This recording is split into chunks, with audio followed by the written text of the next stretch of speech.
I really ain't been live on YouTube like that, but now I'm live on YouTube. So we're gonna try to. Oh, you can't hear me? Let's see. Audio. You still can't hear me? Oh, never mind. Okay, cool. What's up, man? I'm back. I'm back. We live on this thing, man. How y'all been? YouTube, TikTok. Hello, hello, hello. Hey, if we get a restriction on this account, on TikTok, I'm gonna go ahead and restart it. Cause I don't feel like playing with the whole restriction. See, like, I don't like that. The whole restriction thing going on with some of these weird accounts that be coming in, like some of them bot accounts. Don't got time for that. So, you know, Obama was no, he wasn't. What do you mean Obama was white? That don't even make sense. What kind of shit is that? And dude said Obama was white. Get the fuck out of here. I'm blocking that account. See that account right there? Block. I don't like all them fake ass accounts on here, man. But yeah, man, I haven't been live on YouTube, man. We gonna try to start going back live on YouTube, trying to support you on both platforms. Hey, how you doing, Miss Madam? Thank you for the support. We here for it. We here for it. But I'm gonna just see what y'all see the prompt, man. On TikTok, it says something a little bit different. Black men ruin black women. They have become the white T man. In my God's opinion, because they talking point that they keep using. Uh, this probably gonna be a troll account, y'all. Hold on, man. Because if you come up here saying the N word, I'm just dropping it and restart. Hello. Hey, what's up, man? Sorry, brother. My bad. I ain't going to. You have a good one. You have a good one, bro. I'm sorry. I'm trying to talk to my community. You know what I'm saying? I don't go in y'all spaces and say things, and I would hope that I understand it's an online platform. You can't control who comes in here, but I'd rather speak to my people. About the issues that we facing with my group of men. So thank you for coming, regardless. Anyway, with that being said, bro, like I'm just gonna say, the talking points. Y'all heard about the cooking with Kaya situation? So like y'all don't forget to press the little heart me at the top. I usually never ask. I usually never say that, but like everybody been saying it, so I don't know what it does. I don't even know what the little heart me thing does on TikTok. I don't know what it's for, but y'all press that for me and tap the screen, share the live. Y'all know how we rocking. But anyway, y'all know the cooking with Kaya situation, bro. I came across a video, bro. Hey, a black dude has said, because I guess the women were coming after the men saying, hey, y'all were talking about cooking with Kaya and hyping her up the whole time she cheating on her boyfriend or what. I don't even know if she's cheating or not, because she can't cooking with Kaya. Miss Kaya came out and said that they were never together, but whatever. We don't know the whole story. But a dude was like, a dude literally said, we didn't never said that she was loyal. We said she was submissive. So you can be a submissive cheater. Hey, women, I figured it out. As women, I figured it out. You can be a submissive cheater. As long as you can cook a hot meal for a man, you can sneak in some side whatchamacallit. That was the dumbest thing I have ever heard in my life. He said we never said that she was loyal. We said that she is submissive. What? I mean, how do y'all know cooking with Kaya is submissive though? What, because she shakes her little tail feather and she cooks meals, fam? Really? That's what make you submissive? Huh? Because you can shake your little tail feather and make a hot meal? You ain't dating this woman. How you know she's submissive? That doesn't make any sense. That doesn't even make any sense. But yet that dude comes on and makes a video saying that. You guys are slow.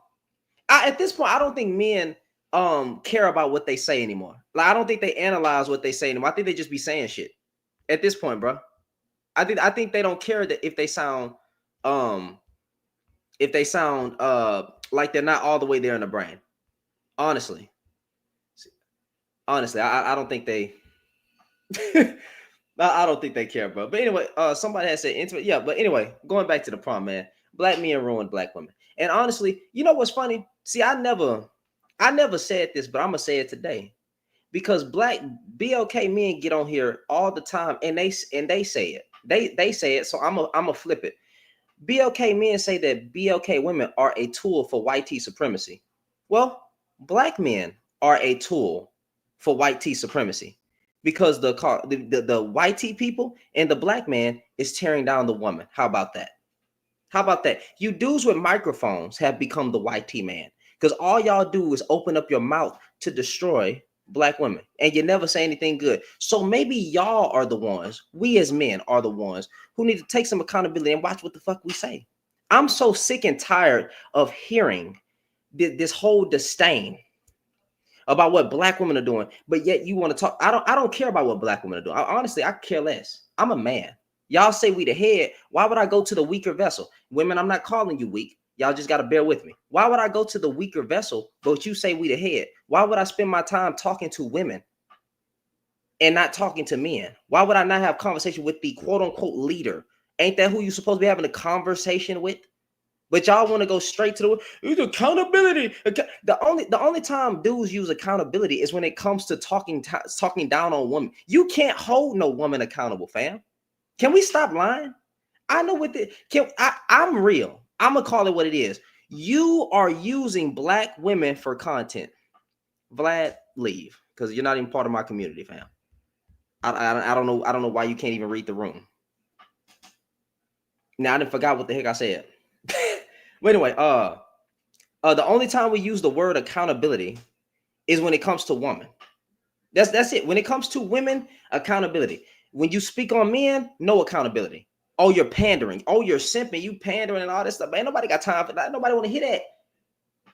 Y'all want to give criticism but can't take it. As men, we want to give all the criticism in the world, but we can't take no criticism at all. So much to the point to where they got mad at Deontay Kyle because he said men are responsible for the way that women have been treated by men. So in general, saying we are accountable for how women have been treated in general, almost as if we're accountable for the actions of other men. I don't have no problem with that because you should be checking your homeboys. You should be checking your dad if he's bad. You should be checking your uncles. You should be checking your cousins. I don't have a problem with what he said. He was absolutely correct. But somehow they got upset and they got in their feelings and they start throwing their little stones and crying and playing victim, and now they're calling this educated brother who's well articulate, you know what I'm saying, who can articulate himself very well and is knowledgeable in different areas of life. He's very knowledgeable, as you can tell. They called him a panderer and a simp. But when he talking about what black women should do or women should do, not even just black, just women should do, right? When he speaks on that, now that's when they all clapping their hands.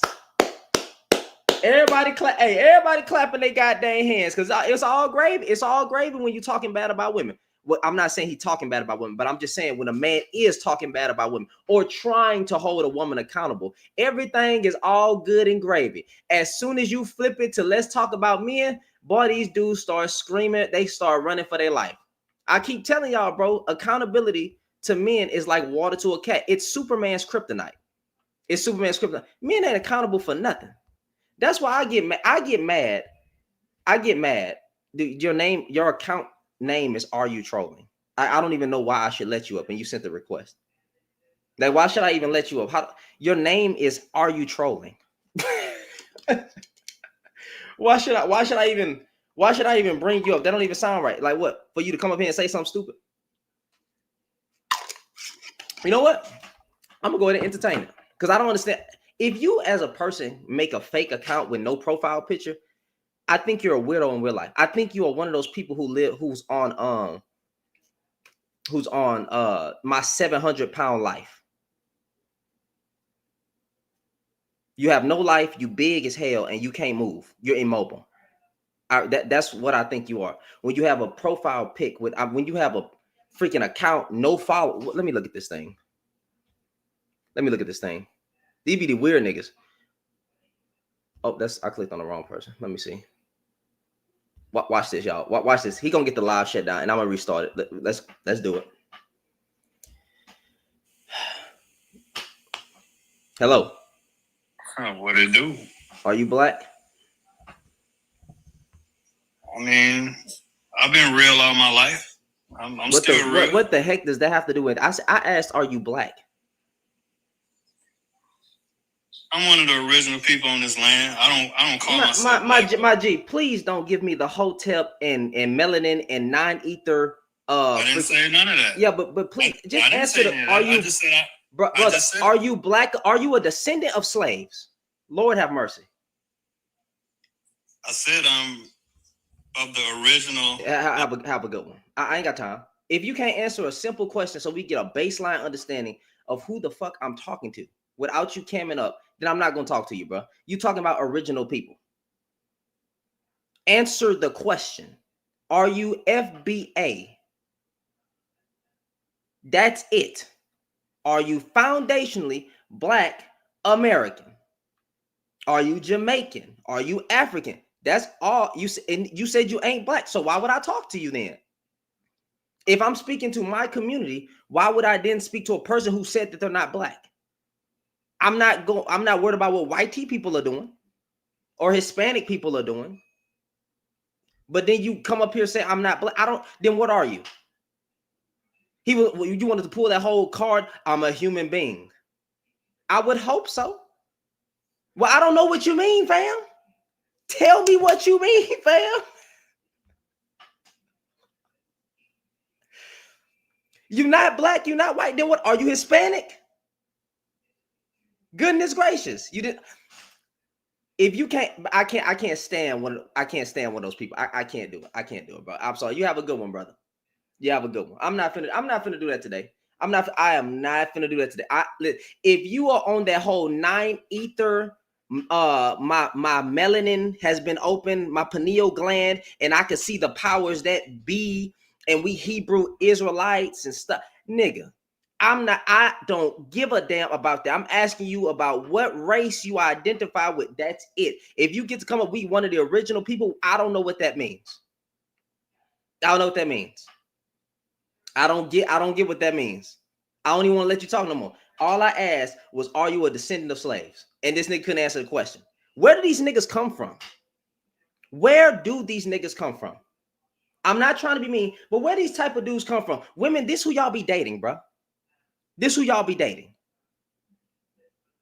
Them be the manipulative niggas. I didn't say that. What I said was, no, shawty, you not listening to me. You're not listening to me. I said, no, you not understanding, baby. You not understand. No, I'm not trying to gaslight you. I'm not trying to gaslight you. You know what I'm saying? No, see, what you need to do as a woman is be quiet and let the man talk.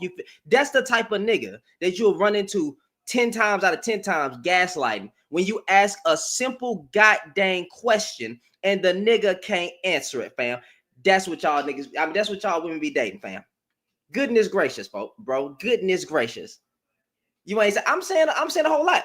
If you, matter of fact, hold on, wait. If you're not black, why would you then come up trying to agree with the prompt? Disagree with the prompt. This ain't got nothing to do with you.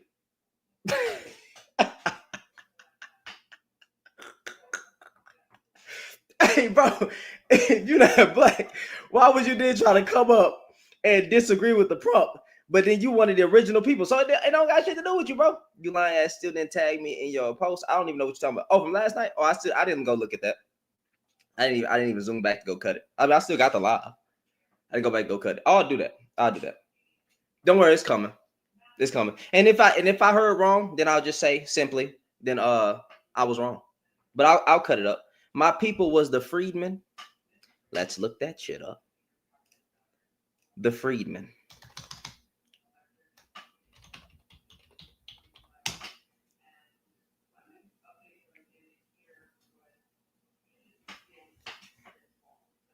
Are you fucking serious?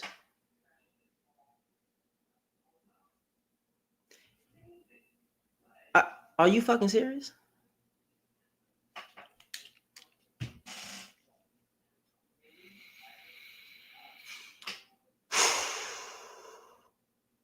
The Freedman generally refers to formerly enslaved people.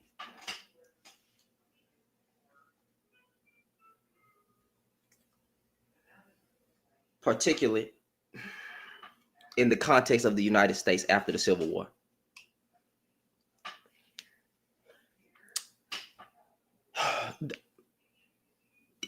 Literally, what the I was asking, fam.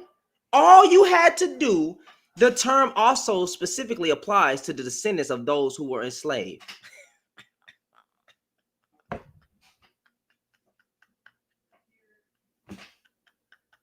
By the five civilized tribes in Indian territory. Oh my God, that's crazy.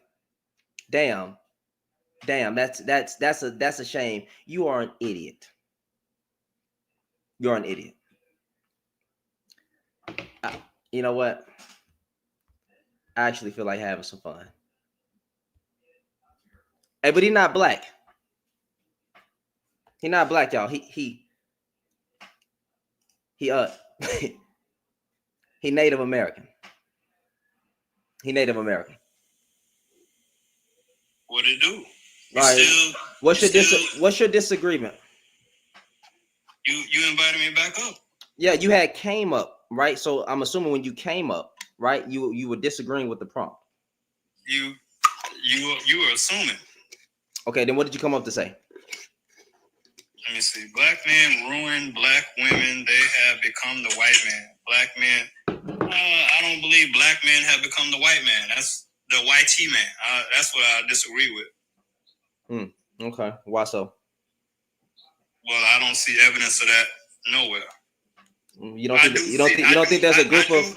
Hold on. I do see evidence of Oreos out here, but I don't see how. What's a Oreo? I know what an Oreo is, but wouldn't an Oreo be the type of no, Jesus Christ? What's an Oreo? You saying black men have become the white man? They haven't become it. They've always had double agents out there, but that don't mean that they have become the white man. They have become the white man, spewing out white talking points, destroying their women with podcast rhetoric. We got a whole bunch of Brandon Tatums, Uncle Ruckuses. Yeah. I don't watch none of that stuff, so I just don't. Okay, you don't watch none of it. You don't come across it, but then you're telling me that they haven't.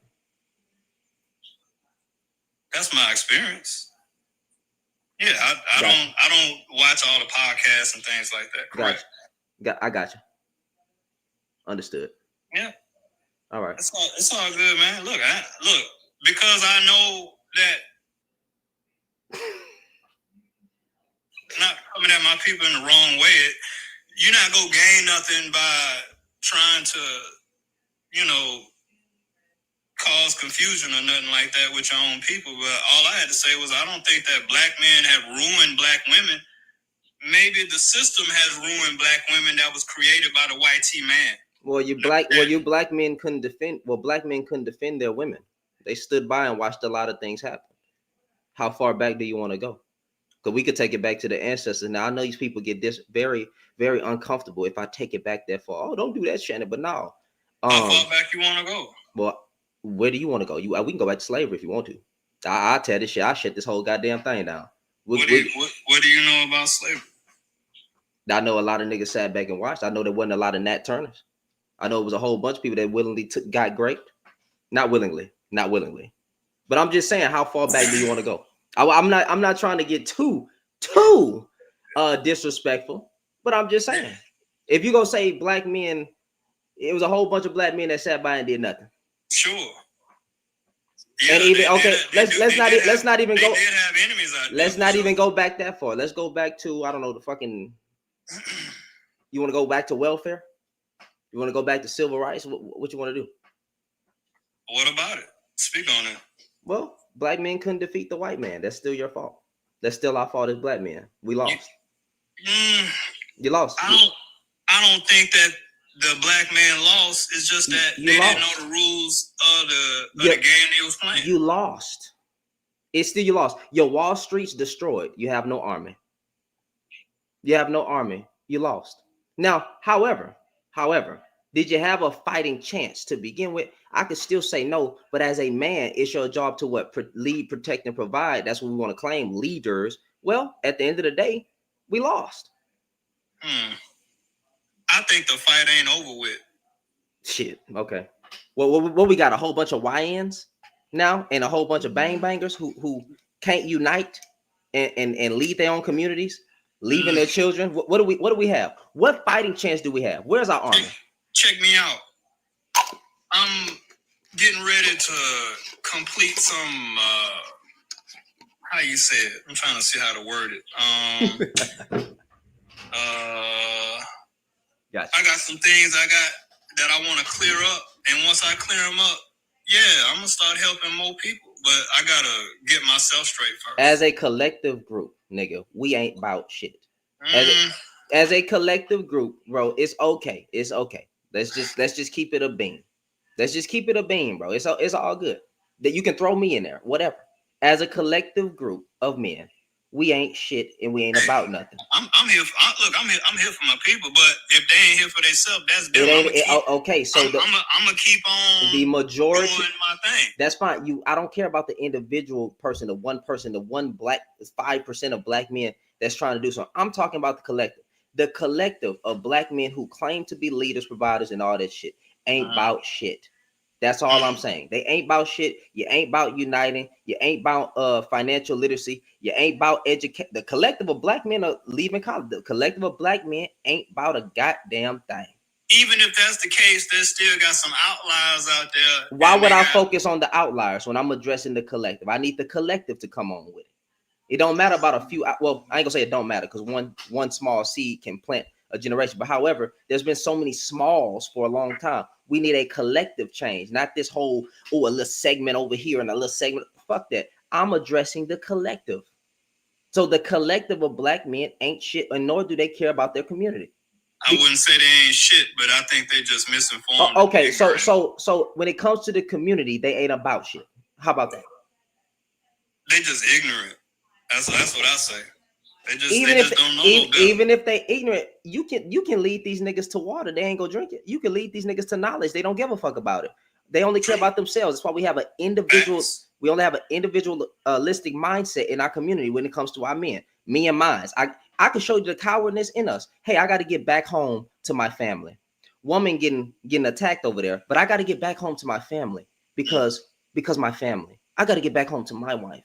I got to get back home to my kids. But hey, I don't give a fuck about that woman that's over there. That's not my family. Oh, but hey, out the same mouth, they'll then be like, we got to come together.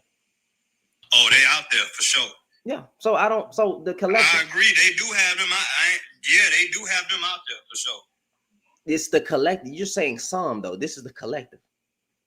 Yeah, because I'm speaking like myself. I know that I'm not like everybody, so I can't just put everybody in one group. I don't have to put everybody in one. I'm speaking about the collective. The collective doesn't mean all. The collective means majority. I can never say all black men or all black women. I'm glad that you. But 90% or 51% of black folks are individualistic.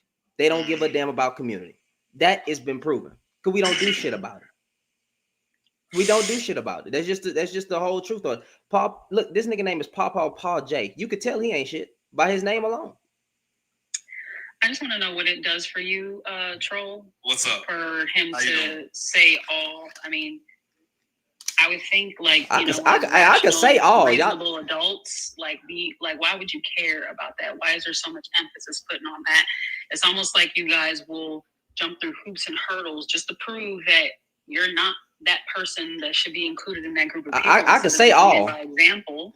And I mean, men can come up here all day and say all women are this and all women are that.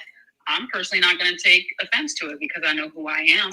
And I know that person's generalization would not fall on me. So it just amazes me how many of you men come up here to just defend that it's not all of you, while also simultaneously ignoring that most of you are a problem.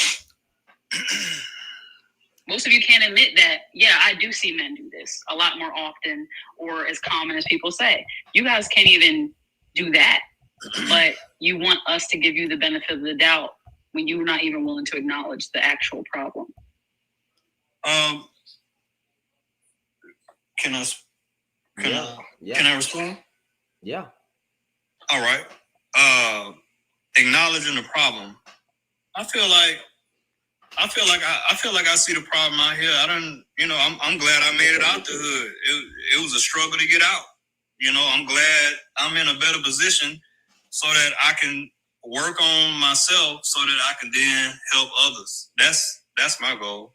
How are you helping others? I said I'm going to help myself so that I can then help others. What position do you think you have to be in to be able to be a positive influence in your community? What position do you have? You have to be in a position that you believe in and that has some standing with some real ground. Most people. Go ahead. No, I was gonna say what that mean. Can you elaborate?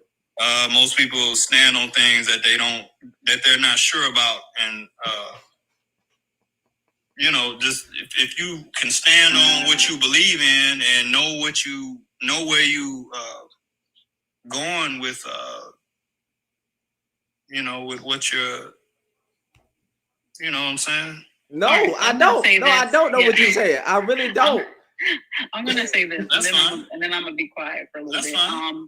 I think that a lot of just trying to answer specifically black men, I feel like a lot of y'all do think that. I think a lot of you think you have to be millionaires or some man in a high place to be able to make a difference in this world, but no, that's not the case. You can start by number one, just being a better man in general. You know, practice being more emotionally intelligent if you know that you lack that. Making sure that your sons practice emotional intelligence. Make sure that, you know, if you see something, you know, young boys running the street, sagging their pants, anything, say something, do something, be the example. You know, talk to young boys who are entering high school and college, and, you know, starting with their minds matters. That's for free. Hey, hold on. Can I speak on that? Hold on 1 second. Can I speak on that? Hold on 1 second. Hey, y'all fake niggas keep coming in my comments talking about pandering and simping. Nigga, my wife right there in the living room, nigga. I love mine. I ain't never had to pander to get no woman. You can look at my face and you can tell women always wanted to sit on it. So stop playing. Y'all ain't never been that guy. You ain't never been that guy. You ain't never been that guy. Where's y'all wife? Hold on. Let me cook a little bit. Where is y'all wife?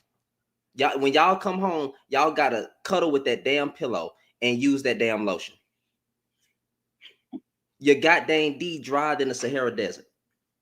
So let's stop playing. Some of y'all don't even have a muscular jawline that scream testosterone. You don't got no Afrocentric features that women love. You never was that guy. I don't know why y'all be talking. You're big as hell. You're out of shape. Your breath probably stank. But then you talk about me. Come on now. Me next to you is a bad day for you. Let's stop the cap. I don't know why y'all keep doing it. Then your hair don't grow. I got braids. Y'all niggas be bald. And there's nothing wrong with being bald. Y'all just ain't no more chestnut. You know you're not that nigga. So stop trying to act like it. But then stop getting up here talking, you know, acting like I'm not married or nothing. Like where's this proof that I'm cheating on my wife? Y'all been saying the same thing. Oh, you gonna turn it to Derrick Jackson. You gonna be the next this and the next that. Y'all been saying the same shit for 3 years. Nigga, it's been 3 years and I'm still in love with Jaleesa.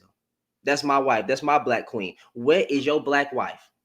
I don't have mixed kids. I don't have no kids out of wedlock. None of that shit. I don't got no kids right now. I'm married. So next time y'all want to say that, you know, where's your wife? Why y'all niggas sucking relate? Matter of fact, I don't even want you niggas getting married because then you'll end up birthing another bad black man that I gotta talk to and mentor. Y'all sorry ass behinds, nigga. A whole generation of sorry Negroes that has been birthed through our black women coming from y'all goddamn tell you. I can't actually say the word on here because they, you know, TikTok is soft. Y'all niggas is your dad. Your dad was trash. And that's why you trash. And for the men that are new here, matter of fact, I'm gonna make you mad. Cynthia G was right because it's the same black man every time, nigga. That's all I say. Fuck you. Feed your beans. I just wanted to say for the men who are new here, you know, there is this saying. Any OG will tell y'all. You can tell a lot about a man by how his wife behaves and her presence, her mannerism. Her level of happiness. I've never met Shannon's wife, but we have interacted, you know, with her in a sense, you know, her in the background and things like that. We follow each other on social media. I can tell you now, that's a happy woman, y'all. Mm-hmm. That's a happy woman. Mm-hmm. She has come in here giggling like a schoolgirl. Mm-hmm. And that says a lot. That says a lot. She don't have nobody to put on for, okay? Like, That's a happy woman. Yep. And it's sad that a lot of y'all don't know what that feels like because y'all with women that can't stand your ass. Y'all got women that sit in the parking lot for 30 minutes before they walk in the house because they're going to have to smell your breath, get your attitude, cook meals for you, and deal with your big head ass kids and still have to pay half the rent. And I'm sorry for them. Y'all got to understand. Y'all got to understand that when a woman is truly happy, that should have something to do with you. And if you know you're not doing what you're supposed to do and that woman is happy, somebody else is making her happy. Just let you know. Ain't no real niggas don't do 50-50. If your wife paying 50% of the bills, nigga, divorce her. You have failed that woman. You have failed that woman. Nigga, you have failed that. I'll say, I don't care how you feel about it. You have failed that woman. 50% of you niggas is trash. Yeah, I said what I said. If you got a problem with it, I don't give a damn. You are a man. You got your wife paying 50% of the bills. Boy, please. And then she's supposed to want to do you? she better off grabbing the rose. Anyway, are you trolling? Go ahead. Hey, all right. Yeah, I agree. I think that the men in the community need to deal with the younger men. I think that the men of each area, I think that all areas have different needs. What do you call that? Like the east, west, north, south, they all have different needs. I just think that the people in those areas need to step up and mentor the youths, and maybe we'll see some changes. I did some mentoring a few years back, high school students for a couple of years, and that was pretty beneficial. I got some to graduate and whatnot, so I was pretty happy about that. But yeah, I agree. I think that need some mentoring out here. Need some real men to step up for sure. I agree. So will you answer my question for the one time? Are you black?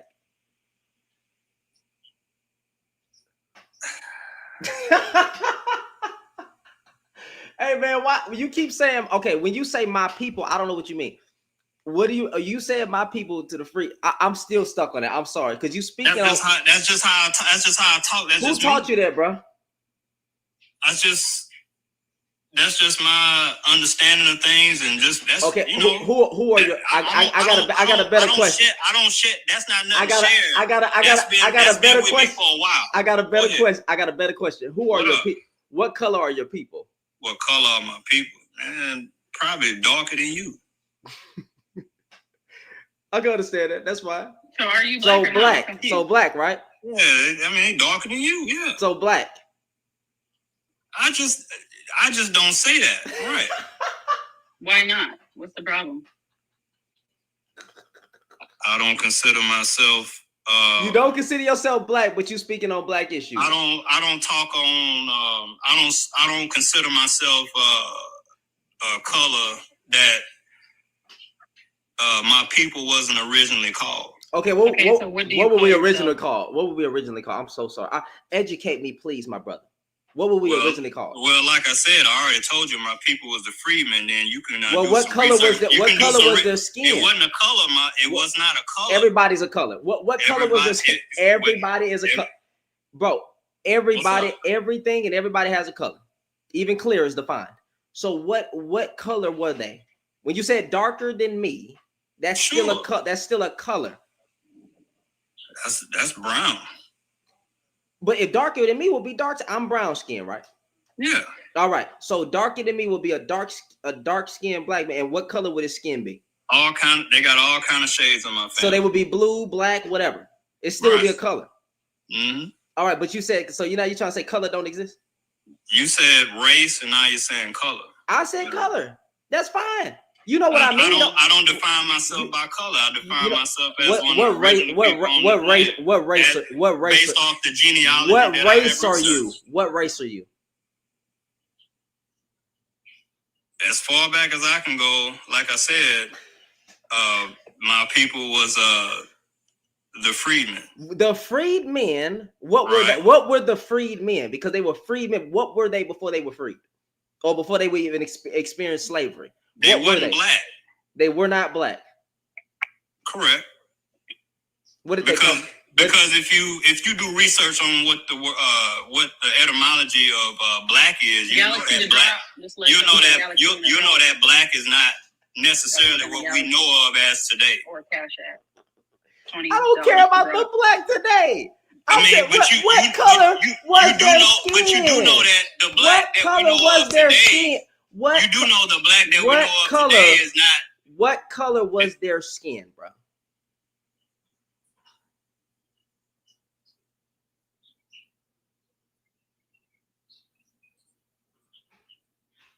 Man, we stuck on the color of the skin. We could, because I find it funny. I consider myself a black American. Okay. Right? Not an African American. All right. I consider myself an African American. She considers herself an African American. All right. However, I understand my roots are from Africa. But I understand the difference between black American and African American. I understand when people do a little bit of a separation. I get that, right? However, just say a descendant of slave. What were the descendants of slave? What were they? I think there's been a misclassification of the people for the last few hundred years on that topic. Do you identify as a cucumber? Wait. Should we get reparations? Here's a better question. Should we get reparations? I think that the people whose land has been taken should get their land back and more. So some type of reparations, right? They should definitely get their land back and everything that's due them for the families that property has been taken. Who? I just said it. What people? What people?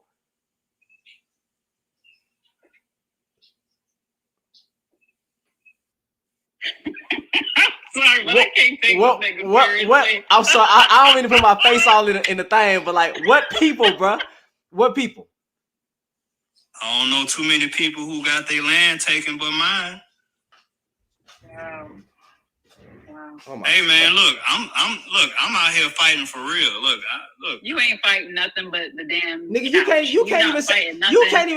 Okay, all right. Yeah, I mean, look. Get the fuck out of here, bro. You appreciate the Galaxy drop, man. God damn, man, like that's crazy. I am. Don't get offended, people. I am African American. I understand the difference when a person says Black American and African American. I just understand the difference of how it's used. No disrespect, but I am African American. This nigga couldn't even say he was black. I don't know many people. Who the fuck are your people? I can never trust one of those. That's why when they start saying the freedmen go turn into a Hebrew Israelite, the Hebrew Israelite go turn into fucking the pineal gland has been open, and I can see the spectrum of all the powers when Saturn and Uranus and all them things line up, and we have the power to unite our people free. Okay, we have the power to unite our people free, because all you have to do is tap into the powers of the divine light, and the light will lead you out of darkness, because the darkness is overtaking us, but the darkness was with the white man. The sentences ain't gonna never fucking make sense, because they claim to have all this power, but yet be broke. I would have hated to ask him what is the color of celery, cilantro, watermelon, and cucumbers. That nigga would be like, well, green is actually not a color, okay? Green does not mean green; it means machine. But a machine, like it never matches up, bro. Like, damn, answer the question. I don't like, and I'm not trying to be disrespectful. I can't take it.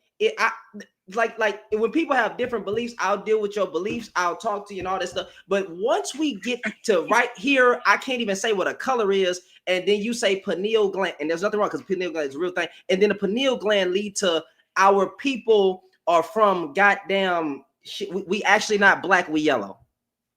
Or some dumb. I quit at this point. So what the hell are we? Are we the avatars from damn Avatar, nigga? Huh? You know, the blue tribe to the lighter blue tribe, because you know the next Avatar they're gonna have a red tribe from the fucking volcanoes. You know, they're gonna have that too. So what are we talking about? You niggas Super Saiyans? Huh? You Super Saiyan God, nigga, blue, yellow, red, pink, rose. What are we talking about? Nigga, just say the color. I cannot stand when they do that, bro. That is the type of shit that would drive me crazy. And y'all know me. I sit there and try to figure it out. I said, Greg, you in the comments. Another bald-headed nigga with a beard. Damn. Same build every time. Same build every time. Beard, bald head, looking like a mushroom tip. Every time. Like nigga. You niggas, y'all still, you bald niggas still go to the barbershop. It's hilarious. That's funny to me. You bald niggas sitting in the freaking chair. If you don't grab no goddamn clippers and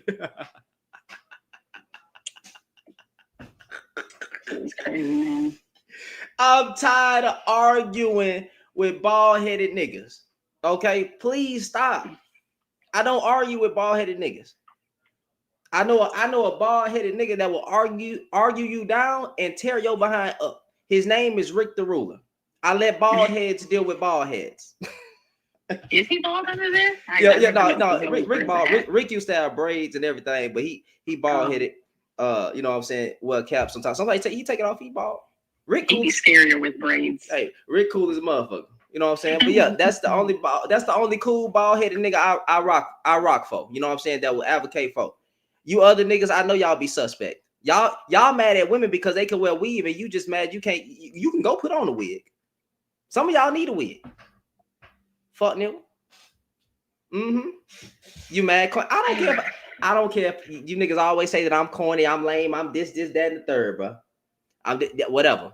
At least you're here. At least you in my live, bro. Engaging with what I got going on and what I'm saying. You niggas like me. You niggas like me. That what I don't get down like that, but you niggas like me. That what it is. That what it is. I know what it is. You wish you had the cojones to get up here and advocate and go against the greater men and advocate for your group of women. I get it, but you don't have that type of sack. That sack very small. You know what I'm saying? You ain't got no big D energy. I get it. I understand. You ain't that guy. You never been that guy. I understand that. What's in it? But yet you'll sit there watching. 501 Dre says no accountability. Man, when the last time a nigga been accountable for anything? You niggas don't even take care of your kids. 90% of black men are active in their child's life when they are there, you dumbass. That's what it said. When they are there, they are the most active group of men compared to other group of men when they are there for their children, nigga. Not 90% of black men are in their child's life. You can't fucking read. You can't read. It's insane that they say that because most of them they can't even count on one hand how many single black fathers that they know. They don't know any. They don't know any. And when I say single black fathers, I mean black fathers that don't have any help whatsoever from a mother or their mother. Y'all don't know any of those. Like, and if you do, again, you can count on one hand how many. So let's not act like it's a surprise that it's not 90% of you that are still in the household. The percentage of men that's still in the household with the mother of their children right now is just because rent is high. Okay? Let's be real about that shit. They don't want to be solely paying the bills right now. So they're going to suffer through it and sit in a baby mama face. I don't care. Wow. It is thundering right now. My goodness. I don't care if that nigga I don't care if you were a man that make $40,000 to $50,000 a year. I don't know where you from. I'm just saying, if he ain't paying all the bills and you get to keep your money and use y'all money for like groceries and stuff and fun money and traveling and stuff and maybe starting a business, that is a failed man. Leave that man. I ain't gonna say that. If you're married, I want to break what the Lord has joined together. But I'm just saying, if he don't even have the heart to pay for the bills and he don't want to pay the bills, what type of Negro are we dealing with? What type of nigga are you dealing with? Like, I mean, I'm not you, but like, what type of nigga are we dealing with here? These niggas don't want to pay bills. They don't want to hold doors. They can't change no tires. They hands so clean, and there's nothing wrong with that. They can't fix a toilet. They can't change a doorknob. Nothing. I don't. What these niggas useless. These niggas useless. They useless. I don't understand it. Like y'all niggas soft. You soft. You can't do shit. But then you want submission, nigga. They don't make no sense. A man pay all the bills, point blank, period. That is not pandering. Y'all want submission so bad, get a dog. You got to be one of the slowest planet. I know what he meant by the original people. I know that black people are the original people. I just want to know why he didn't say the color of them. That's all. That's all I wanted. I want him to say the color. You see color, nigga. You see color. That don't make any sense. That's why I acted stupid saying, who are the original people there? Since you want to say something stupid like that, say the color. Say the color. There are people in Africa that are so black that they blue, and it's beautiful. Like, I'm serious. There's women and men that where they skin look blue, like it got a blue aura. They still black, but they look blue. Oh, that's beautiful. There goes another one of your fans, Who? Seymour. Seymour. Who? Seymour Cash, the dude that was saying that crazy stuff the other day. Wait, hold on. Who you talking about? He popped up in there? He said, "This man hating himself again." Shake my head. Where he at? Seymour Cash. He just above there. He not far up. Invite that punk. I can't say that word on here. Invite that weak ass nigga up here. You know what I'm saying? Weak ass nigga. Like we act like we can't see color. That's crazy. That's crazy, bro. I'm sorry. Somebody said, "Oh my God." Durga said I called them no tips. That's crazy. YouTube, y'all going crazy today. I see we got an internet. I ain't no gangster. I ain't never been to jail.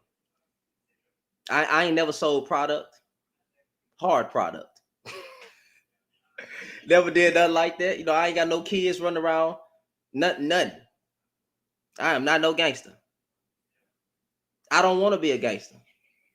I just want to be a man that stand on business about his. Why would I want to be why would I want to be a gangster? Gangsters ruin the community. Why would I want to rock a flag? I wonder if your mouth come back. I guarantee, Greg, can you come up? Show your face. Show that bald head with them that ugly ass beard. Show it. Show it. Matter of fact, I'm gonna put you on mute. I want you to come. I ain't finna argue with these comments all day. I'm not see now. I'm finna make y'all nigga. I'm finna let some women come up and get on y'all ass, and I'm finna walk away from the phone. He said, "I want to see what that mouth do." That nigga fruity than the motherfucker. That nigga fruity than the motherfucker. Nigga ain't got no woman. He ain't got no woman by his side. All he got is a bottle of lotion in his hand. Hey y'all, I'm back. All he got. Fuck you a fuck nigga. Hey Ray, your life is not a good representation of a man. You soft. Just like your nigga, you soft as hell. Weak ass nigga. Little soft ass man, grown ass man. That nigga you was at the Diddy parties, all oiled up. And then y'all niggas be poking your, and I ain't trying to be mean if you do this, you know what I'm saying? I don't want no diss towards a certain community. I just don't like when y'all be poking y'all lips, nigga. Put your lips back up. All in the fucking camera with a damn hat on and a damn suit, and then you weak ass. That's what nigga wanna do. Hit you right in your goddamn lip, boy. Put them lips up. Put your face in. Sassy boy. Sassy boy, what did you got your lips all poked up for? That nigga probably spend more time in the mirror than his girl. He don't got no girl. Never mind. Never mind. They spend more time in the mirror. These niggas nowadays spend more time in the mirror than a woman. And ain't nothing wrong with looking sharp. Ain't nothing wrong with being clean. Nigga, get the fuck out the mirror though. Fuck that. They spend more time in the bedroom ass tooted up, practicing special positions for the niggas they really want than with women. Y'all niggas be twerking. That's crazy. With the song What on can the you say? background. When you see Sexy Red, I believe you see two bad bitches. You know what? That's why they hate Sexy Red so much. Oh shit. That's why they hate Sexy Red so much. Hold on, y'all mute up. My bad. Hold on. Let me let him talk, man. Let me let him talk. Who? The nigga Greg. Yeah, them mute up. Don't even unmute. What up, man? Wow, you talk a lot of tough talk. I sure do. Yes, I did. I talk real tough. Where you from? H-Town. Where you from? H-Town. H-Town. Jersey over here. When you coming out to Jersey? Whenever the fuck I want to come out to Jersey. Come on out to Jersey, got you. Come on out to Jersey. Yeah. Go ahead and get your. I'm gonna put my mic on mute. I'm gonna let you get it off your chest. Go ahead. That ain't worth it. It's motherfuckers like you are the problem. That ain't worth it. Not worth my time. Got you. So how am I the problem? Wake up. I'm woke. I'm very woke. My pineal gland. My pineal gland is open like a motherfucker. And start with what do you disagree with, nigga? Let's start with that. Greg, what do you disagree with? What's the disagreement, brother?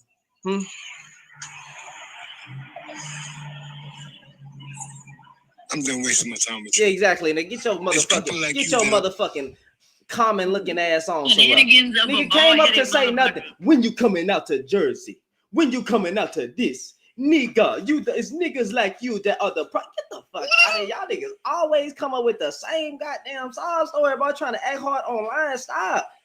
And this part literacy and comprehension is down because what you mean it's not worth your time. Your name is Greg.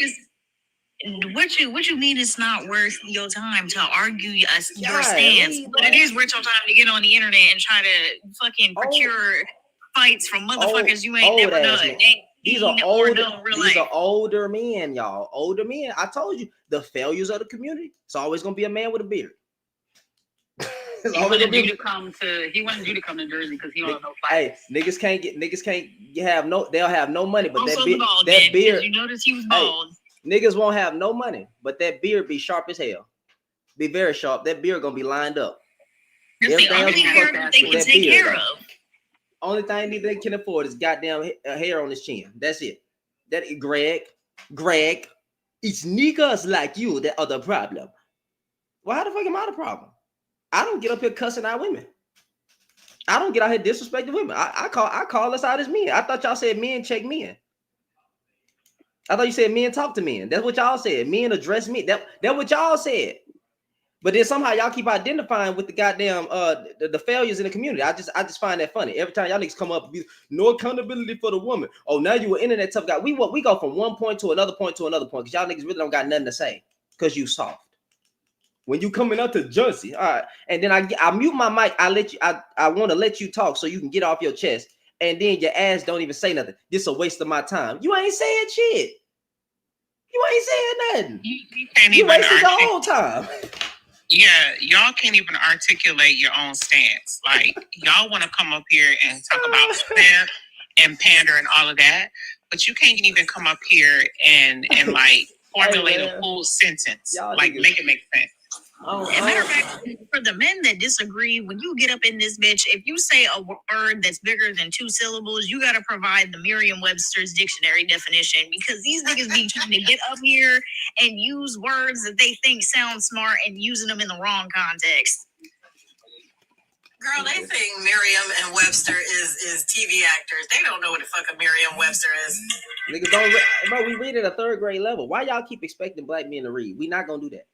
We're not gonna do that. We allergic to books. Okay, so I'm at work, Shan. Can I say something real freaking quick before I get called to move another trailer? Okay. I just love how they want to come up here and tussle and fight you. Someone who's trying to point out, like you said, the failures of the black men in our community and their leadership.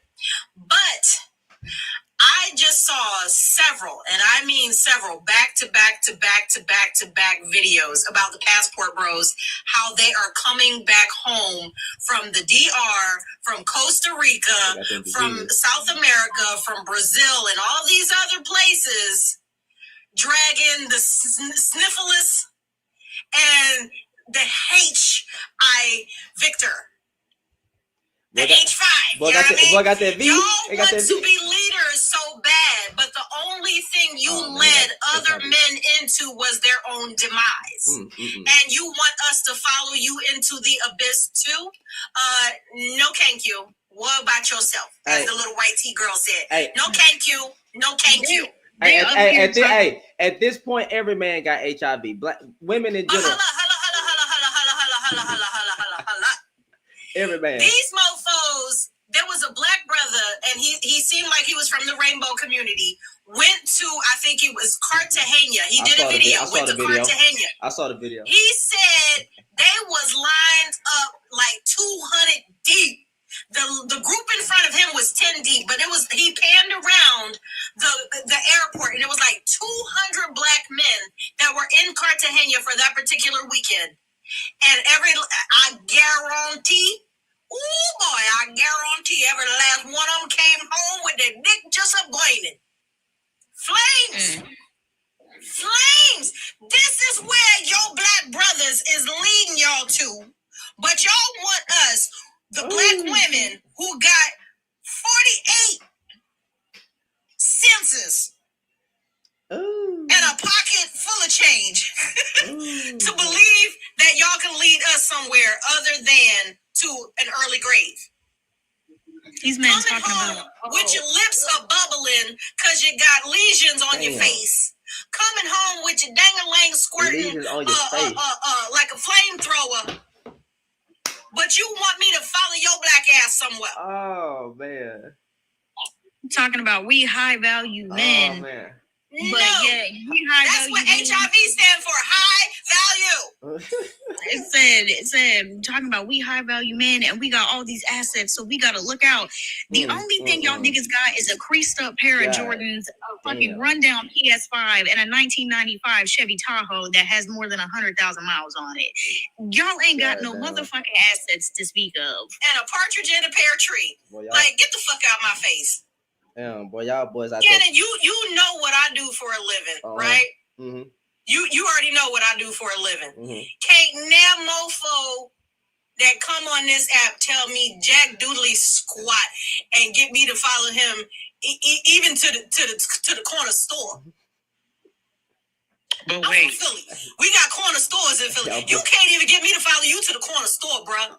But wait, the same guy that you're talking about, he also said that when they got there and they took him to an island, some island, and out of nowhere he saw little girls popping up, and he was like, what? "Wait, what? Damn. Where are these girls coming from?"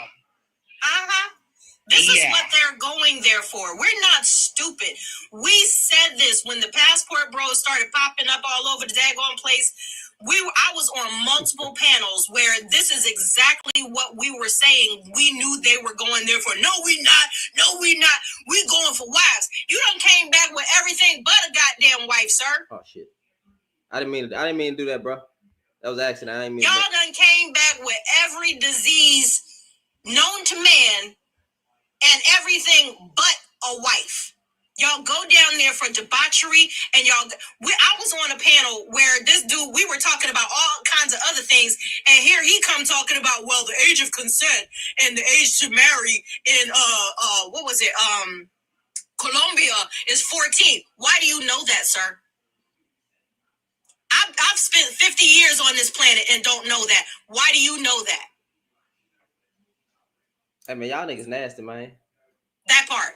I genuinely. And then they think that we're stupid enough to believe that you've left the black women to go to these places to find wives when all you found was diseases to bring home to God only knows who else. And we're glad that your preference ain't us. Thank you, Jesus. Hallelujah. Praise God. Shit, at this point, even the preferences don't want them because they've been coming out in droves to drag y'all and talk about how, you know what, they had the wrong image of black men, that y'all doing the same, to complain about the same shit that y'all are doing to them, that we've told them that y'all were going to do.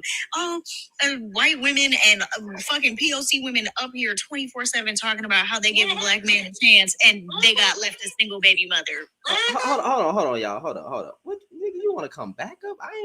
Nigga ain't mention your name again. Y'all, hold on. What? Let me he didn't have time. I didn't. What you sent the record? Okay, hold on. Go ahead, Greg.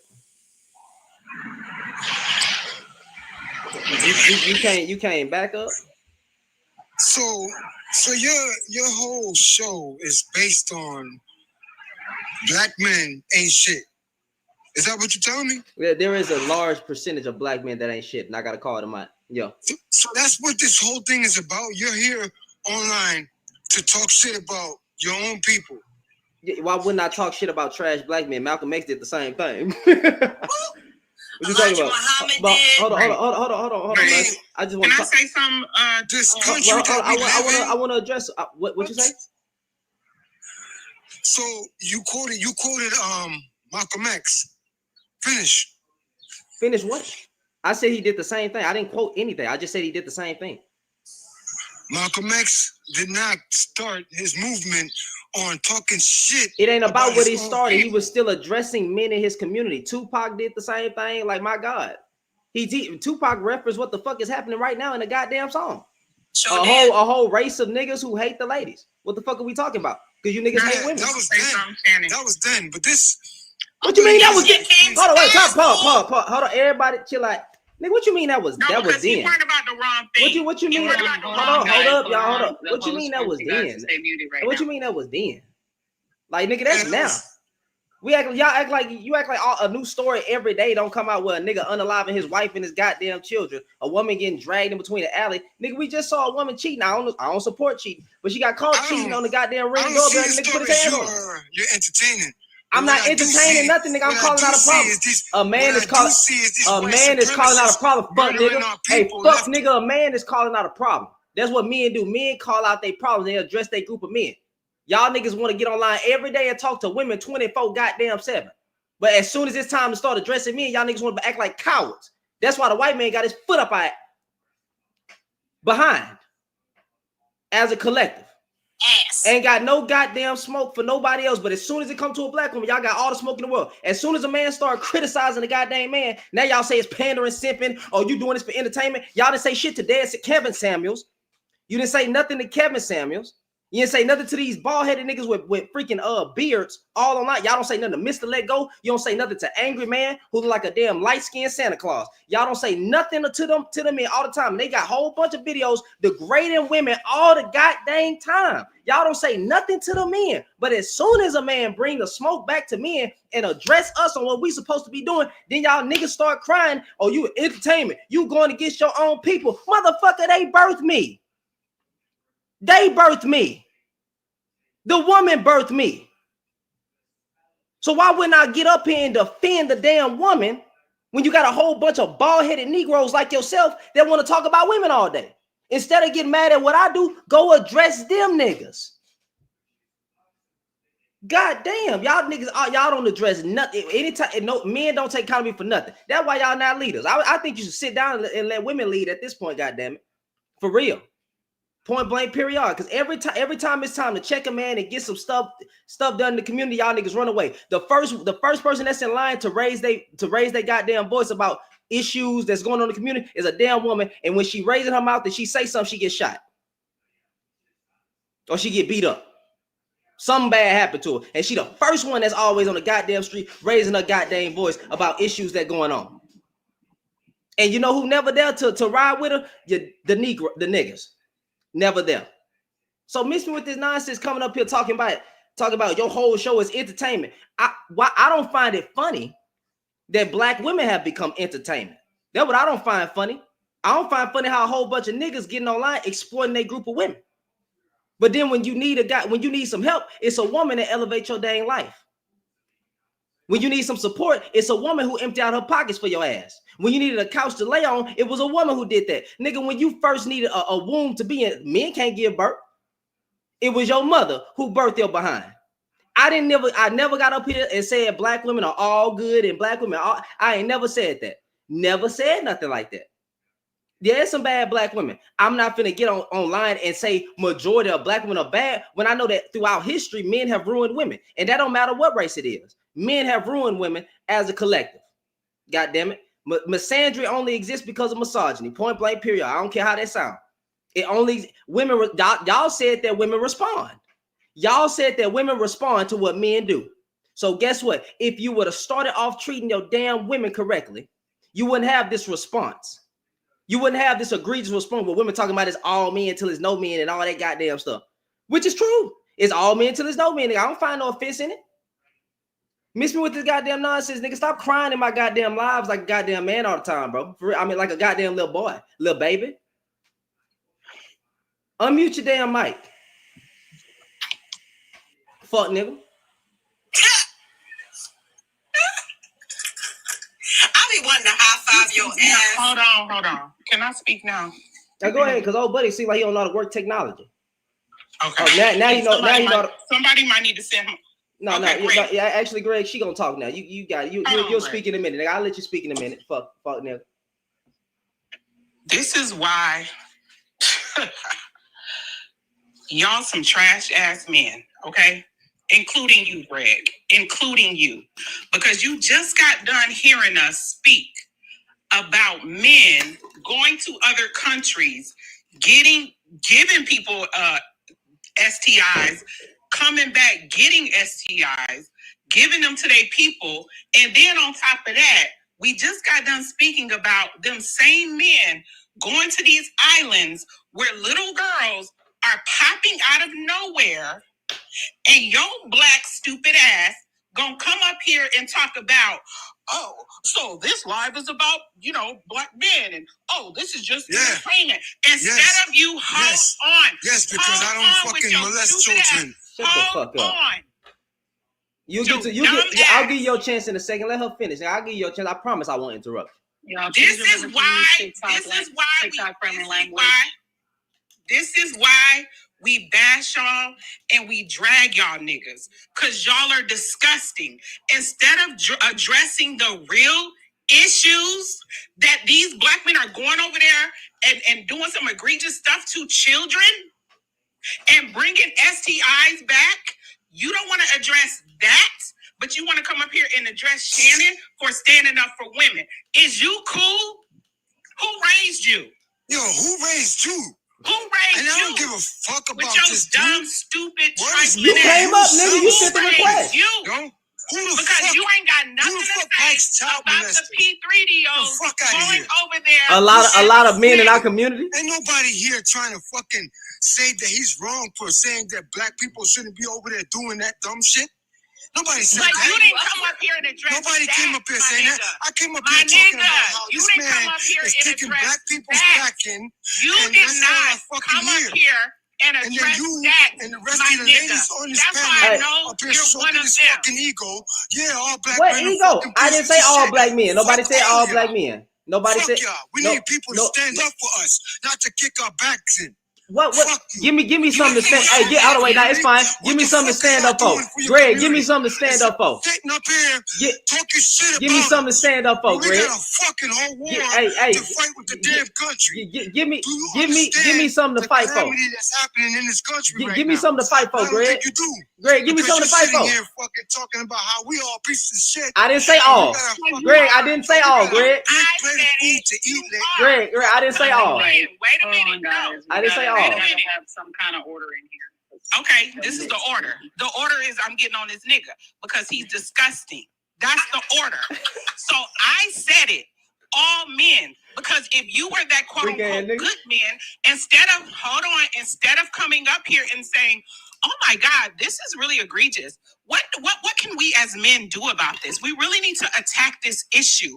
Instead of saying that, you came up here and you start caping for the same men you claim that you're not. That's how I know you one of them. Because you didn't even address what was going on. You came up here saying, why y'all doing this to the black man? You're one of them. To us. No, I'm not. You have no idea. Keep using the word us. You have no idea. I hear this man. You keep using the word us. So that implies that you are one of the men that we were talking about. If you are not one of the types of men that we were talking about, then motherfucker, we're not talking about you. Keep your black ass fucking off the damn to stop calling us fucking niggas then. What? Wait, tell me, hold on, no, I'm sorry. Did you just use the hard ER on my panel? Yeah, I did, because that's what you've been fucking saying this whole damn time. No, I never said that. Oh my God. I never used that word. That keep saying nigga, drop that nigga, Jazz. I got this thing. Drop that nigga, man. Exactly. See what I'm saying? With you. Nobody never said that word. Nigga, I said black men. I said a lot of y'all black men be trash. I did not say the hard ER. Boy, get your white identifying ass on. You talking about Oreos, nigga? You a fucking Oreo. I mean, with the hard ER. This is the crazy part. Stop calling us Stop calling us that. Man, that's the fucking crazy part, Shan. This is the crazy part. Everybody that's from Philly, Jersey, New York, Delaware, those states right there. Ain't no brother that's walking the street, and ain't too many sisters that's walking the street. Don't use the word Nigga. I'm from Philly. I done rock with Jersey dudes, Philly cats, New York niggas. There is nobody that comes from that region, if you claim you from Jersey, that does not use that word as a colloquialism. Okay, nigga. Y'all niggas. Hey, I said what I said. Goddamn it. As a collective, we ain't about shit. Ain't did shit. We still ain't got rid of the bang bangers and the ones who sell product. We ain't did nothing like that. I still don't see no black army until I don't see it. And I'm talking about Black American Army because y'all niggas gonna try to pull from other places. I ain't talking about that, nigga. I'm talking about here. You ain't about no Action Jackson, nothing. You will go ahead and you will strike a woman upside the back of her head and take her ass out. That's what you will do. But when it comes to actually going against your quote unquote oppressors and all that shit, you ain't got no smoke for them, nigga. March. Now, with that being said, who else was up here? Jahan. Yeah, Jahan was waiting, and then Certified, and then Irwin. Go ahead, Jahan. You gotta unmute your mic. Got all the smoke in the world for women, but don't have no smoke for no man. Soft that. Hey, go ahead, bro. Can you hear me? Yes, sir. Hey, I'm a little older.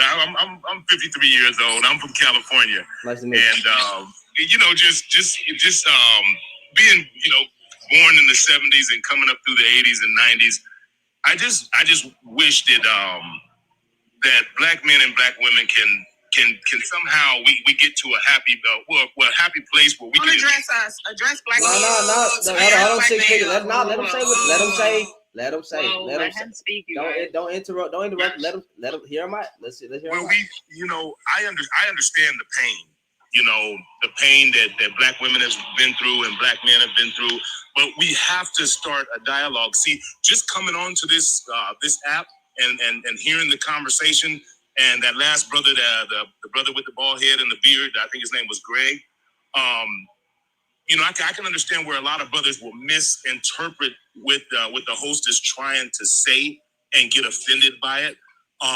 Usually, it's a level of education, you know, and I just believe that, you know, what you're doing, and you know, I kind of compare it on the other end of Kevin Samuels. I mean, I think it was some constructive stuff on his end just as well as on your end, what you're doing that can help better a dialogue. But both parties have to have an open ear to it.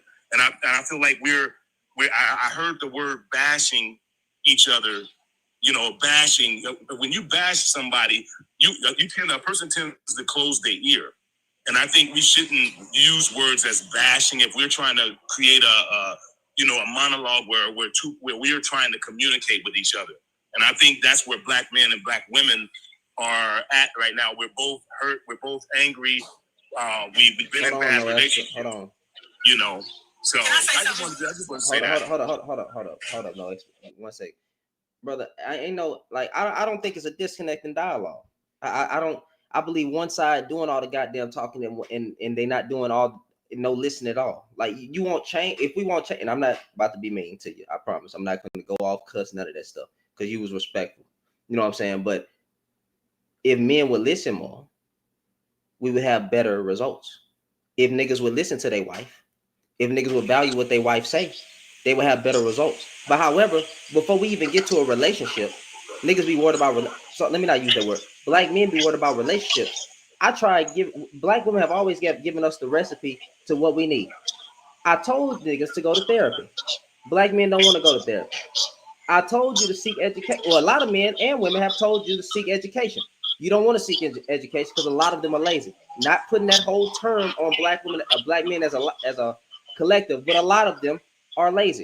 Then you need financial literacy. You cannot lead and be lazy and broke. It don't work that way. You cannot ask for. I definitely agree with that. You cannot ask for submission. You cannot ask for some. You cannot stop using my God, not you, but stop using my Jesus Christ. Stop using my Bible verse, because they'll skip all the way down to Proverbs 31 and what that woman was doing. But these niggas don't even love their wife as Jesus loved the church so much to where he would die for. These men don't want to die for women no more. They don't want to sacrifice for their woman no more. They asking for 50-50. You ain't no damn man talking about 50-50 in a relationship. But then she's supposed to be submissive. She's supposed to want to give you some. She's supposed to listen to everything you say. No, that don't work that way. Jesus told you to love. Jesus told you to love. For those who on that field with me and the Christians, Jesus told you to love your wife. These niggas don't like nor love women. So we have a heart issue as a lot of black men. We don't believe black women are deserving of any goddamn thing. But when it comes to that goddamn white, another race of woman, when it comes to them, they quick to do anything for them. Anything. Quick to wipe them up, because we date out more than black women anyway. Quick to wipe them up. Will say that these group of women are better. It ain't even a black woman problem. It's a whole bunch of trash men getting on here saying a whole bunch of nonsense and not enough men doing a lot of checking. Matter of fact, we don't even get in our communities and really lead the way we talking about lead. Everybody think a woman needs to be led. What about these damn children? What about your life? You can't even lead your life.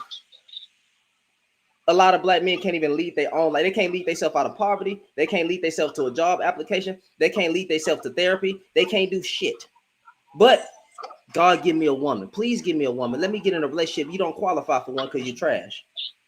Right. I agree with that. And one thing I do, I tell my sons, I have 4 sons, and I tell them, if you can't afford to have a girlfriend, you shouldn't have one.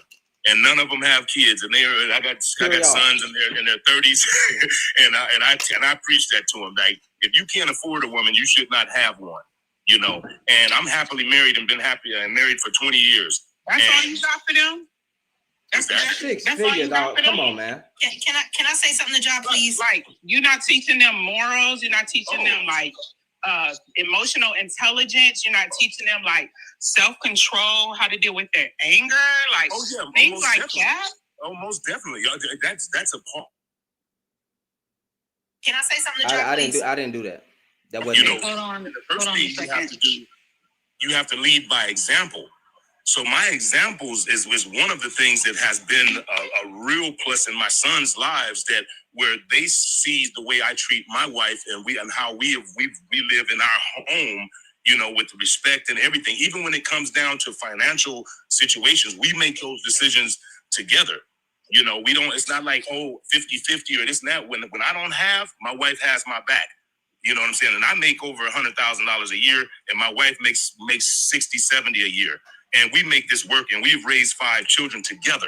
So I don't understand where we're placing so much value on, you know, financial. Yeah, but what woman wants to be with a broke man? Great question. May I please say something to John? That's first and foremost. What woman wants to be with a broke man?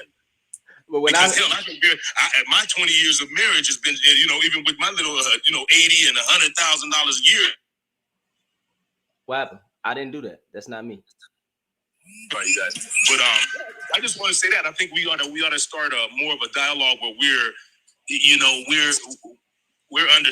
try to understand each other a little bit better, you know, and try to have more of an open ear instead of bashing. The bashing thing. Ja, I have to address this word that you keep using, bashing. I don't know how long you've been on this app, but most of us have been here anywhere from 3 years to 5 years. Some have been here longer. Okay. Right. Please tell me before I continue. Please tell me how long you've been on this app. I'd say about 2 years. Okay. So you've been here long enough. I don't know what comes through your FYP, but if you're starting to see these types of things, you've been here long enough to see that there have been conversations being had. And this word bash that y'all use so flippantly is not bashing at all. However, Black men tend to think anyone finally telling their unabashed truths out loud is bashing. It is not bashing. What it is somebody finally telling the God's honest truth about what is really happening in our homes, what is really happening in our relationships, what is really happening to our children, what is really happening in our communities, what has really torn down and broken down our communities as a whole. And we're finding that at the center of it all has been Black men. And because people are finally talking about it, y'all want to call it bashing because you want us to stop. I'm not done. We listened to you. Now you're going to listen to me. We have had these conversations. I personally have had these conversations for about 3.5, going on 4 years now. We have gone on panel after panel after panel after panel after panel and had these conversations. I have talked about what I just talked about, the passport bros, how they're going over there, they're catching diseases and bringing them back home to their wives, their girlfriends, any other woman that will sleep with them. We have talked about this. We told them that this was going to happen. We warned them that this was going to happen. We gave them all of the precautionary measures to take. They did not and do not listen. So this conversation that you think we should be having, we should have a dialogue. We've had this dialogue. And we're going to continue to speak the truth, whether y'all liked it or not, until you effing do something about it. Stop having these conversations with us. Take your black booty and your 20-year marriage and go talk to the fucking men.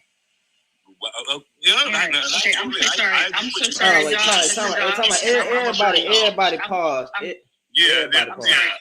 Mr. John, I'm sorry. I was just going to say, we got to keep it cool here, because when there are when are men that do come up here and that are respectful, we should keep it respectful. I don't think that Ja is getting the energy he deserves right now, and that's just me being solid. Straight up. Y'all already know that I'm cool with Miss Messy talk here and there. Y'all know I love the drag chick, but that's when it's deserved. Okay, I don't think that he deserves that energy. He was interrupted multiple times, and that's not just been him, but it's also been the host. When the host is talking, y'all gotta chill out, stay muted.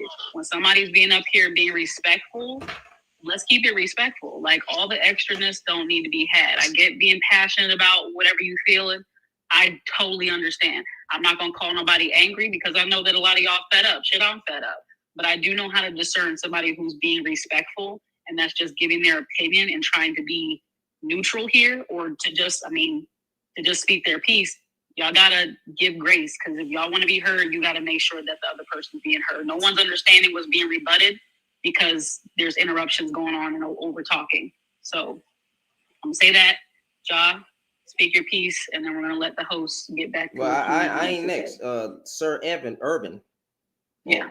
Okay. I just didn't know if you wanted to say something. I'm gonna let your handy speak again, you know what I'm saying, so he can respond, and then we're gonna let Sir Urban, you will go after Jahandy go. And I just wanted to make it clear that I did ask if I could address Ja. I didn't just cut him off and Well, no, we understand that. There was times where he was interrupted, though, but it was just the energy he was given to that just, I really felt like it wasn't necessary. I got you. And I that's why I made sure not to call him names when I did use the expletives. It was in terms of the situation rather than directed at him. So, but I'll pull it back. I definitely will. I hear you, sis, and I will take that criticism. Thank you. Ja. Ja, you can respond, and then I'm gonna let Sir whatchamacallit after you. But you gotta mute your mic, brother.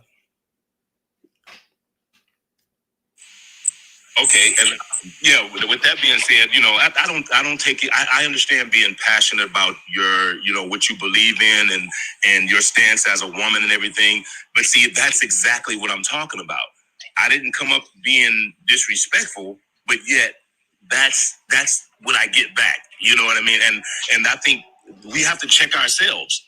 And I really don't have too much more to say. I like to sit back and listen and listen to the conversations, but that is a prime example of exactly what I was talking about. The energy that I got back was not the energy that I put out. Like I said, I'm 53 years old. I done been through a lot. I done been through bad divorces and all that type of stuff. So, I done been past that, not being able to communicate with people and still, get respect. As long as it's respective criticism, hey, I'm all for it. Sister, there is no hard feelings or nothing like that. And I appreciate you, addressing yourself and saying what you had to say. But that's one of the examples that I'm saying is that, what energy are we giving out when it's unnecessary? I know a lot of black men are shortcoming, no doubt. You know what I'm saying? But how are we approaching Are we approaching every black man in that type of manner that we're not reaching the ones who are actually that are coachable and are able to make progress? My intentions all the time is to reach the fuck niggas. I have no intention talking. Well, I'm responding to you, brother. I'm not, and this ain't directed towards you. I'm just saying what I try to do. My intention is to reach the fuck niggas. All them niggas that be on the panels talking. You know what? Let me respect you. My intention is to reach the trash black men. I don't have no interest in talking to the good black man because I don't need to address a good black man. A good black man don't need to be addressed because he's doing what he's supposed to do. But as far as these men without a father, or maybe they had a horrible mother, I don't know. I don't know their situation. But however, those dudes who starting them podcasts and panels and stuff like that, that's inspiring the young dudes to start speaking that goddamn trash rhetoric, that is who I intend on talking to. Point blank, period. That's who I need to talk to. I don't care about the good. Where is this good man? Somehow, when we calling out the bad man, all the quote unquote good men show up all the time. But yet, we don't even. When you ask men about, I just find that funny. I know exactly, and that's why I sit back. I'm sorry to interrupt, but that's why I sit back and I listen because I consider myself a very good brother. You know what I'm saying? And I sit back and listen to guys like that. The one guy, Greg, that came up and viciously attack you, not understanding what you're trying to get across. So yeah, but most definitely, I don't even consider. I don't even call myself. I don't even call myself like. And there's nothing wrong with that. I don't call myself a good man, and I don't get up here trying to act like something I'm not. Whether my wife attests on my behalf, whether Jesus say good job, my good and first. I don't do all that because I'm gonna let the people judge me. You know what I'm saying? Now, a good man don't have to say here, and I'm not. This ain't directed towards you. I'm just speaking in general. A good man don't have to say a good man, but however, the bad men are talking. The bad men are loud. Women ain't just saying what they saying about us with no evidence. Are there women that lie? Yeah, sure. But majority of these women have dealt with a goddamn bad man. And a lot of the men that they even encountering is not men outside of a relationship. It's they fucking dads. It's a man touching them in a family and stuff like that. And the shit getting brushed under the rug. Stuff like that. So before she can even get out here in the real world, she's ruined by her own damn family. And that's what I be speaking on. Everybody thinking about all these relationships and stuff like that. And then can we be honest, bro? Niggas know how to manipulate. We lie. We lie. Anybody can act like a good dudes will put on a whole front to get that woman on a date and get her draws. And then them true colors come out after he done got them draws. And we can't, and yes, people marry before they carry and all that stuff. Cool, let's say that's implied, right? It's a lot of men leaving their children. There's a lot of men that don't give a damn about marriage, but yet want a woman to be submitted. We will keep a woman as a spot holder for 5 to 10 years, keeping her as a spot holder, and then give her ass a shut up ring. But hey, she already got my children. She done been with me through hell and back. She done been with me through thick and thin. Might as well marry her. Might as well. And that's what women are getting. And then niggas be lying.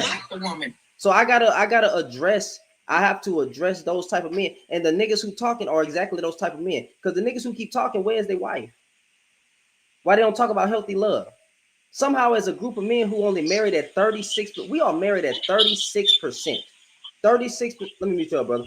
We are married at 36%. Black men, particularly, maybe 34. I could have the numbers, but it's in the 30s. Somehow, a group of men who can't keep a woman, no matter what the race is giving all the damn relationship advice.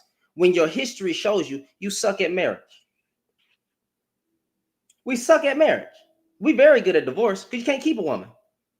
Very good at divorce. She should leave your ass. If 9 times out of 10 times a man ruined his relationship way before she filed for divorce, and we know that because all we got to look is top 5 reasons why. This whole irreconcilable differences, I don't play that shit over here. Irreconcilable differences. I know what that means. That's just the umbrella that people try to throw everything other. No, go read why they leave dealing with infidelity. Then your ass broke. Then you don't help out in the household. When it comes to the household labor, you sit back, you chill. You think because you're a man, she should be happy. She got a good man, Savannah. Get the fuck out of here. You know what I'm saying? That's why I don't play them games. Dudes be getting on here lying and caping for other men. I'm gonna tell us how it is. I'm not gonna lie to you. We trash, we suck, and we need to do better. Stop blaming women for everything in life. Women, I'm gonna let old brother talk now. Go ahead, sir. Well, wait, it was Certified's turn next, and then Erwin. It was. Can I say something before? Because I don't want to get too far off of what y'all was just saying. Go ahead. Yeah, I don't want to get too far off from that. So nobody was disrespectful to Ja, right? Disrespectful was me and Greg. What I did to Greg was disrespectful.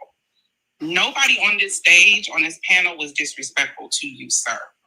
Just because a woman... So we observed Six Figures. We observed it. He made a statement about his marriage, and then he got cut off with a question that kind of was irrelevant because, I mean, it goes to show and goes without saying, yes, I'm sure he's teaching his sons morals. So that's kind of how the energy shifted, and then it just felt like it was just a little much on him when he was okay, so we doing tone policing? That's what we doing? We tone policing? No, it was not tone policing whatsoever. We all heard it, and it sounded like he was getting an energy that he wasn't giving. But all I did was ask him a question because you cut him off to ask him the question. You said what? You cut him off to ask the question. Which was very, like, it was unnecessary. It just felt like it didn't need to be like that. Like it just wasn't giving what it was supposed to give. That was the message that I gave. So can we move on? Can we move on from that? Like that's already been addressed. It's already been addressed by I'm no expert in Jahan. Like that's fine. I'm just saying I was not being disrespectful. I don't think Emma was being disrespectful. I'm just saying y'all should probably read the room. Y'all can read the chat. We were not the only ones that felt that. It split down the middle. Whether you feel or not, it was people in the comments saying it was disrespectful. It was people that wasn't saying it disrespectful. Like, I asked him a question. No, because of the energy that was given. Answered in the but it's over with. It's already over with. That was before. Okay, I just want to know because we can't ask questions. We gotta be. We have to talk like this when we. No, that's not what was going on. You already know that's not how we roll. That is not what. See, now you being willfully obtuse. Stop playing. No, I'm being honest. Because y'all know I don't talk like that. If the dude is on top, if he on topic speaking about relationships, so he tells his son, or he's telling his son, hey, basically he was addressing what I had previously said. Right, about relationships. So he was saying, yeah, because I tell my son, because I said something about you don't pay nobody. I mean, if a man wants to do 50-50, leave that man. And he was like, hey, if you can't afford to date, don't date her. Don't have a girlfriend if you can't afford the woman. I teach my sons that all the time. So we didn't give him a chance to even go into what else he's teaching his son because he's coming in off of what I said. So he's addressing, hey, I'm teaching my son this, correlating it with my last statement. So it was never a reason to go into what about morals. He was speaking on the relationship aspect. So how we gonna get to morals from the relationship aspect when he's coming in off of what I had said? That don't make sense. So I think the energy that they saying was misplaced was like, hey, what was the point of asking him about morals when we're speaking about? This was my point though in asking, and then I'm gonna go on mute. Because we hear this all the time, right? We hear the part where men are like, I teach my son to get a good job, to make sure that they're paying the bills, you get what I'm saying? We get that all the time. That's why I interrupted him and said, well, what about the other thing? Because how can he come in and answer? What was it needed? Okay, so question. Why ask? I get what you're saying, but why ask it when he's coming in off the back of my statement, basically speaking on what I said about a man should pay all the bills. He's coming in right off of me saying, hell, yeah, I tell my sons that that if you can't afford the woman, don't date. He's coming in right off the back of me. So I don't understand where the energy was. What about the other thing? It wasn't no bad energy. It was literally a question. That's all it was. It was literally. I mean, we're just. It shifted. I know that you, Shannon. I know that you typically let women handle this sort of situation. So I'm gonna just say that we won't let it die because I'm kind of over it right now.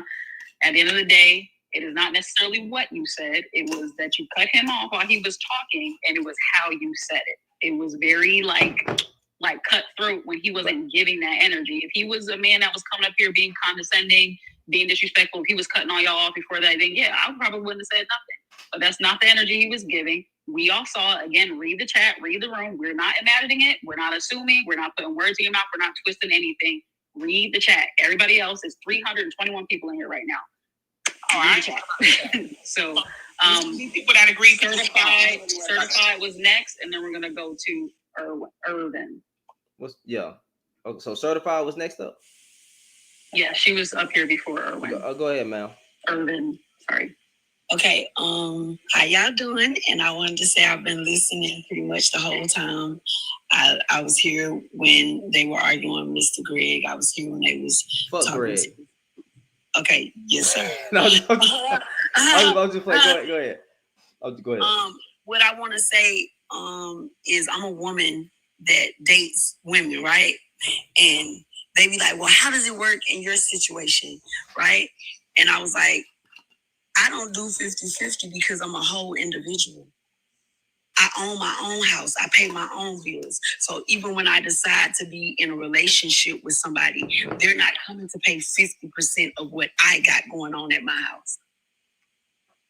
I feel like if you choose to be with somebody, you know what I'm saying, or you choose to pour into somebody, you got to be willing to build them up. And I feel like Mr. Shannon is definitely trying to build Black women up.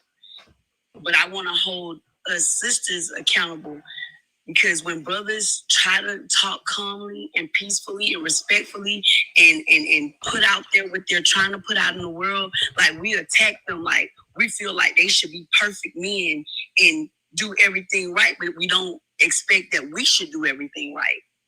When he said we should sit down and have the conversation, he was just like, he's willing to let you air out your grievances and potentially get it right. And he would want you to listen to his grievances and maybe to get that right.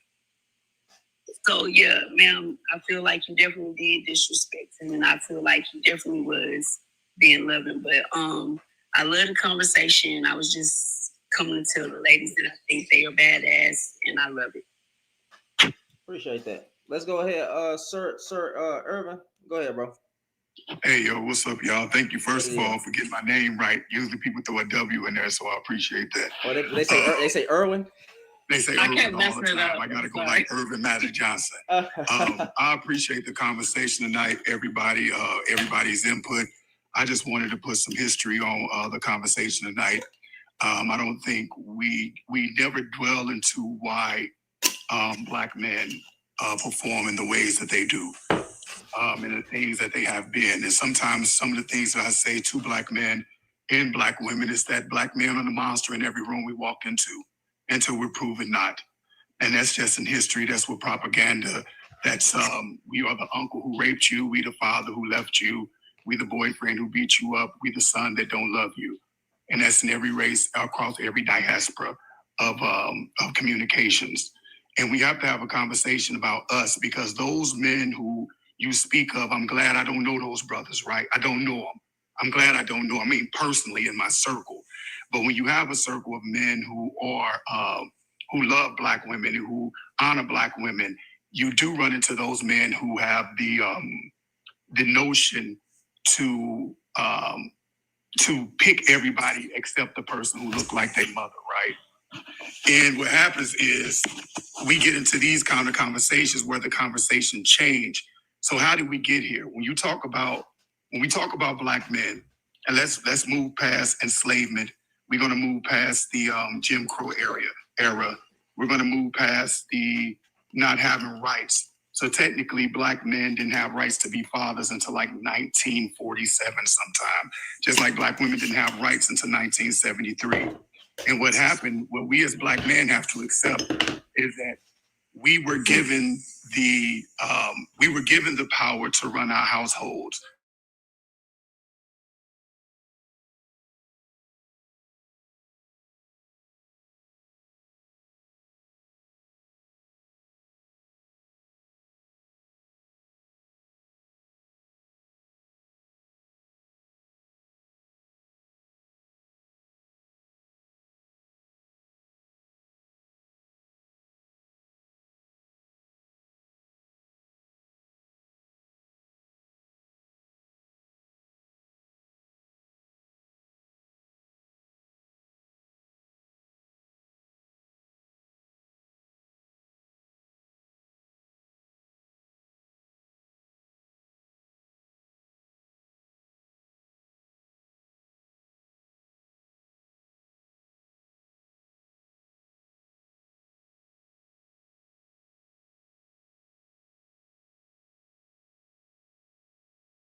what we're dealing with. We talk about therapy, we talk about counseling, but it's a very uncharted area when it comes to Black men specifically.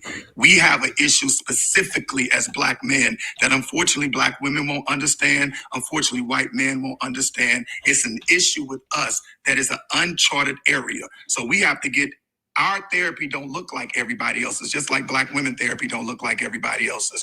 We are unstudied. We're unstudied. So we are in a whole new space where we get to speak and have conversations like this that brothers who are older than us have never been able to have. So how are we going to move that to the next generation? And I'm going to land my plane right there. What do you mean we were never able to have the conversation? Because we privileged. We very privileged as Black men in this day and time. What conversation do you want to address?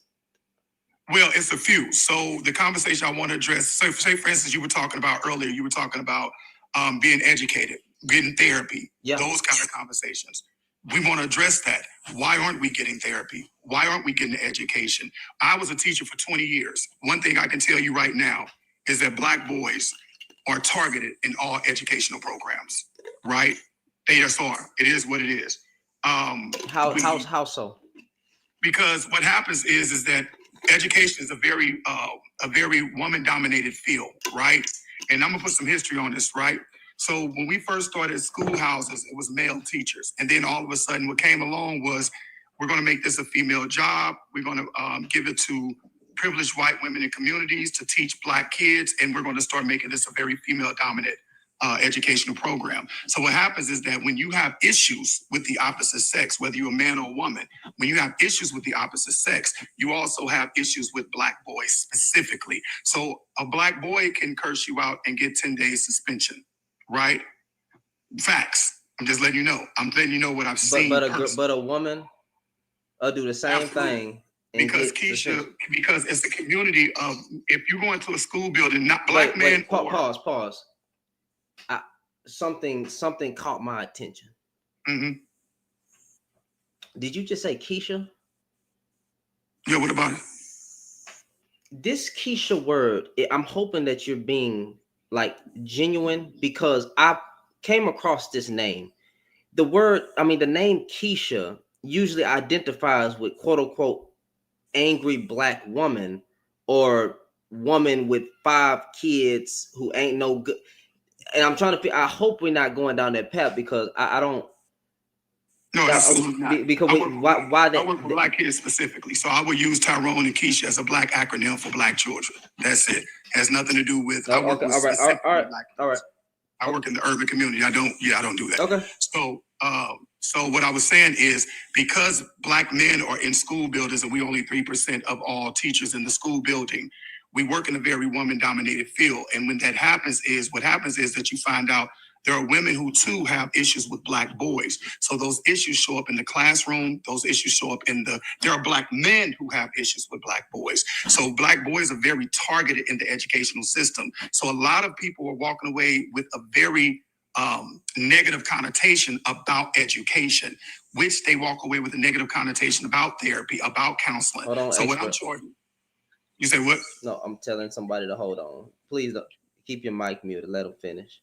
So what I'm saying is the conversation that I would love to have with our generation, because we are very privileged. Our fathers didn't have this. Our uncles didn't have this. They just didn't. That's history. They didn't have this. They didn't have spaces where they can come in and bear their grievances without it, 1, costing their lives, or 2, disrupting their livelihood. So we're in a very privileged space, and how do we pass that to the next generation to move forward? What do you mean we didn't have this? Like when it came to, I don't, okay, so I can't speak for every Black family. I can admit that.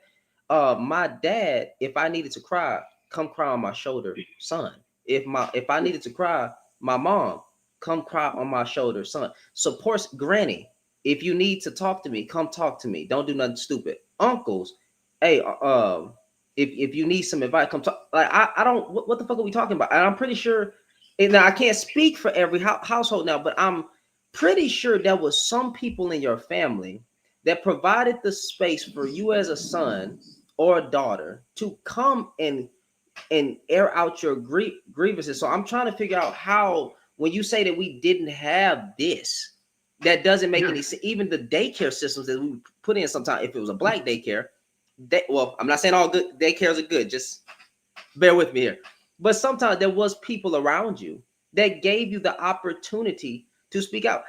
What this sounds like, bro, is this mythological black man boogeyman that just come for the black boys, but somehow black girls come from the exact same households. They have to take care of the goddamn brother. They gotta be adultized to be a damn mother as a sister, take care of everything, and somehow they still go out and get education. They still go out and get success.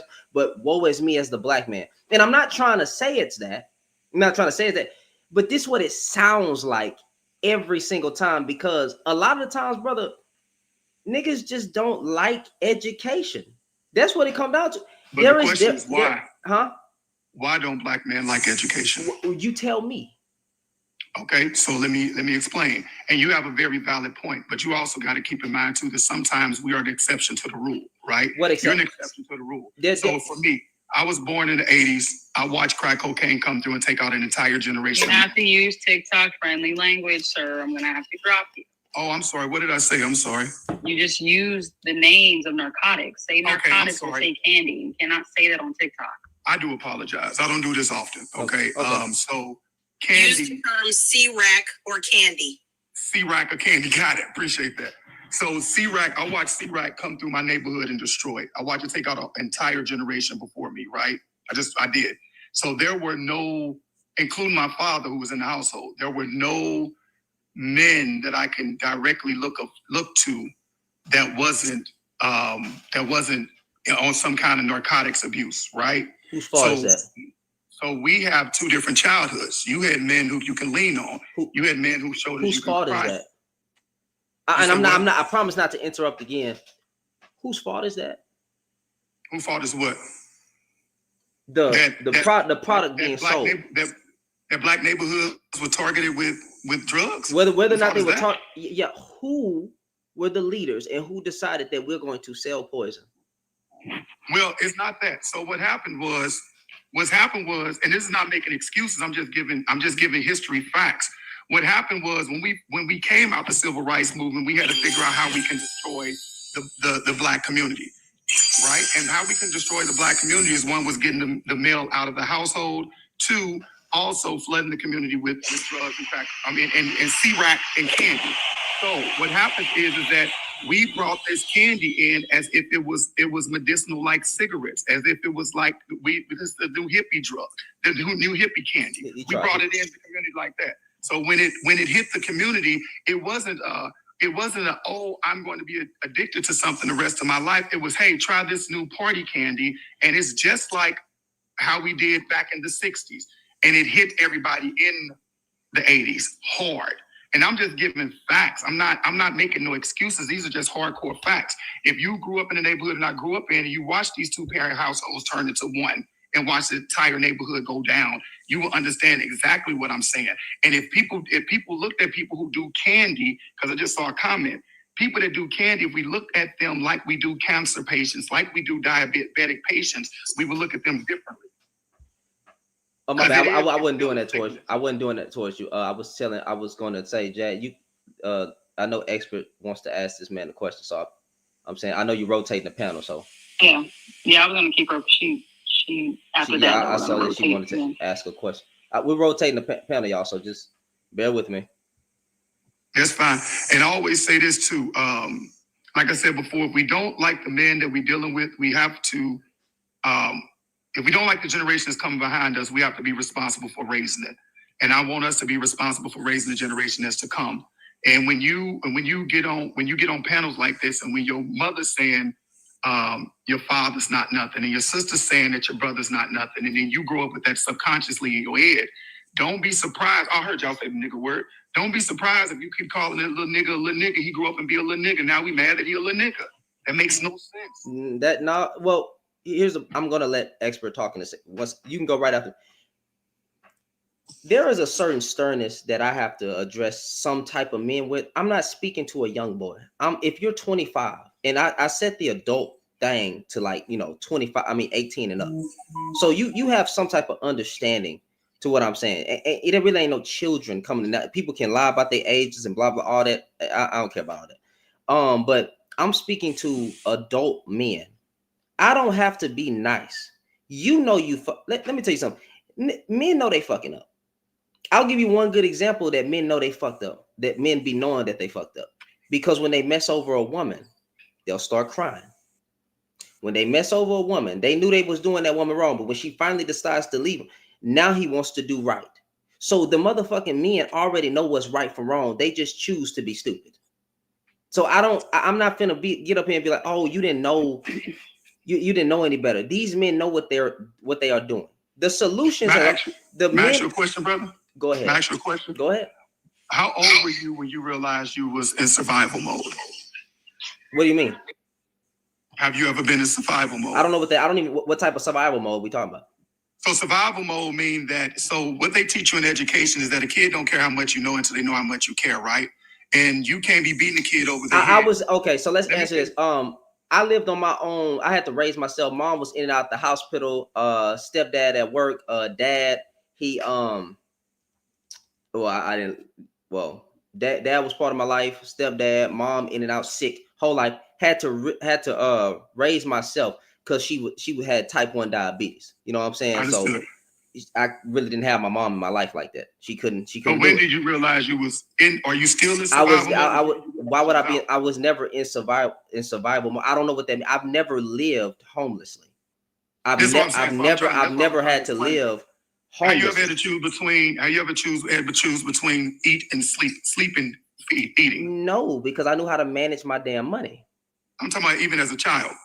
No, I never had to choose between eat and sleep. So that's what I'm saying. That's what I'm saying right there. So you wouldn't understand what person is in survival mode. And so are you saying the parents were in survival mode? Why would I want to be in survival mode? So this whole idea. I'm not saying you want to be in survival mode. I'm saying you don't understand. I don't understand what that means. Because if I'm living on my own at 18, right? There were times where like money was short, $5 in the account, right? I have to choose between a bill or food. I mean, I may have had some ramen noodles in the goddamn pantry. I'm trying to understand the relevance, how this ties in, but I am. So let me say this, because I'm trying to explain it, but I'm getting cut off. So I'm trying to explain it. Okay. So when a person is in survival mode, that means every decision they make, and I'm not saying this for all black men, right? Every decision you make, you were in survival mode. So these men were in survival mode. I just said I'm not talking about every man. I just said that, brother. You know I said that. We are talking about the collective, though. So we should be focusing on the collective. I don't care. Shannon's initial question was that why are black boys not keeping up with black girls in the educational system if we essentially deal with the same hardships economically, socially? Yes, it's slightly different for men than it is for women and vice versa. It's always going to be different for boys and girls, but we still stem from the same history. We still have to fight the same demons. We still have to be twice as good as our white counterparts. So the question was collectively, why are black boys not keeping up with black girls? And it just doesn't sound like you're giving us the answer here. I said it earlier. Because you can't. What is collect? Okay, collectively. I said it earlier. Let me reiterate for those who did not hear it. As a teacher, let me correct you. The word is reiterate, sir. I said that I have Shannon, can I say something right quick? You guys gotta hold on. We're trying to get to the I said it earlier. Public education, just like you said, black girls are leading in education. They also are, education is led by women, right? Black boys, for fact, boys and girls learn differently. Black girls are visual and auditorical learners. Black boys are tactile. We have to touch and manipulate it. So when you take a giraffe and you put him in a room and a shark is teaching, you can't hold the giraffe accountable for not being able to teach like the shark. Okay. If I'm making any sense. I'm finna make us look bad. It's not it. For the sake of the conversation, I have to address this. You're a straight man, right? Yeah. No, seriously. Hold on, expert. Keep it. You're a straight man, right? Absolutely. I want to know if that's the case, why are there more GAY men that's more educated and can handle and manage their money and figure out life better than straight men? They're still a goddamn man. Question. That's a great question. I can't answer. Still a fucking man. I'm not a gay man. I can't answer. Whoa, time out. No. No, the point is they're still a man, but yet they be the real alphas. Money, educated, and they have their shit together. But somehow, as you know, they can. So if you GAY, you're most successful, but you're still a black man. Black GAY men. That's what I'm talking about. They be educated, they get their life together, they get the money, all that stuff.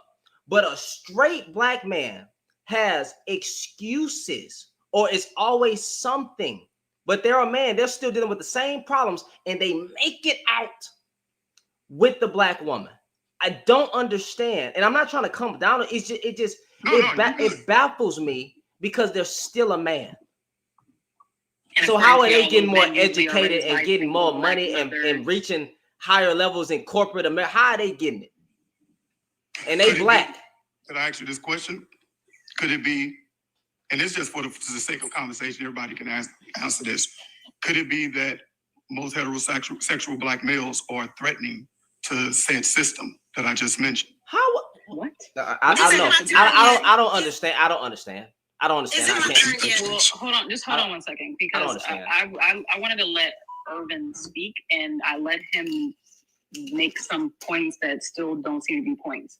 So, number one, I'm a behavioral therapist. I work with children. I've worked in dozens of schools. I've worked with children as young as 2 years old. I've worked with people as old as 21 years old. So, I'm in the spaces that you're in. I might not be teaching the kid per se, at least not the classroom, but I am teaching a child every day, multiple children a day.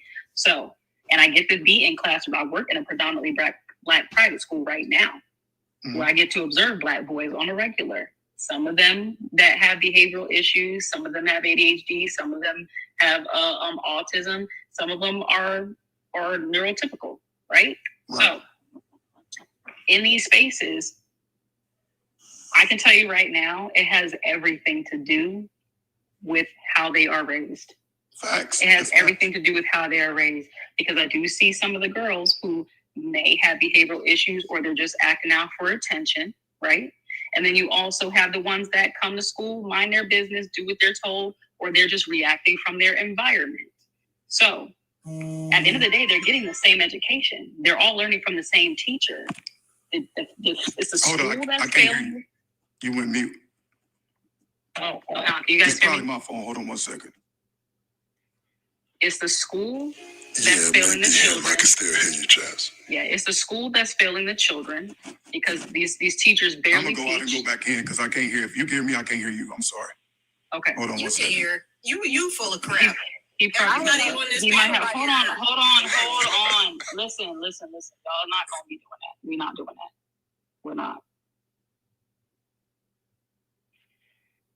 It's the schools that are failing the children.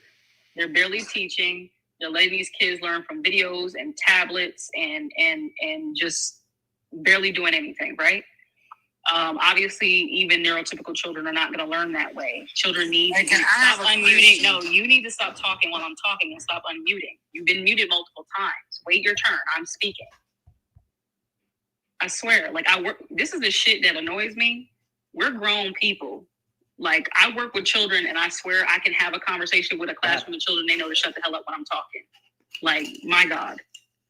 Anyway, the schools are failing the children.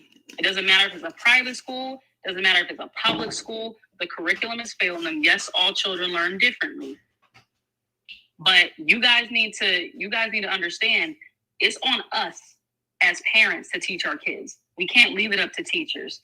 Yes, it would be nice. Yes, it's an extra added job. It's extra priorities when your children have to come home and you have to reteach them things. But at the end of the day, it is up to us to see to it that our children are actually learning and that they're being taught in a way that it can be applied and that they're succeeding. If we can't do that, then we are leaving them to the system. And sadly, the system, whether it's a private school, whether it's a public school, whether it's a charter school, it's mandated. They have to learn a specific subject in a specific time, get a certain amount of testing done. We're not really in charge of anything when it comes to that. So we have to leave it at school. And the same goes with manners. The same boys that might be raising hell with the teacher who's not really teaching them anything, I bet you when I walk in the room, it say, yes, ma'am. Why? Because they know I'm not playing with them. But they also have something to respect when I walk in the room. I don't have to be mean to them kids, but I'm not playing with them either. Kids know who to try and who not to try. And when you walk into a room full of kids that deal with parents that don't care what they're doing on the daily, they don't help them with their homework. If the parents are ignorant and loud and rowdy and don't come to the parent-teacher conferences, they let them run outside and do whatever they want for hours on the weekend. What do you expect them to act like when they get to school? If they have no home training at home, they're not going to behave that way at school. So that's what you're seeing. Did he drop did you drop him? He said that because he in the request, so I didn't know if you had kicked, so I'm gonna bring him back up. No, I'm bringing him back up. Sorry, I didn't see him in the request. But yeah, it's so much bigger than I don't agree at all that the system is targeting Black boys. I think that's a cop out. It's 100% a cop out. I do think that schools don't properly cater to children with special needs. They do need to have more hands-on classes for children with learning disabilities or with children that are just visual hands-on learners. I'm a hands-on learner. There are things that I don't pick up as fast unless I get to do it. So I understand. But we're not going to blame that as why Black boys are not excelling in school. Because guess what? If you see that your child is behind reading, as a parent, you're supposed to be at home making sure your child is learning how to read. That is your job as a parent. It's not a teacher's job. A teacher is just there to help them excel and get them to the next grade. But us as parents, it's on us to make sure that they excel and that they're actually digesting what they're learning. So anyway, I'm just going to say too, you made a comment earlier. I think it was surrounding, I lost my point, but I don't believe that it's targeted against Black boys. I think that's crazy. I don't believe in that at all. Like I said, I've seen boys that their parents don't make very much money, right? They come to school with not so good clothes, but they're respectful. They know how to listen to the teacher when the teacher is talking. They get their work done when they're asked to. They do good on their tests. They ask for help if they need it. So it's about home and who's listening and who's making sure that they're getting through to where they need to go. So no, I don't believe in that. I'm sorry. That's a cop out. Something real quick because I have to go back to work. Go ahead. Okay, so what burned my bacon about what you had to say, Sir Irvin, is what you neglected to do is give the exact same statistic for Black girls when it came to suspensions. Because if you gave the truth about it, Black boys and Black girls are targeted. There is a statistic, I can't think of it at the moment, but Black girls are also targeted by those same YT teachers in those classrooms. So I'm going to need you to be honest instead of just coming in here and saying that Black boys are being targeted. Somebody please pull up the statistic when it comes to Black girls and suspensions.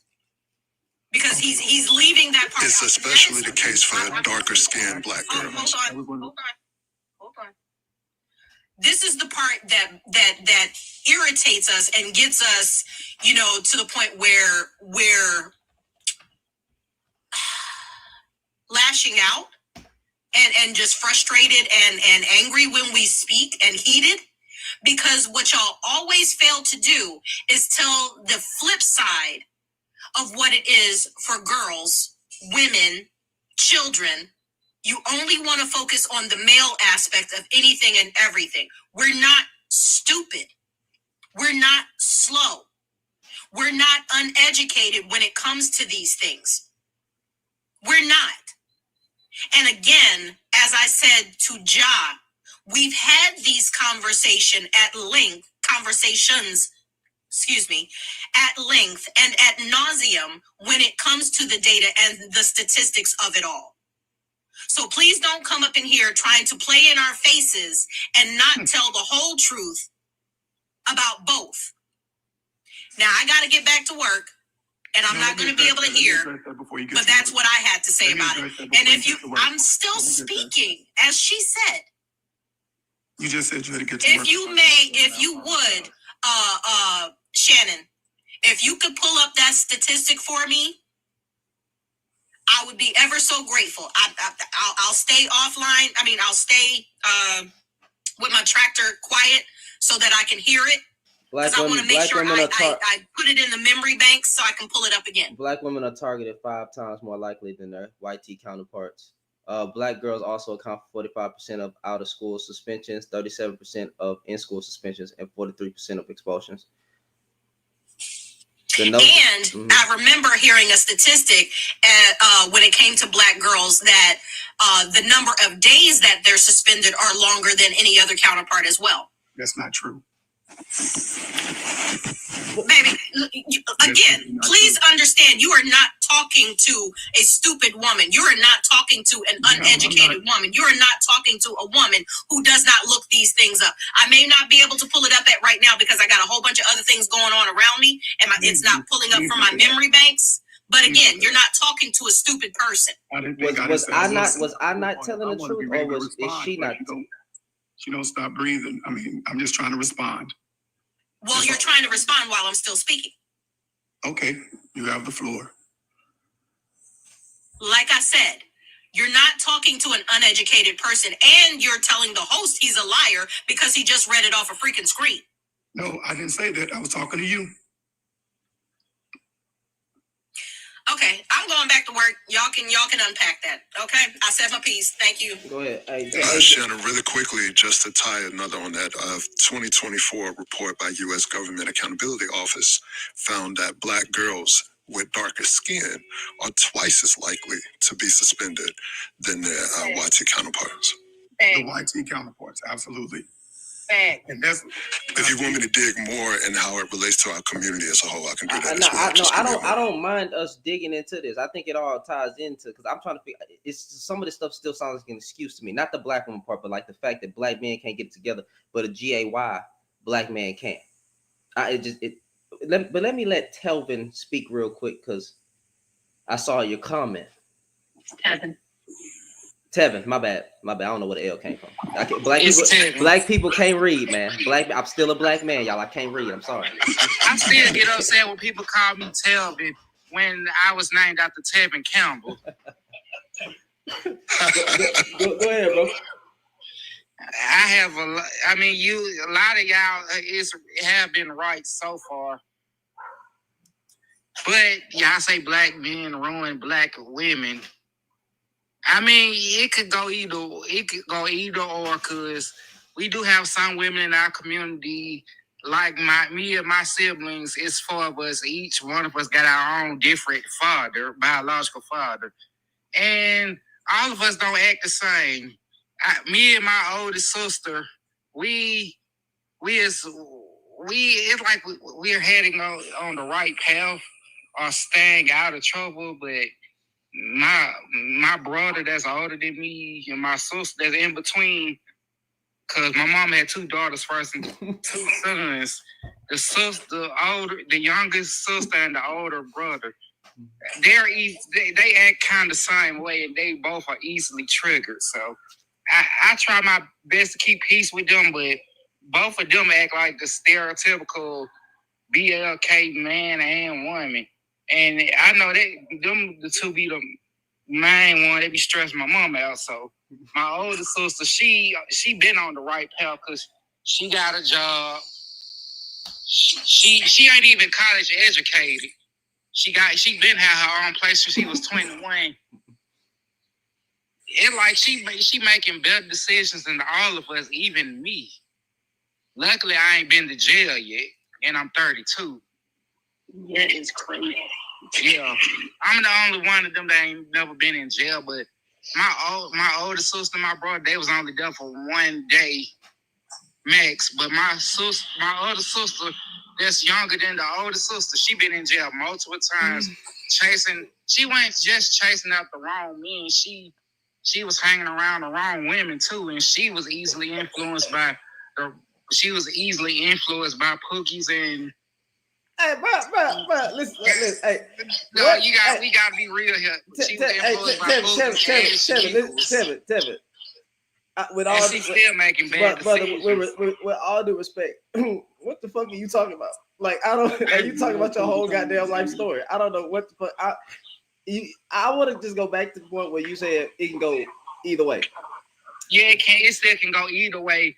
And I was in special needs all throughout elementary through high school. And the thing with me is, yes, I am autistic, but I still managed to survive 12 years of school. And then when I got in middle and high school, I was in I was in regular classrooms. And we learned the same way everybody else did. And I'm lucky because I was able to, even though I almost graduated from high school, we had an exit exam here. I couldn't pass that. That's why I ain't graduate on time, but I passed the classes. But I graduated high school online, and I'm trying to go back to school so I can, cause I'm a self-published author. I'm trying to become a better author if I can go back to school, but right now, things is too fucking expensive for me to go back to school right now, especially in this fucked up economy. All right. Well, thank you so much, Tevin. Thank you. Jay? Miss J, I think, has been waiting, and then Miss J. Okay. Yeah, so I would like to kind of she can go first, actually. Okay. Well, I was going to say it was Miss J and then J. Can y'all hear me? Yes. Yeah. I've seen people in the comments too, they're being kind of insulting. He did address the fact that he's autistic. I am an educator myself, and I would like to ask them to at least show him some type of respect. I understand it was off topic, but you know, we got to be respectful of people with disabilities because I work with special ed children as well. And I think what he was trying to connect with the earlier statement being, even though he experienced all he experienced during school and being in special education, he's still functioning as a Black man. You get what I'm saying? Because earlier we brought up the fact that, you know, between the heterosexual male and the gay male, how the gay male is more functioning than some of our heterosexual males. It doesn't matter what type of education you get. Right is right and wrong is wrong. And at some point when you get old enough, you know what you should be doing and what you shouldn't be doing. And I do believe, I'm sorry, Mr. Irvin, I do not agree with some of your ideologies about the boys in the education system. I work with the demographic of kids that we're talking about.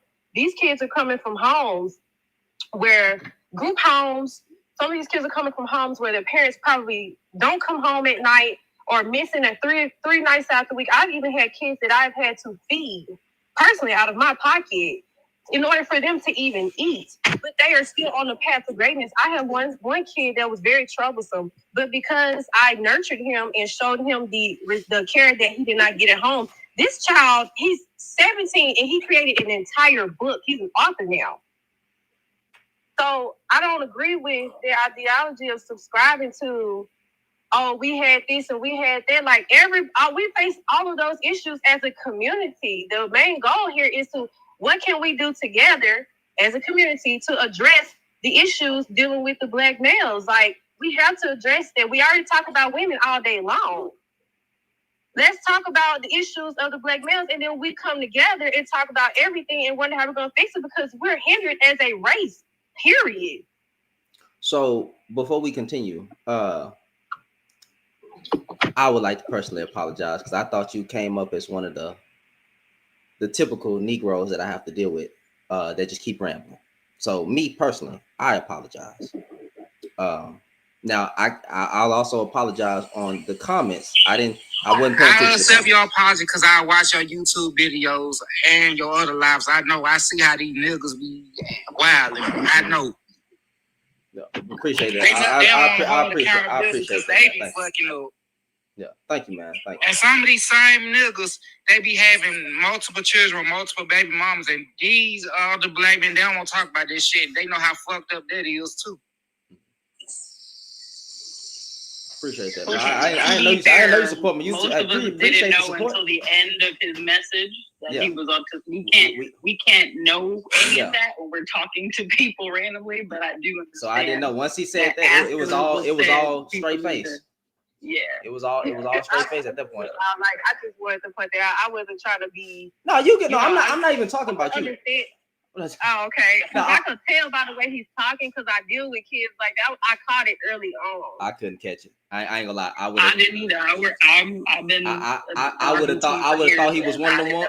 I would have thought he was one of them ones, and I would have turned into Rick the Ruler so fast, and then we didn't got the live shut down that fast. I ain't gonna lie to you. I couldn't catch it. Now if I would have known, goddamn cup would have never been. My face would have never been. Like that. But that's my fault. Yeah, I just thought he was country. Mm-hmm. Yeah. But anyways, I was originally born in Mississippi, but I've been in Alabama since I was 2. So yeah, that answers your question. I think Jay was next. Yeah.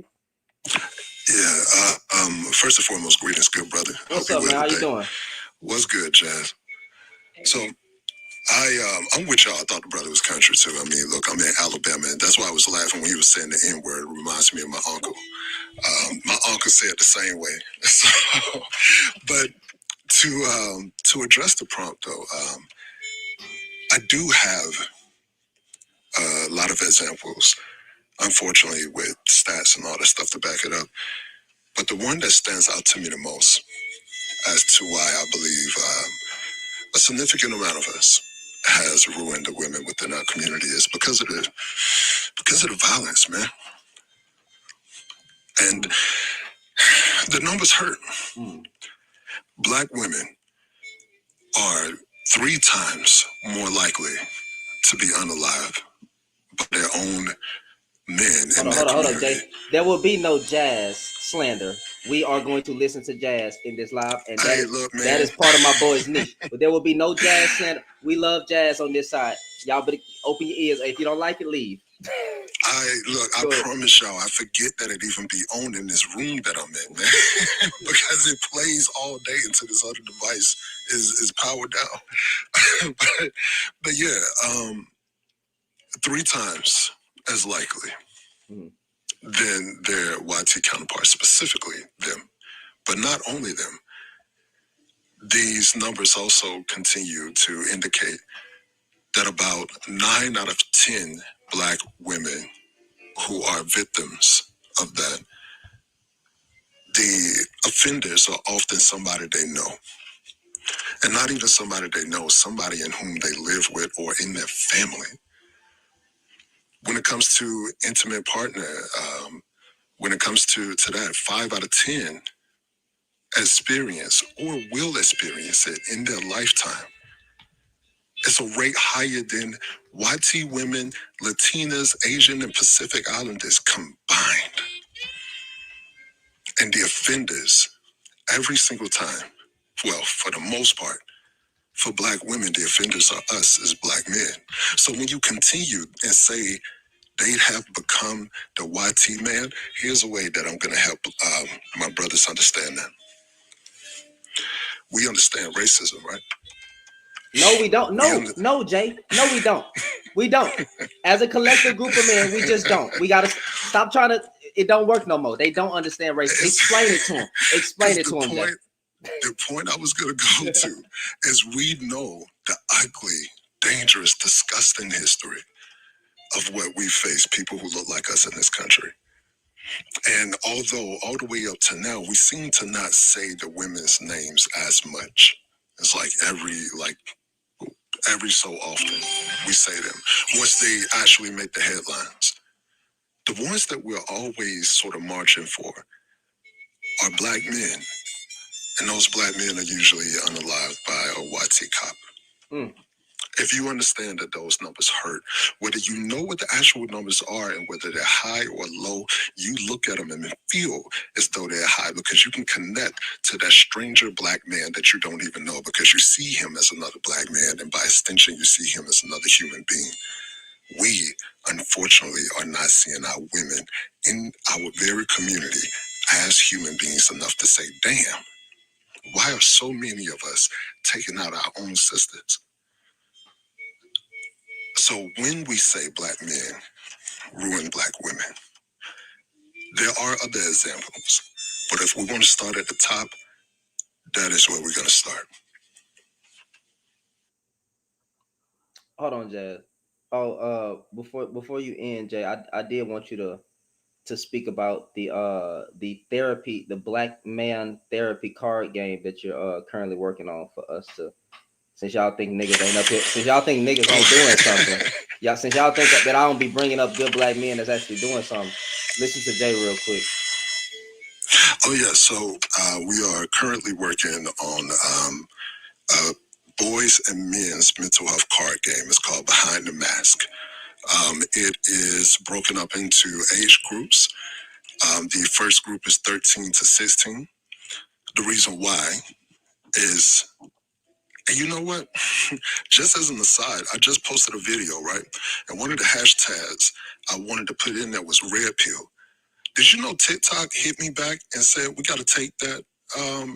We got to take that off. W fucking TikTok. What? Yeah. W they wouldn't even allow me to put it there. That's crazy. It is not recognized as as a hashtag. Yes, sir. That's dope. That's dope. I appreciate it. So the reason why I brought that up is because a lot of our boys between the ages of 13 and 16 are being inundated with a lot of this manosphere red pill content. At 13 through 16, when you talk to a lot of adult men, especially the ones who have been through therapy, what you find is a lot of our arrested development are between the ages of 15 and 17, because something happens there, and it's usually us getting turned down by the popular girl. I don't know. We probably don't have much luck with any other girls either. We're growing into all these hormones and feelings and stuff that we don't understand. We're trying to keep up with school, trying to keep up with social responsibilities, all of that. And on the other side of his screen is, well, it's no longer Kevin Samuels. It's actually people who are worse than him. Oh, yeah. So the first group is 13 through 16. From there, 17 to 24. If we can get you at 13 to 16, we can make it easier for 17 through 24.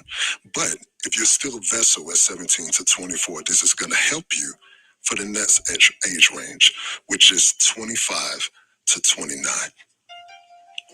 Believe it or not, those brothers are doing pretty well. The problem area is that next group, 30 to 39.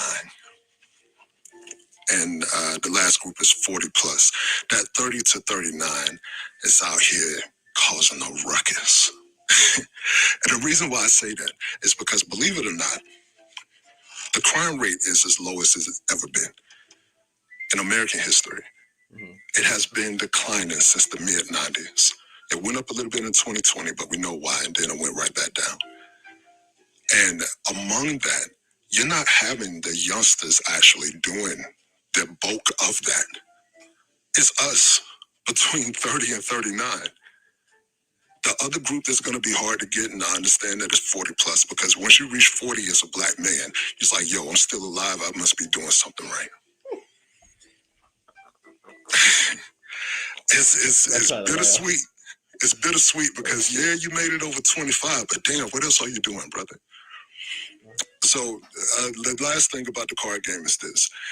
In each deck, there are 30 cards. There are 10 question cards. There are 10 challenge cards. And there are 10 reflection cards. The hope is to get it into areas like, specifically areas like barbershops, stuff like that. Maybe, I don't know what it would be like in schools, because I know schools have like red tape around stuff like that. I understand. But certainly areas where we can meet where the men are. So we are still in the early process of it. Just, all of the pricing and everything to see how much it's going to cost and see how we're going to ship them in terms of being, are you going to buy all debts or buy single debts and, all of that stuff. I'm buying all. And in terms of all the questions and all of that is already done. Okay. So. Yeah. So when he finishes up, when he finishes the car, I'm actually going to buy it, and then I'm gonna shout it out, and then we're gonna go live about it. So I'll be doing my part, y'all. I don't know about y'all. I'm gonna try to spread this to my family and everything, because I actually wanna play them games. I'm gonna bring it to a goddamn social event and ruin everybody's mood. That's my plan. When everybody wanna chill and get some drinks or whatever, I'm like, nigga, therapy. we about to play therapy right now. But anyway, go ahead, Jazz. Commercial break, y'all. Commercial break. Real quick. Yeah, thank you guys. Appreciate you guys. There's almost 300 people in the chat. So let's continue to tap the screen. Let's get to 80K. Above Shannon's head, you will see my Cash App. There's also a link in the bio in my link tree. This will go towards the donations to help me feed the homeless in my area. I live in Florida, and some of you may not know that they created Ron DeSantis passed a law where it is illegal to feed the homeless publicly and or give them money. You can get fined and or thrown in jail for helping the homeless. So I'm finding ways and loopholes to get around that. And thus far it's been pretty successful thanks to you guys and your donations. I go with my kids. I go downtown. I make lunches for the homeless and I pass them out to them. And when I can, depending on how big the donation is, I can purchase the food to cook and then distribute as well. So thank you so much to anybody who's donated thus far. It's been really successful. I really do appreciate you guys. Not only does it go towards food for the homeless, but when I can, I get supplies for the local DV shelter. Some of you may not know that I am a DV survivor. Occasionally, we used to do it every Thursday, the DV support groups here on Shannon's Live. But now we've brought it down to once a month because I'm going back to college in a couple months. So I'm trying to make sure that I'm getting my schedule down pat. Thank you for psychology. Appreciate it. Thank you. In addition to the career that I already have, I'm a behavioral therapist, so I work with children with autism. I get to see how schools are that don't have as much funding. So those lunches could also potentially go to those kids, depending on, again, the amount of the donation. So any little bit helps. It goes towards supplies for women with the DV shelter, supplies like diapers, wipes, feminine products, formula for the newborn babies and things like that. Homeless veterans, there's a lot of homeless veterans in my area. So again, anything is appreciated. I really appreciate you guys. Cooking is my passion. Cooking is a love language of mine, which is what started this for me. It's been inspired by my great grandmother on my father's side. She would feed, house, and clothe the homeless and the mentally ill for majority of her life. She housed and clothed them in her own home, a home that I once lived in as a child. So I got to see her firsthand and her love for cooking and taking care of people. And we can say that just kind of carried over for me. Her name was Willie Bell Thornton, wonderful woman. And, literally just like certain smells just bring me back to those days and those times with her. So I want to continue where she left off and reach the people that I can reach. And hopefully one day this will be able to be much bigger than the scope that I'm at right now. I'm working on getting my caterer's license as well. So like I said, everybody in this chat could literally send $1 and that would be more than enough for me to continue with my mission for the rest of the month and, just budget out and go from there. So I really appreciate you guys for your support thus far. Thank you. And to all y'all, I love the hell out of that. To all y'all that's been donating to Jazz, y'all know she my co-host. She be up here rocking. She always gonna be up here. I appreciate that, man. When y'all donate to us, as if you donate to me. So most of the time, you ain't really gonna even see my Cash App and stuff like that because I ain't doing it for all that. But I will always have hers up because what she doing is better than what I'm doing. This is light work. Her getting out there feeding the homeless, that'll be that shit. She don't even believe, she acting like Jesus and don't even believe in him. That's crazy. You know what I'm saying? You know what I'm saying? No, but seriously though, I appreciate y'all, man. So don't when y'all see that name right there, y'all can even screenshot this. This is not my Cash App, this is hers, and I appreciate y'all for supporting her. You know what I'm saying? I love that. Thank y'all. It's been overwhelming. All that. But Jay, you had. I know we got. Last thing I was gonna say because and I hate that the brother left, but I understand how we're cycling the panel. It's on the education point.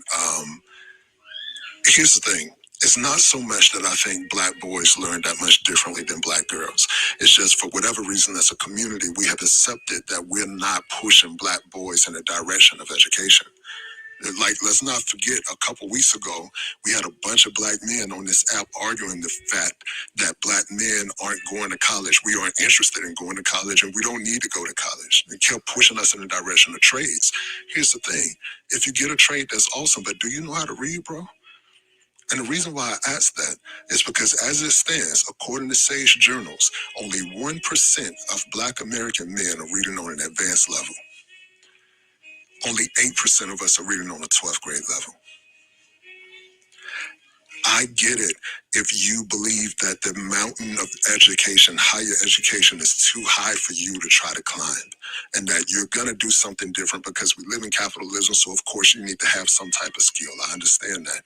But let's still prioritize our young boys getting the basics. Reading is one of the basics. Shouts out to Jazz for what she said earlier in terms of when the kids come home, their education has to continue. One of my daughters, it wasn't that she couldn't read, she wasn't interested in it. So, and I'm gonna try to make this quick. When I was doing regional trucking, I was only getting home on the weekends. That wasn't enough for me. It wasn't enough. My wife was here with 4 kids. That's crazy. So I got a job to make sure that I was getting home every day. And one of the reasons why is because I wanted to help with this very thing. The daughter that I'm talking about specifically had a problem with reading. So what she would do is she liked gaming. I like gaming.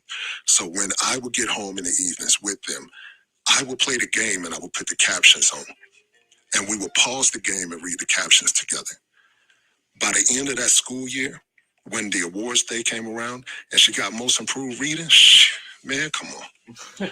All 6'1", 300 plus, and in the bleachers, damn emotional.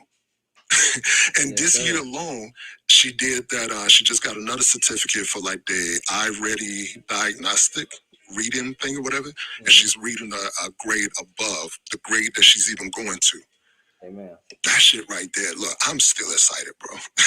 So yes, brothers, be a part of this. And I even understand that she's gonna understand, and that my son understand just by extension that their dad helped them with reading, where the gender norms suggest that the mom, that the wife is supposed to do that. I'm not putting that load on her for all 4 kids. Are you crazy? No, brothers, get in that field. And when I mean that field, get in that education field. Amen, y'all. Amen. For real, that's dope. Mr. Frankie, I see you, baby. What's going on, brother? Hey, how you doing, young brother? Pretty good, man. How you doing? I'm well, man. I'm grateful for these types of conversations. You know, I'm a little more militant than the brother that was speaking. And I just, I want, you can address the prompt however you want to address it. I just also, you doing a fine work over there with your safe haven. I just want you, after you get through saying what you're saying, I want you to also shout that out as well. You're doing amazing work. I love what you're doing, brother. Mm-hmm. I appreciate you, brother. No problem. You know, y'all already know how I feel about this particular topic. Mm-hmm. You know, but I believe, you know, that. And this is just my personal opinion. I'm not with the educating and doing all that. I'm with the eradication and removal of a lot of these tap dancing bastards out of the community. With all due respect, I believe we keep offering too much grace. We keep offering too much grace. Oh, if the brother don't know better, you know, you got to teach him. No, brother, no. Do I look like a damn school teacher? We just do not. We do not speak in the terms with the same violence in which they commit on our community. I believe violence sometimes must be met with violence. Mm-hmm. So if they commit violence on our community, if they harm our women and our children, there is no class. You get no grace. There is no understanding. I don't need to know about your mama. I don't give a damn about your diabetes-filled grandmama. I don't need to understand nothing about your childhood. I don't need to know what school you failed out of. Brother, you need to be removed. We keep allowing time to pass. And just like the brother mentioned, he mentioned the numbers. We have to be understanding of something. The longer we try to assemble like the goddamn Avengers and create classrooms and platforms and understanding, more sisters are being unalived. more of our daughters and our girls are being harmed, right? And it is the brutal reality that there is kinship with the black man as it relates to people like P. Diddy. The reason why we will yell, free Diddy, free R. Kelly, and I'll say this again, is because we have similar traits to that in which we champion. Right? So most of us don't give a damn about his music. We see a black man being charged with a lot of the same charges we face in the real world. We're not being honest. Okay? There's a lot of P. Diddy's right now wishing that they could piss on anybody that they run into. Right? There's a lot of brothers wishing they could beat a sister's ass on camera and get away with it. The only difference between a lot of brothers is that they don't have Diddy's financial resources. So that's why they want him to go free.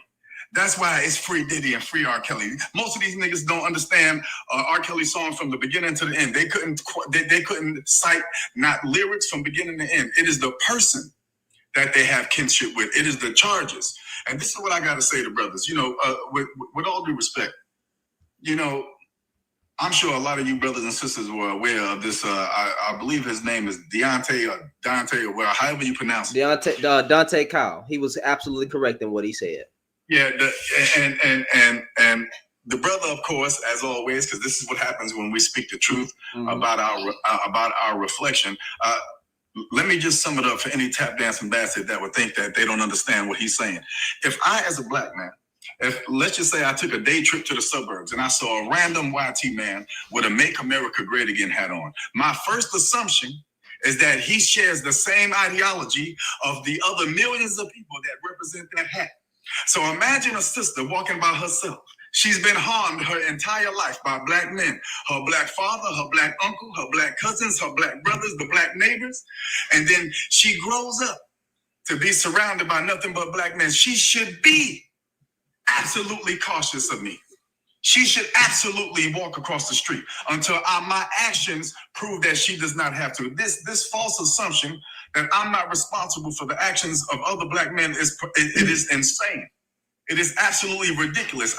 Listen, not only are my actions I'm responsible for, but I'm responsible for also the perception that my actions create. Let me be clear. I'm not just responsible for my actions. I'm responsible for the perceptions that my actions create. We got a lot of tap dancing bastards out here, brother, that need to be removed. No more educating. We don't need no more symposiums, no more platforms. We don't need no more roundtables. What we need to do as black men is start grabbing some shovels and figuring out where the burial site going to be. And I mean this. I mean this with my life. I saw, and I'm not going to be long-winded, brother, but I saw a short clip of one-eyed buffoon-ass Charleston White basically saying that black women specifically said that they do not deserve to be protected because they don't have a man. And he went off to calling them all kind of B words and whatever else he had to say. But it is the fact, right? That is a prime example of the brother that was interviewing him not slapping the dog shit out of him, sitting there keying high his ass off, right? This is what that brother was talking about. And we don't hold anybody accountable for clicks, for likes, for validation of fame, for resources. We will sit there and allow a black man to speak about my mother as long as he paying me to do so. We are, a lot of us are a disgrace. And I'm going to say what I've been saying, that for many black women, the black man is the new slave master. We have replaced the slave master. The only damn difference is the plantation looks different. I'm sorry, brother. No, there ain't no apologies over here. Fuck them niggas. What you apologize for? You know how we rock. What you? There ain't no plantation. We don't own no land. Oh shit. Yeah, facts. YouTube, you can get mad at it. I don't give a fuck. Y'all know what it is. You know what it is. Y'all niggas up there that hate me on YouTube and make all them videos. Fuck you, feed your beans. Goddamn me. I said what I said. Shannon, I was on Anton Daniels' Twitter, and he was showing a video of black girls dancing at a high school graduation. I think they was twerking. Boy, you should have seen all them comments from all them black men talking about it was even the young ones talking about they don't want to deal with black women as if white women are better. I guess they want to make some more single mother biracial bastards with racist ass mamas that call them the N-word. I mean, call them niggers. Oops, I hope I You good. We gonna be fine. We gonna be fine. Y'all go ahead and start spamming. Y'all start spamming some fruit. Do y'all pay attention to the baby mama, the preface? Put the fruit in the chats. They need to talk about that more often. Peaches, apples, greens. Okay, so let's talk about it. Fruit in the chat, y'all. Why I was trying to talk is I wanted to come from my Yeah, go ahead. Yeah. You can talk. I have a white tea mom and a black dad. My dad is from Kingston, Jamaica. My mom is from Minnesota. So there we go. You guys already know where I'm about to go with this one. And you know how the prom says black men ruin black women. My dad never taught me about black history. He actually allowed my mom to tell me or teach me that I was white. And she used to buy me white foundation. And she used to tell me to straighten my hair. And she used to teach me to hate black women. And I've always said this all the time on every single time I'm on a live. I've always admitted this a million times. I used to talk horrible things about black women. That's what I was taught at home. And my dad never said a word. I grew up in an $800,000 home. My dad flies private jets, and he thinks he's a white man. And I'm like, you're never gonna be that. Like, you try so hard and you degrade your own women. When your mom is black, your dad left you, but your black mother took care of you and even got you in the place that you're in now. And you want to sit and degrade black women. And me and my parents, we stopped talking for a very, very, very long time because I call my dad a coon and my mom a racist. And they're in their 60s and they're finally now coming along, But I went to my YT family. I said, all y'all need to stand up. Let's go. I said, y'all called me a slave back in the day. Y'all told me to get your food because I'm the black one. Y'all said you're going to go coon hunting on me. I said, stand the fuck up now and say that right now. Put your guns down. Don't call the police. Stand the fuck up now. And I had so much trauma. This was like when, the whole thing with George Floyd, I was going so psychotic. I literally started having seizures. That's how insane I was going because it reminded me of, my past. Like everything started coming, like into my brain, like, oh shit, this is what really fucking happened. And that's when I stopped talking to my family because, they would send me like, oh, George Floyd is, one of my cousins, Zach, his sister, my cousin, is a police officer. He said that George Floyd deserved to die because he did drugs. I said, isn't that funny that you were in a rehab facility for smoking meth? So you deserve to die too then. My dad does ecstasy with prostitutes. So he deserves to die too then, right? My mom's done acid, so she deserves to die too, right? You know what I'm saying? So it's like, I knew exactly what was going on and I called it out. And they hated me for so long. And now they come back to me like, hold on, honey, but do me a favor. Try to use another word that we can understand. Sorry, my bad. Yeah, you good. I apologize. I just, and, this whole thing with, the conversation before, what was her name? The one that had to go back to work. I agree with everything she was saying, and I'm speaking of the fact that I had, I'm no expert. But yeah. I'm no expert. Yeah. I have half sisters that are full black. We have the same dad, but different moms. And they tell me all the time, I cannot get away with the things that you get away with. And that's kind of something I disagree with you on, Jazz, is because I know that I do have privilege being biracial. I do know that. And if I'm listening to my black sisters and they're telling me I can't do this, I can't do that. Nobody's ever told me I'm not going to date you because you have nappy hair. I've never been told that in my life. Do you get what I'm saying? So when I hear those type of things of like the whole thing with like the school system, I know that black people get treated differently than white people and biracial people. Like I know that is completely different. Like the lot of I wasn't saying that. Who said that? What was the disagreement? I think there was a misconfusion. I didn't say that black kids don't get treated differently. The initial argument was that, the guy that was at the bottom, he said that black boys get targeted more than black girls. And that he never necessarily proved that. Okay. So I thought you were talking about black boys with white boys. I apologize for that. Yeah, we know that there's discrimination for sure. I apologize for that. I'm sorry. Yeah, I came in like in the middle of the conversation, so I apologize for that. Yeah. No, I've seen like the difference of like how people get treated, and it really is sick. It really is sick, and that's why I like to talk that's true. And be real about who I used to be. You know what I'm saying? Just judging black women off of the way that they look and what my mom and my father taught me. Right. And then the only people that have ever been there for me and actually made me love myself and told me to have a backbone and like you guys were talking about reading, you know what I'm saying? Like actually getting some education were black women, and the women that always brought me down all the time were white women. Every single time. I've never had a good relationship with white women ever in my whole entire life. It's always a competition. It's always, you know what I'm saying? It's always like if they see that you're prettier, you're smarter, you have a better body, just like little stupid things, that really don't mean shit. They will try to do things like to try to bring you down. You know, like I almost got unalived by a YT woman because I made more money than her in the strip club. And instead of her just being better, she tried to unalive it. That's what I'm trying to say. Like, I'm trying to tell you guys like some real shit. Like, I almost lost my home and died. So, and I just be looking at these women like, are y'all serious? Like, are y'all really serious right now? And so, and that's the same thing with like my mom and my siblings. You know, even my own mom, she has a lot of hate towards her black daughters. But her YT daughter, she was allowed to lie on a black man. You know, she was, and this is a funny story of how I knew that YT women get treated differently. Is my YT sister went in the closet with a black man. I watched her do it.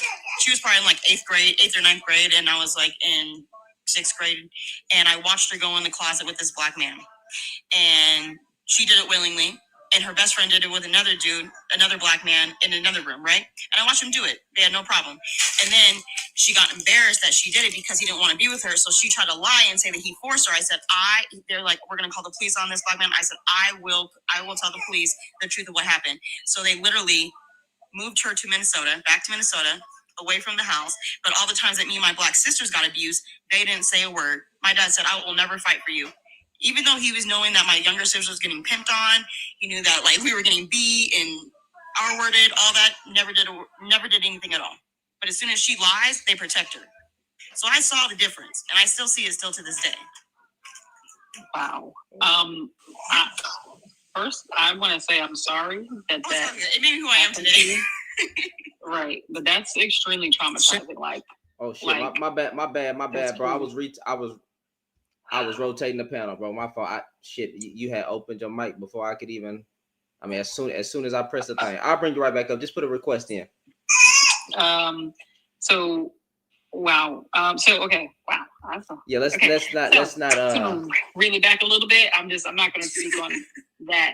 I'm just going to say that, you know, one of the things that we were talking about regarding like the differences and how we're treated in the school system and things like that is very, very valid. I've noticed that even with myself growing up, you know, a lot of people make assumptions about my race for whatever reason. Some people can tell that I'm black. Some people assume whatever. I've had people assume that I'm biracial. You is a whole white woman. Don't start. Don't piss me off. Yeah. Don't piss me off. You know, it's funny because my mom is a palm-colored woman, so people always joke about, you know, her being a white woman. My sister, my younger sister, always makes jokes to my mom that her daddy was the milkman, and my grandmother be ready to bop her upside her head. But anyway, there's a lot of people that would assume my race or whatever, and I noticed that teachers probably would do the same thing because they assume that I was biracial, or they assume that I was, I don't know, of some Hispanic background. And because of how I speak, I'm almost certain that's the main reason why they assume that I wasn't black, because of how I speak and how I carry myself. Isn't that interesting, Jazz? That black women are the most educated women in America, and they still question how you speak. You know, it like makes no sense. Let me take the background. Let me show y'all. Y'all think I be playing. You know, my mama gone. Y'all don't think that I come from an albino woman. I'm trying to tell you, I'm dead ass. You know what I'm saying? Shit. That's my mama. Wow, she was really beautiful. Yeah, that's my mama. Right there. Let me move that. Yeah, my mama albino, goddamn. My mama. Yes, oh wow, she's beautiful. She was so beautiful. Mm-hmm. Yeah, I come from an yeah, my mom is that skin complexion. My mom ain't albino, but she's literally y'all think I'm playing. Complexion. She was lighter than that when I was a kid. I know this is crazy to say, but I thought my mom was a white woman when I was a kid. That picture and frame is dope, by the way. That's really dope. Appreciate it, man. Thank you, bro. Thank you. My mom used to be so pissed because one time we got lost in Walmart, and you know they had the kids go to the front and ask for the description of your mom. And my brother was like, "She's a white lady." And when they brought her to the front, and she finally came to the front to get us, they said, "Girl, they thought you was white." My mom will never let us live that down. But anyway, my mom has both of her parents are black, and they're browner skin, and just traits skip generations. So that's why I don't like when people assume people's race or whatever. But anyway, because of that, because of how I carry myself, and of course when they see my mom, they assume that I'm a different race. But I know that that's why I had different interactions with teachers as opposed to my other sisters that are darker skinned, you know what I'm saying? That might speak differently. They might have a little bit more of a country accent, whatever. They just might have been brought up differently. I know that they had a harder time in school. I know they were judged harsher. I know that people like made fun of them and talked about their hair and stuff like that. Like I was never okay with that. To this day, I'm 31 years old. I check men because I'm in the dating pool again. I check men that be like, oh, you're so well spoken. What do you mix with? Just assuming that I'm mixed race, like assuming that I'm not black. Like I can't stand it. It makes my blood boil. It makes my skin crawl, and immediately I'm turned off by that man. And when it comes from out of the, especially when it comes out of the mouth of a black man, I can. Even Haitian men do it. That's what I noticed too. Question, Jazz? Black men. Hold on. We got more people on the panel though. Black men of other cultures that are not Black American assume the same things about us that Black men project about us, just to let y'all know. Like Caribbean men, they will say the same thing. I don't usually date Black American women because they're loud and they're this, they're that, but you're different. So, they assume that I'm Haitian. No, I'm not Haitian. That's what I'm saying. Haitian men assume that I'm Haitian because I carry myself differently. It's so weird. But anyway, I'm just saying that does affect us in spaces. That affects us when we go for job interviews. That affects us when we're in school. That affects us when we apply to college. It all affects us because of how the world has characterized us. Has Onyx? Because we got 3 more. I'm trying to let everybody talk. Has Onyx spoken? No. Okay, we got Onyx and then we got. Can I ask one more question and I'll be done? I'll just get in the box or in the chat. Can I just ask one more question to Jazz real quick? Go ahead. And I actually want to ask you too, host.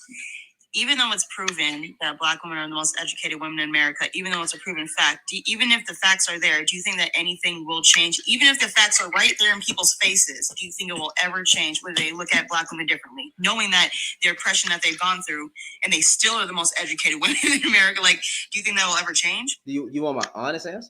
No, yes. Oh, okay. I think there will be a larger percentage of people that accept that, but the collective, the majority, will never give a damn about facts and evidence. Okay. That is my So really, there's like no, we can't. Really I wouldn't say there's no hope, but I mean, there's going to be a larger number. But what does that number look like? I cannot tell right now based on the Black man if it's going to be 51% of Black men that be like, okay, we fucking up. I don't see that happening. Maybe the 10% could jump to 25. Maybe the 25 could jump to. I don't see it happening. I can't even put a time frame on it. I don't know. But my honest opinion, because I am hopeful, would be that it's going to be a larger number, but just not a collective. That's just my honest opinion. I wouldn't say it's no hope though. You don't just give up. Yeah. Okay, well, you guys, thank you guys for the conversation. I'm going to be in the chat. You guys are awesome. You guys are all very intelligent. Thank you guys for listening to me. I'm going to be listening to y'all. Have a good night. You too, man. Thank you. Go ahead, Onyx. I got you, Tori. Can you drop me? I don't know how to drop myself. I got you. Tori, I'm finna bring you up, Tori. I got you. Oh shit. Oh, that subscription thing still on. Oh, y'all tap the screen. Y'all get the likes back. I don't like doing that. But y'all get the likes up to like 110, bro. I'll turn back on the comments, bro. Just get the likes up to 110. Y'all tap the screen. Shut up. Go ahead. I won't be with you guys long. I just wanted to share some information. I tried sharing it in another chat the other day, and those ladies were on like a Mean Girl Summer thing. I don't know what they were into or on or whatever. So it's one of those, I just dusted my feet off and I'm taking what I know somewhere else. Okay. I picked up on a book. Oh, that's her. I thought they got me. I thought they got me. I was like, oh, they got me, bro. They got me. I was like, oh man, come on, man. I ain't even did nothing. I ain't got no restrictions, no nothing. Thank you, TikTok. Let me not speak too soon. No, knock on some wood or some metal or something. Don't say that, because I'm surprised you up here this long too. So just knock on some metal, okay? Hey, I don't believe in that shit, but I'll go ahead and do it for her. Oh well, while she's no, I don't want nobody to talk. Give her like 10 seconds. Oh, there she back. Can you guys really not hear me? No, we can hear you now, but you will pause for a second. Go ahead. I don't know what's up with that. Okay, so the name of the book is Why Men Hate Women. The author is Laura Bates. And this lady went undercover into this incel lifestyle, and she did some deep research about. Did I mute again? No, we can hear you. Okay. She did some deep research about this lifestyle and where it comes from, and the history of it. And I am from the information I've gathered from this book, I am going to make it my life's mission to explain to black men that they are agreeing with the lowest of the men on the totem pole of YT men, the men who don't have the personalities and who don't have the looks and who don't have what it takes to be them. Our men are agreeing with them in lifestyle against us. And so they essentially are being used in their own communities for the downfall of their community. Like, you're agreeing with the lowest YT man to put down your women. And as goes the woman, so goes the community, right? Mm-hmm. It's mind-boggling. All these times there were school pew-pewings, and there were these things that were happening in the country and in different parts of the world. This woman is finding out that these weren't random mental health cases. They were incels who had written these manifestos, and how I think it was Jay or someone else mentioned, who wasn't so successful with the girl in 8th grade. And so now they don't like any of this. But this stuff has grown and gone so far. Again, I've been listening for a while. Someone else mentioned it. These our boys, our young men are being groomed with this information, and much of it's psychobabble and pseudoscience. It's not even proven, but they're changing these young men's minds at an early age, and it's not beneficial to any of us. To any of us. The people who do benefit from it, though, are the other people who don't have our best interests at heart. We are essentially demolishing our culture from the inside. We're basically imploding our culture. And our leaders, our men who are supposed to protect us, and who, I can tell you, I work in a male-dominated field, these men laugh at them. They laugh at y'all. You agree with all this foolishness, and you're being used against your own inside your homes and against your women. These men aren't afraid of you because you're afraid of your women. I'll land there. I'll leave it there. No, ma'am, do not feel silenced over here. Finish your point, finish your point. Well, that's it. Just that I need our men to realize that they are being used by, and when I say nerds, please don't misunderstand me. I'm a nerd. I'd love to read. I'm a geek. I'm a whole geek. You know what I'm saying? Right. But they're being used by people who essentially hate them, and people who have no respect for them, and people who are feeding them these ideologies to their own detriment. If that makes any sense. Our men, our kings, and our the first men, the Adams, they are being used in their own culture to implode it. And that's all I wanted to say. The name of the book is Men Who Hate Women, and the author is Laura Bates. Yeah, I actually got to pull it up right now. I'm going to check that out. I ain't going to lie to you. I've been writing a list. The first chapter blew my mind. Okay. Well, Laura Bates, I got to pull it up on Amazon. Toy, we're going to work our way around to, let me see what this, shit, I don't even know who I brought up. I know Mia was up. Mia and then CBS. Hey guys, can you hear me? Yes, ma'am. Okay, so first of all, I just want to say to all of our real black men, we love you, black man. Appreciate to that. all of our sisters, we love you, black sister. I don't care what your skin tone is. I don't care if you light. I don't care if you, like me, 71% sub-Saharan African and lighter, or like Jazz. I don't know what your percentage is, but it's funny how some of us can be 1% and still darker or lighter. And that to me just fascinates me about us as a nation of people. Mm-hmm. Some of us are you're still black. It's like they said, one drop of black blood, you're black, brother. You're black, sister. But on the subject of, you guys were talking about it about an hour ago when someone said that it was legal back in the 1960s or something like that to abuse each other. I'm like, no, that's actually not true. My mother is 81 and my father is 70-something, 77, something like that. And I can tell you with absolute certainty that even if it was ever being pushed in the church to whoop on your significant other, that was never legal.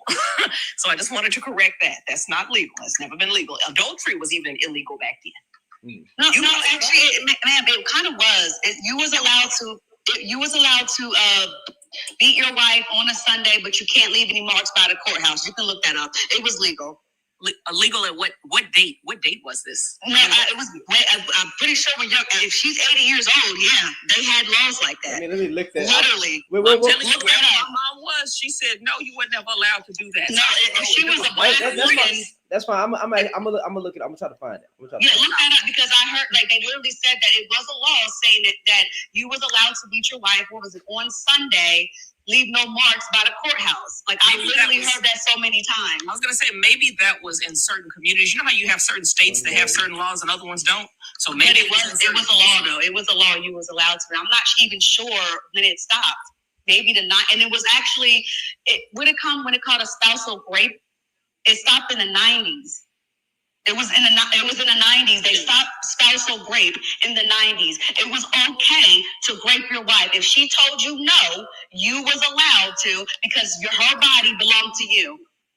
So yeah, because women was considered property. Everywhere? Was this everywhere? I don't know if it was everywhere, but I know it was a law. Because I'm telling you, I'm talking to people who lived in that area, and they said no, that was not allowed. That was going to jail. So the laws on the books and what was enforced were two different things. There may have been laws on the books, but they may not have been enforced. Yeah, because spitting on the sidewalk. You know, spitting on the sidewalk is considered illegal, but nobody goes to jail for spitting on the sidewalk. Right, but I tell you just like we're in different states that are allowing, because some states are allowed when it comes to AB or whatever. It was like that state by state. You can just look it up because it was legal. It was legal. You was allowed to basically discipline your wife. And when it came to spousal rape, it stopped at 9. Somebody said 93.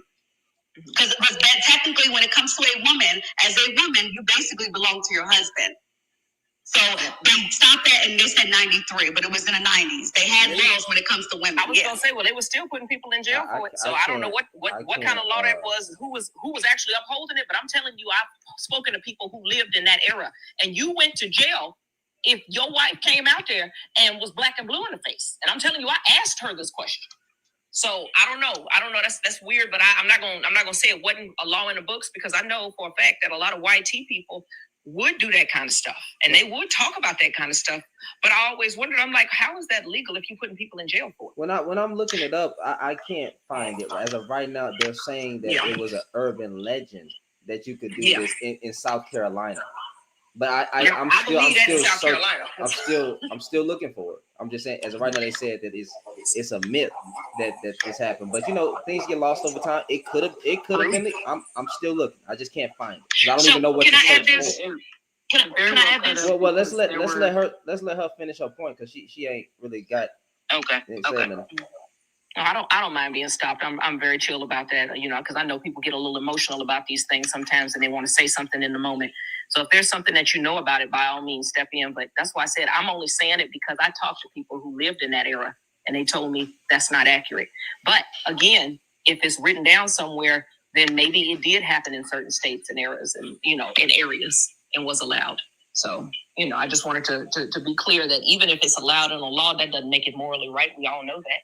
And if you think I'm about to sit up there and allow you to do that to my child, I don't think any man, because they used to have something called shotgun weddings. So if you, So if you, just because something is allowed to be done or people are talking about it, don't necessarily make it right. That's all I'm saying. But anyway, it was that. There was something else y'all talked on because I know it's been going on a while and I was enjoying the conversation. So I don't remember every little bit of things that were being said, but what the man was saying earlier about how y'all were talking on Black students in schools and things like that. And you said something that kind of struck home. It starts at home. He said, he called Brother Shannon, he called you the exception. And I'm like, I got older brothers and none of them have ever been to jail. And don't get me wrong, I don't agree with everything my parents did or said, or even everybody in our neighborhood, because y'all know I came from a religious background and still wound up going through domestic violence from a Black man. But there are certain things that I'm not going to say that it's an exception in our community. It shouldn't even be called an exception to say that you grow up with a right mind just because your parents didn't do everything right. There's a lot of Black older parents that would say, I ain't nothing, so you ain't going to be nothing. And when we would hear a lot of those things, some of us would come back and say, I'm going to show you. So everybody you can't keep using the excuses, all I'm saying, just because your parents said you wasn't nothing. Well, now that you're an adult, you're still choosing to be nothing. My ex-husband sat on the floor in the corner of our apartment when after he had got through whooping on us, me and my babies, and I asked him, I said, he was like, please don't leave me. And I said, are you going to stop beating on us? And he dropped his head crying and said, I don't know. And that to me Get was the fuck out of here. I would have went some grits so quick. He was diagnosed. Get the fuck out of here. Get out of here, bro. Get out of here. He was diagnosed with explosive personality disorder, manic depression, bipolarity, and a lot of things. But I'm like, regardless of your diagnoses, for you to get in court and say that you would never allow somebody to whoop on your sister the way you do on somebody else's daughter tells me that a lot of these diagnoses are still partially just excuses. Because if you can defend your sister, you can defend, you know what you're doing is wrong. And I think, Shannon, you had said something about that earlier where people know right and wrong. I really want to hit on this. I was just about to say this, and I'm so sorry, Mia. I promise to make it quick. I love the fact that you said even with those. I love the fact that you said even with those diagnoses, they can be used a bit as an excuse, because I am diagnosed with schizophrenia, specifically auditory hallucinations. It had never come to my mind to put my hands on a woman in a harmful way. And even dealing with this for as long as I've dealt with it, as well as being diagnosed with a depression and anxiety issue, like way back when I was 16, I still don't put this load on my wife in that way. I don't rely on her to, quote, be my peace. I had to find at least the road to that myself. And the reason why I mention that is because according to the American Psychological Association.org, that's the APA.org, only 26.4% of Black men are willing to go to therapy for their mental issues, and knowing that they have the issues. Yeah. Now, on the other side, if they want to see someone who looks like themselves, if they want to see a Black therapist, it's made even tougher because we only make up about 3 to 4% at the doctoral level. So what I've been trying to suggest is, one, of course, Black men get into therapy. 1, 2, make it so important, so much of a thing to where we encourage our youth.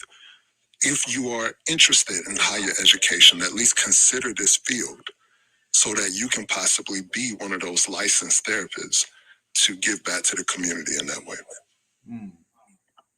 God bless you. And first of all, I'm so sorry for what you're dealing with, brother. I can imagine how hard that is, because I have one of my older brothers. He went his entire childhood undiagnosed until he was in his mid-30s or so, and then he got wound up on all this medication. It messed with his body. It blew him up, made him massively overweight. I think it was Ritalin or something like that. I don't remember what it was.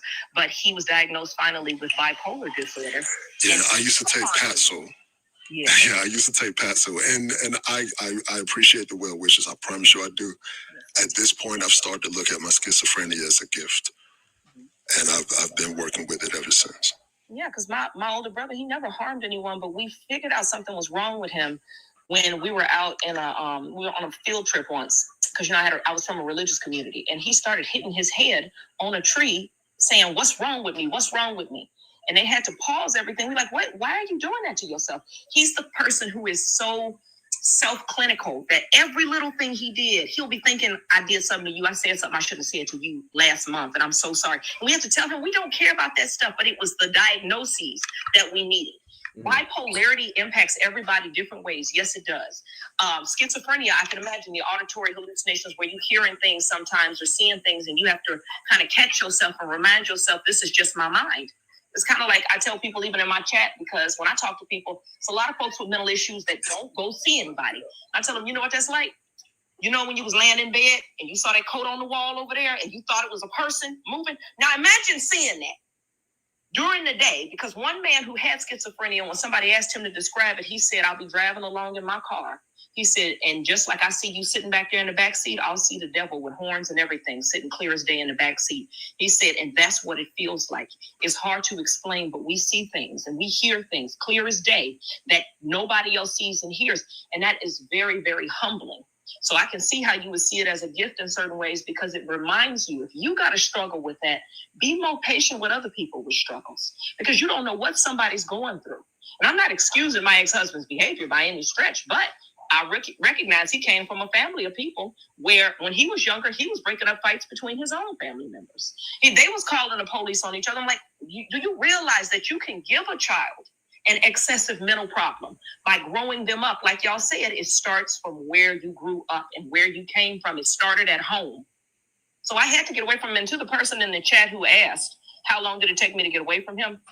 See, I know you prejudging, but I'm going to put a stop to that right now. And please, everybody, the next time somebody judges a woman or a man or anybody who's being abused and then asks why they didn't leave quicker, tell them this. Tell them this. I got something for them. Tell them, if you leave, speaking as somebody who's been through it, if you leave too soon, he will get your children and then they will wind up under the ground if he has a problem. Speaking as somebody who went through the court system, you have to establish a pattern of proof, or they will take those children from you and give them to that abuse. And that's why you got so many people in the news later where the DHS or social worker tried to check in on them children and he did unalive them and himself or burnt the house down or something, anything. So stop judging people when you don't know what it takes to deal with that once you're in it. You have to establish it, which means it has to happen more than once, more than twice. Because I had a judge who tried to tell me to my face, seeing the bruises, well, we try to keep families together. And well, is he getting help? I had to tell him this has been a decade of problems. And we had to get 3 different lawyers, one who finally came in and hit it out the park and said, Judge, I got to caution you, sir. And she said it so respectfully because she already knew he was trying to not be on my side as a woman. She said, I have to caution you that there is a law, and she cited a law that states that when a person is a proven abuser with a pattern of violence, you do not give them custody of said minor children. They tried to make me give my divorce on the grounds of irreconcilable differences. And I told them, no, we gonna fight. I said, because if we do that, that sets a precedence. That sets a marker that when you abuse somebody, you can walk away from it and just say, well, I didn't do anything. And that hides what you did. I fought for 5 years until I finally got my divorce on the grounds of cruel and inhumane mistreatment. So I didn't just fight for me. I fought for everybody that come behind me, because now that case is there and we can say, no, fight my case now too, along with the other women who fought hard. So stop judging us. You don't know until it's you. And that's all I want to say on that. Let me just see what CBS CBS, you had something to say?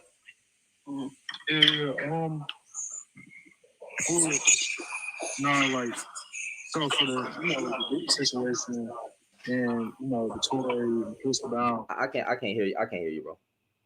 Can you hear me? Better now. Okay. So for the Diddy situation, the Chris Brown situation, the Tory situation, I thought, I was like, these guys are crazy. Until somebody else told me a perception, like the people who defend them, like, are they crazy, like, for defending them? So somebody showed me another perfection of it, a perception. I'm sorry, I'm horrible. I have a speech impediment. So okay, but I'm confused. Can you restart your whole sentence structure? Okay, so I was, I have a different. Okay, so with the Tory situation, the Diddy situation, and Chris Brown situation. Now, in my opinion, yes, they should be canceled out in our culture, in the Black community as a whole. Oh, what's the but? The reason why a lot of Black men see them as innocents because they've been raised by villains in our communities. Okay. Like I said, like even my friend, like we kind of grew up in the same area, and the D boys was always out, buying kids ice cream, this and that. So we seen the villains as heroes mentally.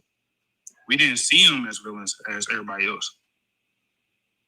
You feel me? Because some of us didn't have, like my friend, he didn't have his father, so he was more close with the guy because he was more like a father figure. So I kind of really I kind of don't understand it still. But when somebody told me that, like, hey, some men really think like these guys remind them of people who they probably hang with, probably grew up with, probably actually get raised, by them. So when I seen that perspective, then I was like, hold on, wait. Really, it is a big problem now because it's like, how we even get to this point? How did our like villains become heroes to Black men in our community who sell drugs, who do crime and do it in their own community? And I never understood that. Okay, I'm not laughing. I'm laughing at something else. I got one question. Yeah. I'm not joking. I promise I'm not capping. Hold on. You got it's an echo. Let me. Is that a smoke detector? Oh, yeah. Okay. I'm sorry. You wild for that. I was just trying to ask a question because I'm trying to because I kept hearing. Got you. All right. Now we got that. No, it's cool. But it's all right. That's it's like. No, I'm gonna answer your question. Well, I'm gonna ask you a question, right? Before I even let anybody go into details. How is it? And we're not gonna say all Black women escape. That's a lie. But Black women will be raised in the same exact environment with the gangster girls and the D boys and all that stuff. Same exact influences, right? But yet somehow in their mind, they say, I ain't fucking with that. It's more than life. I ain't dealing with that. It's more than life. I'm finna go get my degree. I'm finna go get me some money. I'm finna be single. I'm finna go take care of business. But somehow and I never like I say that I was very influenced by my sister. So maybe it's probably something. Probably in like. Do you like? I want you to be real with me when I ask this question. Do you honestly think that those guys don't know that they doing something wrong, fam? Like, let's be honest here. Do you think that they don't know that they selling poison that's fucking up the community? As long as they, do you think that they don't know that they unaliving other Black men? Do you think they don't know that that's a wrong thing to do? That that's not morally right? Them niggas know. They just choose wrong. Like at some point, we gotta stop saying. Them niggas, yeah, I'm not defending it. I'm not saying you are. I promise. I would never put words in your mouth. That's because I wouldn't do that. But like men know this idea that they just didn't have a good example, and you know what I'm saying.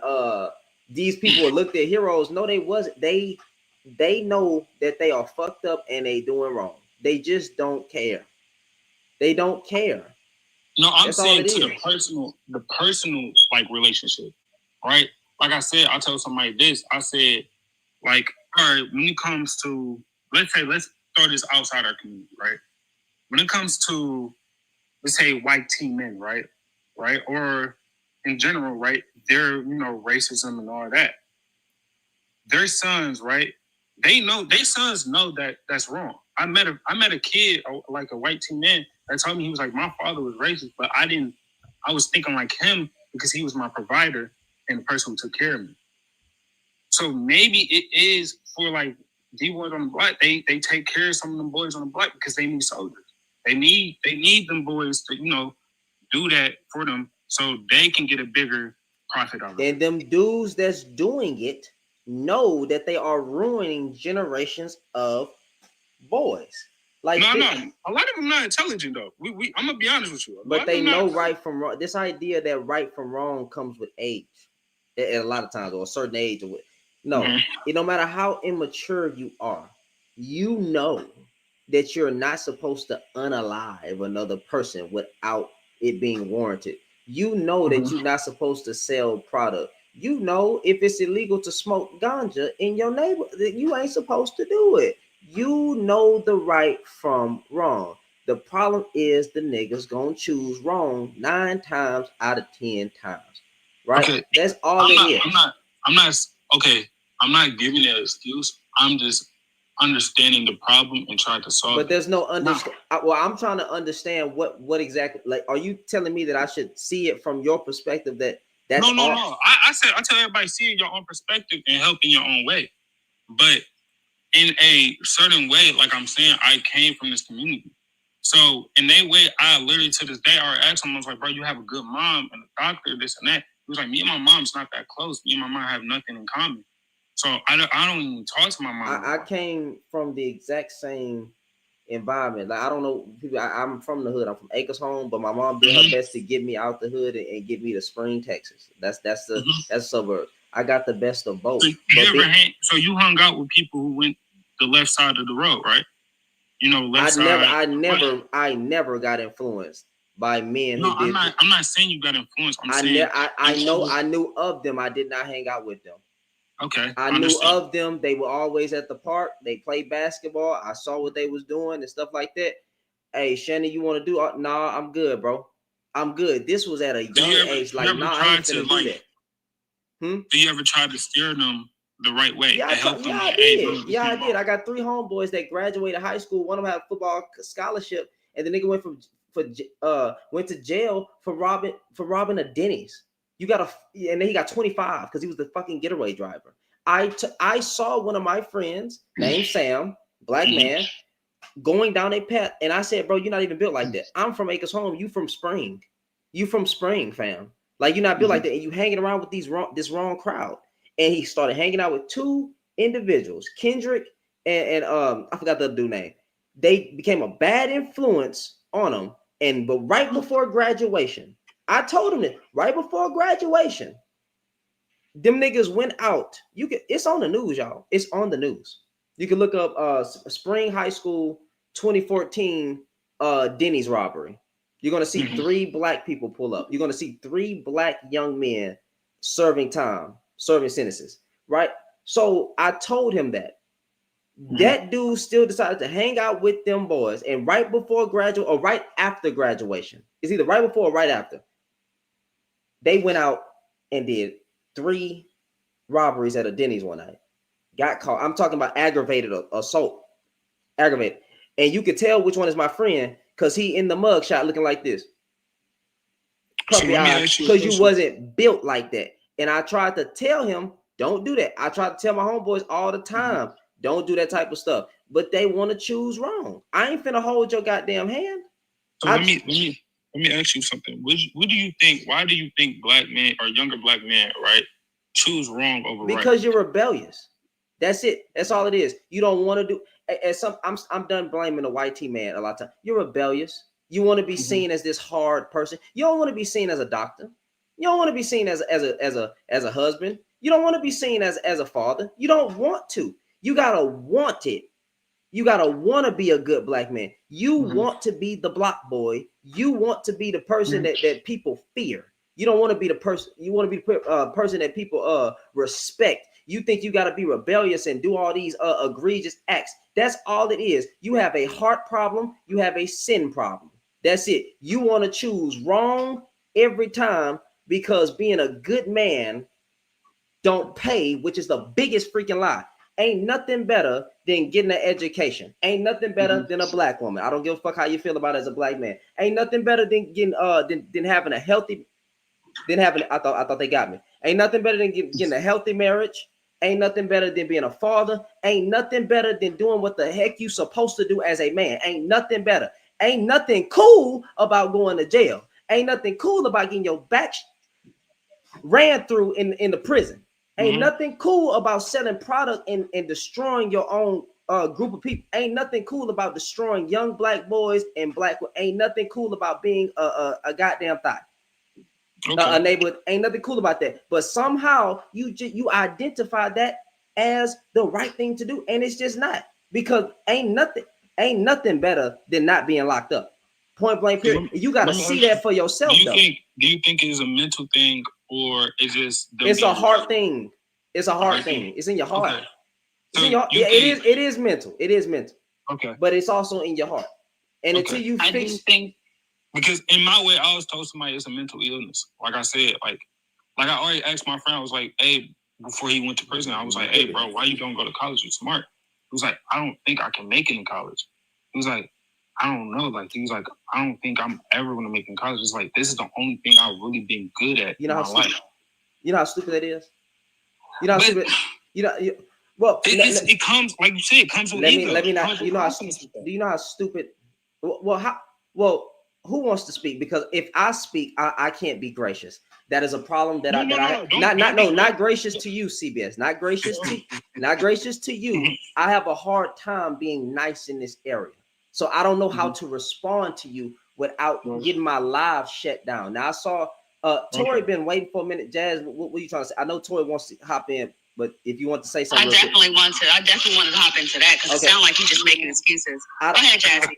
I just wanted to say, well, have first, grace for the young man. How old are you? I'm 19. I'm in college. Oh yeah, have grace for this young man, bro. So I just wanted to gauge that first before I decide to be how direct I'm going to be. So from what I've witnessed, I think young Black boys in particular, they confuse fear with respect.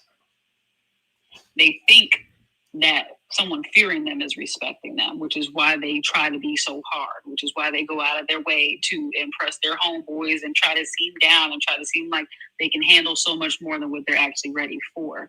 Also, the real reason why your friend don't want to go to college is because of accountability. Black men have this overwhelming fear of accountability because why? They fear failure. They fear failure as fathers. They fear failure as husbands. So the option, the probability of them failing is something that they are seemingly deathly afraid of. So they would rather go the opposite end of that, whatever the opposite of that is, because they think they'll have a better chance at that than succeeding at what it is that they should be going for. And unfortunately, that ends up deterring the decisions in the rest of their lives. You have to go to school. When you have to go to school, you have to be held accountable for your grades. You got to show up to class. You got to pay attention. You can't fall behind. You got to sacrifice some social aspects of your life. You got to budget. You got to probably even get a job while you go to school. A lot of Black boys don't seem to have that level of discipline, and that's why they don't follow through with applying to college, graduating from college. They're barely graduating from high school, so that's why it's viewed as such a bigger obstacle. They would rather take the risk of going to jail, 25 to life, for hanging around the wrong people who's trying to make fast money than they would to sit their ass down and get a doctorate in something. I'm just saying that speaks volumes on, the fact that they fear failure more than they do success. And brother, I just want to say, I'm glad you told me you was 19, because one thing I want to tell you, bro, is that I'm proud of you. I don't think y'all young dudes hear it enough. For the ones that's going to college, the ones that stand on business, but you trying to make something out your life, so I'm proud of you. I ain't your dad. I ain't trying to son you nothing. I'm 28. I ain't them. I'm just saying. No. I'm proud. I say this. I'm proud. Always. I say this. We appreciate it all the time. Like me and my friends, like, I'm in trade school. I'm doing a lot right now. Yes, sir. Definitely with 2 trades. So with me, when people tell me they proud of me, that means everything definitely in America, because a lot of people don't see, definitely in my generation, like a lot of people fear my age group, definitely my color, my hair, me having dreads. So when another Black man give me that same love, definitely an older man who's accomplished, then it shows a lot of appreciation. It shows a lot of love, because it's appreciation. My father calls me every day, like, I'm proud of you. I'm proud of you. I'm proud of you. I'm proud of you. So it makes me pump. It makes me keep going. Because at the end of the day, hey, I'm gonna do this for my son, and his son's gonna do it. He's gonna do it for his next son. So I see it as a generational wealth thing for me.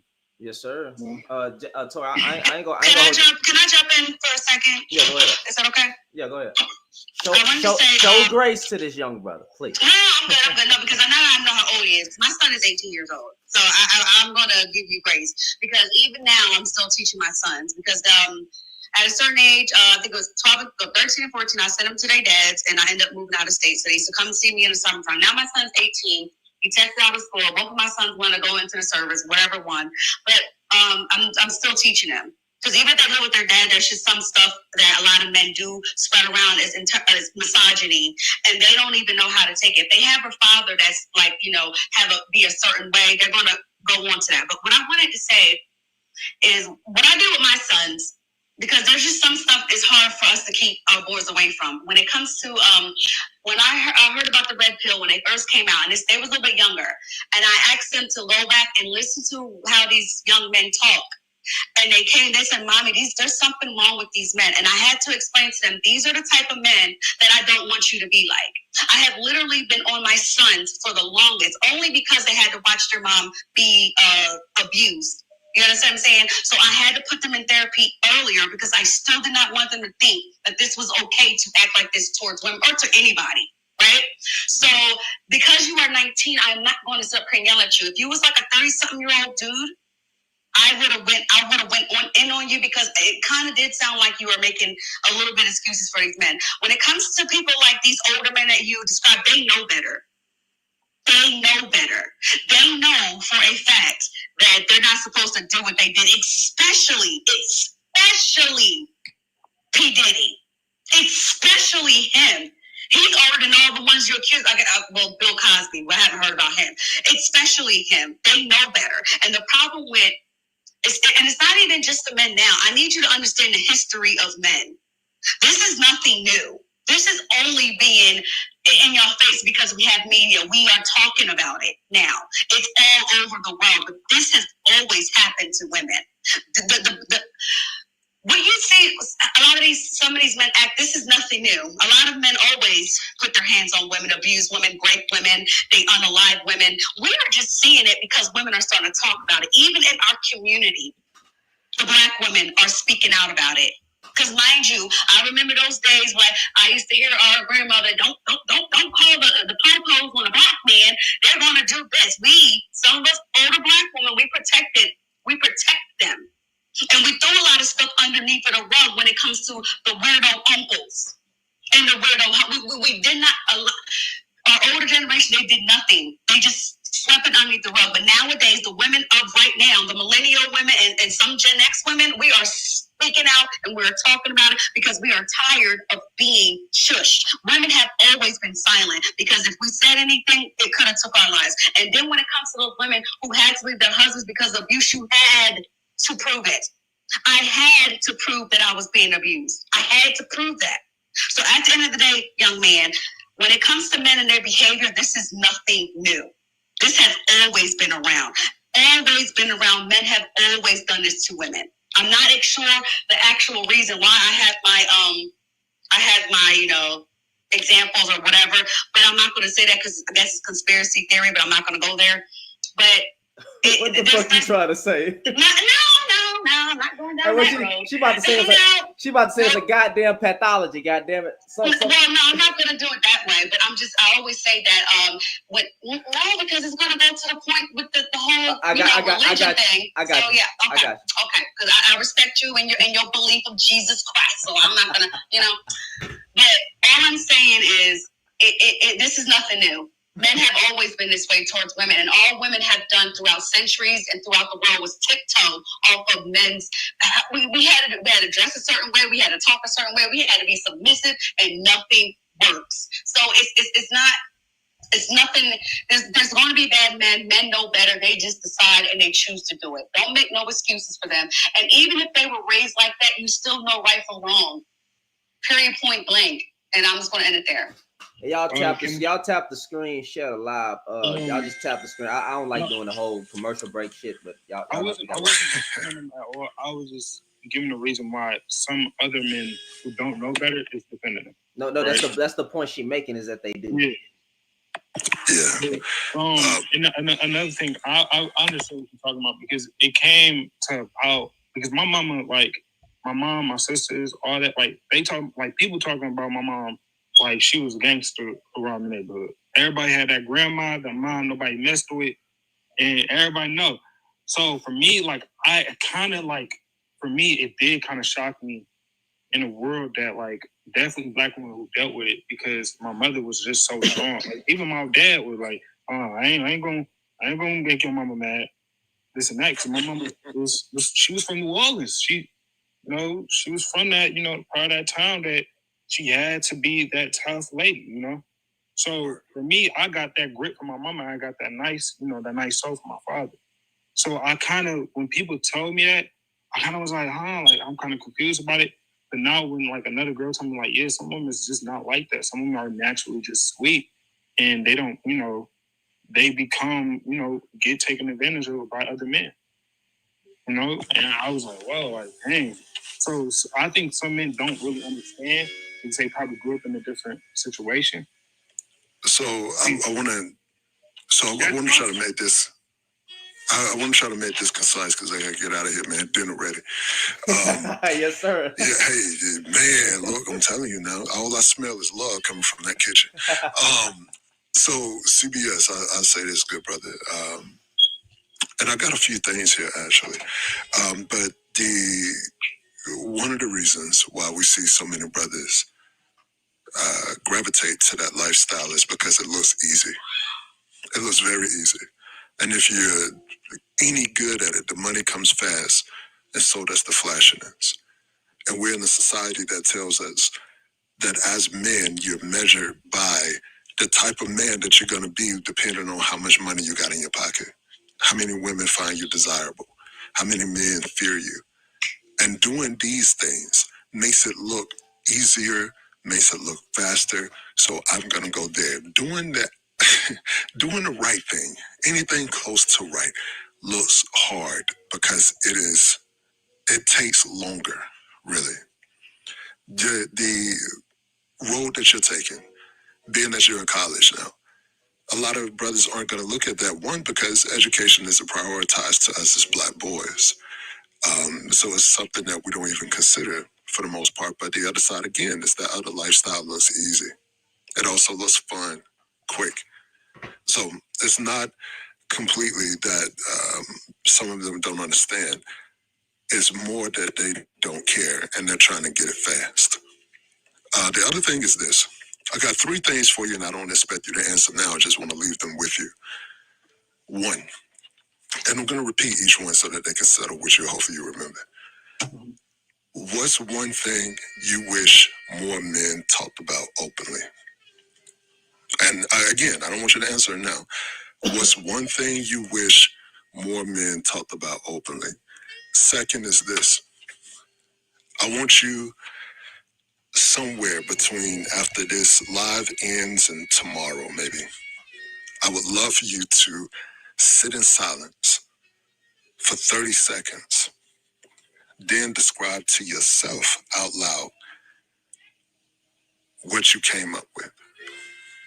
And that's, again, sit in silence for at least 30 seconds and describe to yourself out loud what you came up with about yourself. It don't have to be deep or profound or anything. It is really to help you sit still in the present for just a moment. And the last thing is this.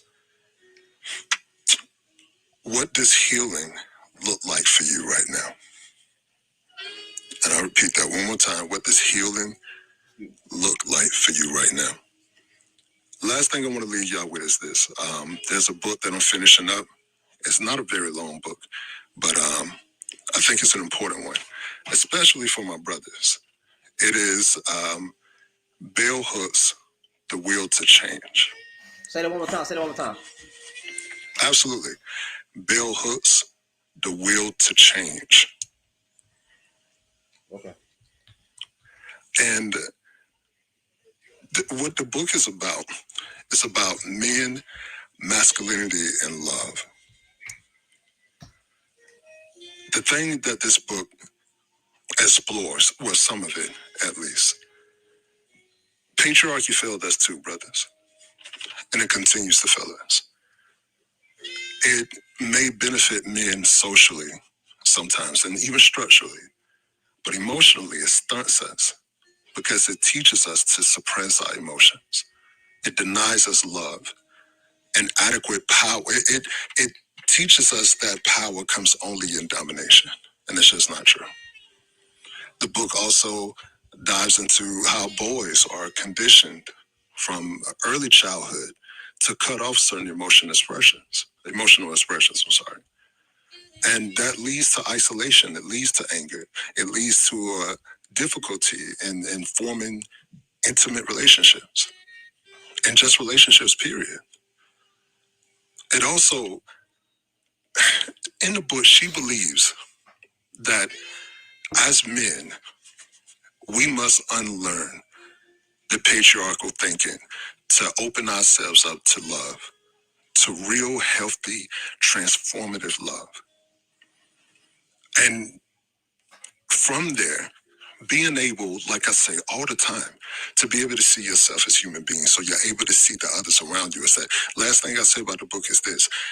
She said that we must take responsibility for our own behaviors, but not in the form of shame, because that's the difference. When we talk about accountability, we talk about shame. What we're talking about is shame and punishment. We're not even talking about it in the form of reflection. She suggests that it should be from a desire to change and grow, that it's a call for compassion, for support, for honest dialogue, and helping men change. And that has to start with us as individuals first. So, make sure, and the thing I'm about to say now, I got from a disgraced brother. I won't go into details, just all the things that I heard, but I did think this was good advice. Make sure you drink some water and say something kind about yourself. Yes, sir. The water is necessary. Please stay hydrated, especially if you're in the South and you're doing a job like me. But saying something kind about yourself matters, because I need you to say something kind about yourself and say it out loud. I don't think we recognize the gravity of our own voices when we're able to hear it, especially when we're saying kind things to ourselves. Because here's the thing, the more kind things you say to yourself about yourself, the less you need it from everybody else. Good brother Shannon, it's always a pleasure. Hey, y'all have a good one. Love you, man. Good night, man. Night, Jay. I don't know what he eating. It might be a steak. We'll probably about to go tear something up. She in that kitchen cooking with love. I don't know who the hell was next. KGR is up right now. Hey, love. How are you doing today? I'm doing good. What about yourself? Yeah, I'm here. Well, what panel you done got off of? What panel you done got off of, bro? She sound kind of, she sound kind of irritated. Hey, you already know when she finna come up and she about to say this bitch ass nigga. I was about to, but I have controlled myself. Be proud. No, okay. I had a ninja tell me that 80% of black men don't have kids. Again, I keep doing the math and explaining if 20% of men are fathering 80% of children, then almost what that would actually equate to roughly 52% of all children being cousins. I need them to do math better. I need mathing.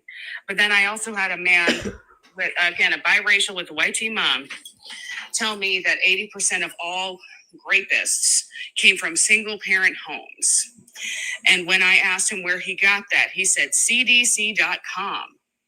What? You heard that right. .com. CDC.com. .com. I'm finna search that up. I ain't gonna lie to you. Because it ain't no doc. I'm finna search it up, y'all. I ain't gonna lie to you. And the nigga went to a scam site and pulls up. Yeah. Yeah, as I explained to him that actually considering white teen males are overrepresented in crimes like SA rape, child SA, and CSAM. And considering that within white teen communities, specifically all white teen males, which is what we're utilizing, almost 52% of them come from two-parent households, and that would automatically mean that 80% of men who are rapists could not come from a single-parent household. But anyway, that's math. You know how that hard is. I really don't read. Anyway, so yes, black men, I don't think they've ruined black women. I think what has happened is that black women have gotten stronger. Black women have always had a sense of identity. We don't need outside validation per se to exist. And we no longer seek permission to exist. And if that is ruining black women, then okay, that's a good thing. I think what's happened is because as more black women have become more independent, more self-assured, less reliant on external validation, it has made black men have to question where they are. Mm-hmm. So they've ruined themselves. That's a good spin. YouTube, y'all caught that? That was phenomenal. That was a good spin. I love you, Kay. That was a good spin. I don't know how she does. Can I make a quick comment? Because I got to leave shortly. I got to go take care of my children. Okay, somebody in the chat named that stray cat from the 30 something. I don't know. Earlier when we were talking about the whole domestic violence thing, I just want to address that. They got mad and started spewing a bunch of venom, talking about don't I ever talk to them like that again. First of all, don't ever ask a question that you're not ready for the truth of the answer to, because I wasn't directing that at nobody. I was simply answering the question. And if I choose to do that passionately, if anybody on this panel does, or anybody that's talking about their life experience, how does anybody tell you how to answer a question that only you know the answer to? That makes you sound unintelligent and slightly foolish. So don't do that. I wasn't even trying to come for nobody in the chat. You asked a question and I gave you the real answer. And just because you thought you already knew the answer, you got offended. So don't ever come at me like that, because my parents taught me you can shut people down civilly, but the truth only hurts the guilty. So thank you. I just wanted to get that out, but don't come for me because you will not win. My parents was in their 40s and 50s when they had me. I know how to be civilized, but still tell somebody to where to go and have them enjoy and packing for the trip. Now, y'all have a wonderful evening. God bless my black brothers and sisters. Y'all, please remember to drink water and put some electrolytes in it is what I wanted to add to that, because if you're drinking water and you in the South, like many of us, it's going to come straight back out you and your body ain't absorbing it. You need to put some electrolytes in that bad fella. If you can't afford to keep buying electrolyte packets, take a little sip of salt. Just put a little salt on your hand, lick that, and then go on and drink your water, and that'll make the water absorb better, just like when they give you an IV drip in the hospital, they give you saline to make it absorb when you're dehydrated. Sprinkle, sprinkle. All right. I love y'all. Good night. Good night. God bless you too. And CBS, I am so proud of you. I got an 18-year-old daughter this year. I hope she finds a young brother that is as intelligent and listens the way you do and learns and is growing into the amazing young man that you are. God bless you. God bless everybody, and good night. Good night, man. Good night. Good night. Yes, ma'am. KGR, you know why they do that? Well, I know you know why. When men get these fake stats saying that 80%, they're doing that because they're trying to put the narrative that women keep dealing with the same men. They're going back to the Pookies and the Ray Rays and all this other crap, which we know is wrong. And then when they talk about all of those men are in single mother households, they just literally just want to be back in the home with the women. I think they just want women to like literally say, well, if you're not in a home, guess what? Your son's going to be a rapist. Like, do they really think we stupid? Like, honestly, do they really think that we stupid? Yeah. They do. Yeah. Like, just say what you want to say. That you just want us to deal with your bull crap. You want us to be in the home. You don't want, because I guess there's a lot of black men that's out here homeless and they ain't got no woman to pick them up and deal with their crap and what is it? To be submissive to them. They ain't got nothing to give to her. Are y'all okay? Because it seems like y'all don't like to be by y'allself. Are y'all black men okay? Now we I just need to know. Now we broke as hell. We on the streets. We ain't got no drive. We doing very bad out here.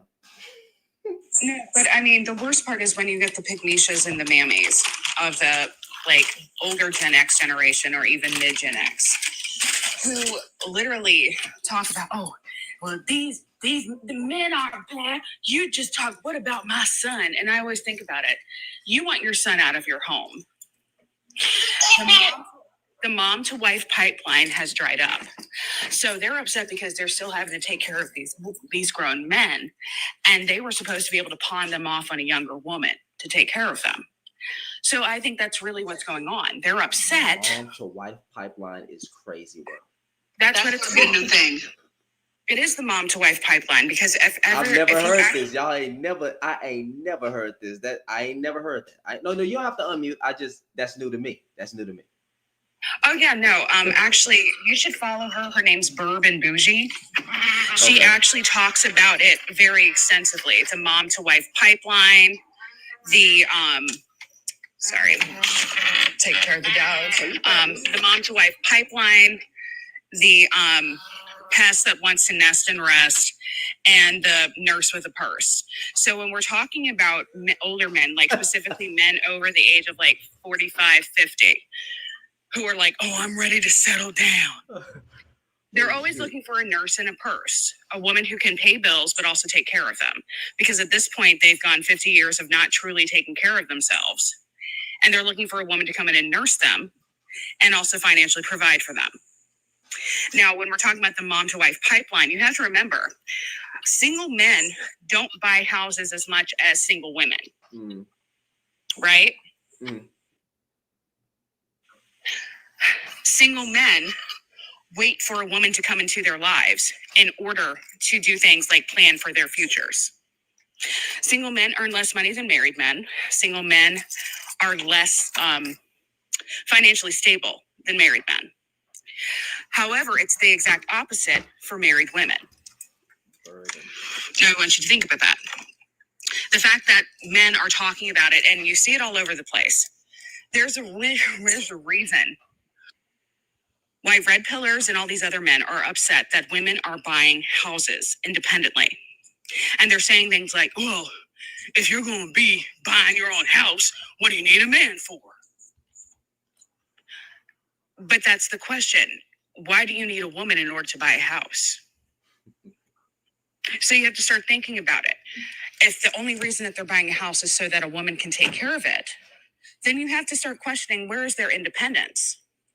And if they're always looking for a woman to take care of them, then they're looking for a mom to wife pipeline. That's why they always attribute women to being a motherly figure, someone who's taking care of them, someone who's submissive, someone who does what they want. It's all about having a parent in the home, basically, who meets all their needs. So they have basically an extended childhood. I'm actually I'm on YouTube right now as well. I'm subscribing to this one, right? Burb Bougie. Yeah, I'm subscribing to her right now. Oh, she got like 7. She's been on this app for like years. Like me and her been friends for like years through all my accounts and everything. That's my girl. I ain't been in one of her lives. I don't know if I got an invite ever. I can't. She don't usually go live very often. Oh. She does not. It's like once in a blue. Okay. Once in a blue moon.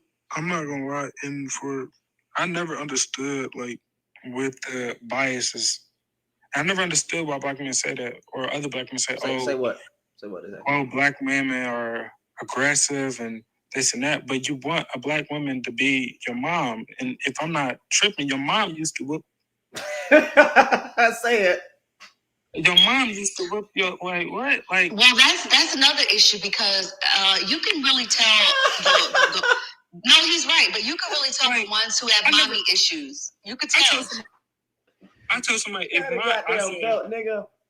I said, literally, my dad said, if you ever marry somebody that's not strong and don't got a grit to them, they cannot be around our family.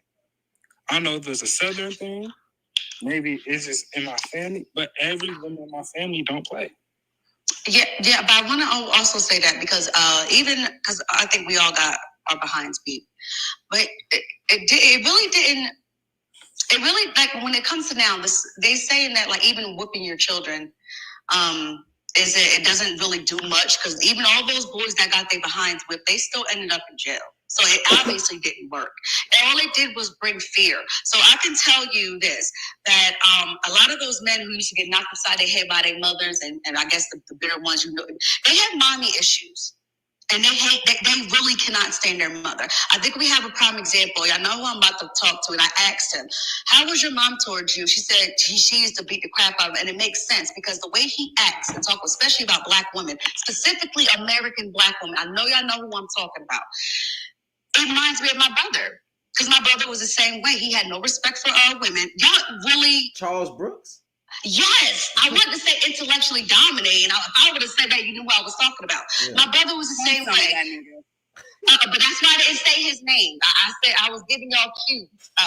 Thing. My brother was the same way. He could not stand black women. He was a woman abuser because when boys are, because mind you, if you got the whole picture up and say you're supposed to be a big old strong man, but when you see your mother whooping your tail and you can't do nothing about them, they feel emasculated. So sometimes, even when it comes to boys, I don't think like physically disciplining your children was the right way to go.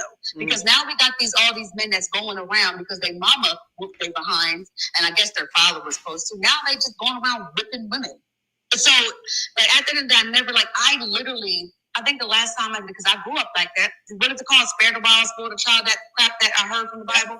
I grew up from that. And I used to get my behind beat all the time. All the time. I still was bad as hell. I still went to school with that title thing on. They told me that I did what I wanted. You didn't stop nothing. I was just very secretive.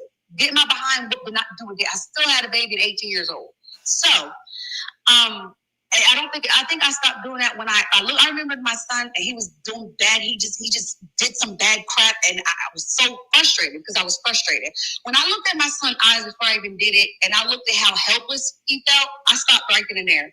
I stopped, and they had to be about, I'm gonna say, 7 or 8. I never had put my hands on my sons ever, and they were not bad. I had no issues with them. They don't have. My sons got so much reward for good behavior, got free everything, and I did not have to whoop them. So when you whoop your children, it doesn't really do nothing. So a lot of these boys that got knocked upside the head by their mothers, they hate their mothers and they hate women. So they feel like, oh, now it's my turn. So you got to be careful with that. Yeah, that whole. That's all I really want to say. Yeah, people don't read or know. Like, he who spares the rod hates his son, but he who loves him is diligent to discipline him. The rod in this context is often interpreted as a symbol of authority and correction, and not necessarily physical punishment. Black people thought that. Them niggas took that rod and started beating that ass. But yeah, because you don't actually hit your sheep. Like, that's the thing. The rod is an actual, and the staff, that's all something you use in sheep herding, right? My dad. You don't hit your sheep. You guide them because they're kind of dumb. My dad literally told me, he was like, he told me the reason why he never. And he hold up. Do y'all see Vio? Can I approach this? Who? Vio. No. He's talking about me. Oh. He's talking about me. I was a grown woman. I was 18 years old, and I was not even in the same house. First of all, Vio, just because you ain't have your daddy and you literally blame everything on your mother, you went viral. Don't play with me, little boy. You hate your mother and you blame your mother for how you turned out, even though you made your own decisions. Do not come for me again. I'm sick of you and your little toxic behind. Do not come for me again. I love my father. You just mad because your father's not there. My father's still here, bro. Every Friday, me and my dad had barbecues. Where's your dad yet? It's a whole man up here. I just find it funny. It's a whole man up here. And y'all go straight after the fucking women every time. Y'all ain't said nothing about. I'm the one who got the prompt that you ain't said nothing about me. I even responded back to your comments saying, "Hey, black men failed their children." You ain't respond to me. I ain't getting not one at back or nothing like that. But somehow you said something to Tori like that. Well, he doesn't have his daddy. His daddy never came back to get him. Like, I can't stand that. Even on Instagram, on my YouTube, I'm the one who say the post. Women in the comments. Niggas go straight after the women. I'm the one who said it. Say something about, like, I'm the man. I'm calling you out, but you going straight to the women. But that's that soft ass man. That's that soft man. That cottonelle toilet tissue. And the discipline, like me, I luckily I grew up in a family. My dad, he didn't agree with me because he's firm belief like that's from the slave master. Right? He ain't doing it. So my dad, he was a boxer. So basically, he made me run. If I did anything wrong, I'll run. And to this day, it still helped me because I'm in a sport now that it takes a lot of energy to do. Like I say, I'm in the motorsports. So it takes a lot of energy for me to do. So it really was a good thing for me. When I was younger, I hated it. I thought it was useless. But when I got older, I was like, okay, now I understand why this discipline, put me on there. You feel me? That's why he put this on me, because he knew this was going to become helpful in the future for my health or for something I wanted to do. Hey, hold on, brother. I'm sorry. Yeah. Hey, Vio, come on. You wouldn't say that to my face. Like, I like that whole sissy. Y'all wouldn't say that. I'll punch it down.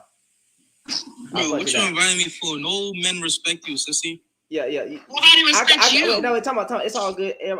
Boy, your voice. You got soy in your voice. Stop playing. Calling somebody. So you drunk a lot of soy milk, boy. I can tell. You soft. You ain't no damn man. You going after the women. You didn't say nothing to me the whole time. You didn't say nothing to me the whole goddamn time. But then you come up here saying something straight to the women, nigga. Go drink your soy milk. Vio, I have this question for you. You have so much. I can tell by your topic you're not masculine, bro. So why would I go back and forth How with are a you feminine man? Sir, you have less bass in your voice than I do. You have less bass in your voice than I do. You think I care about that?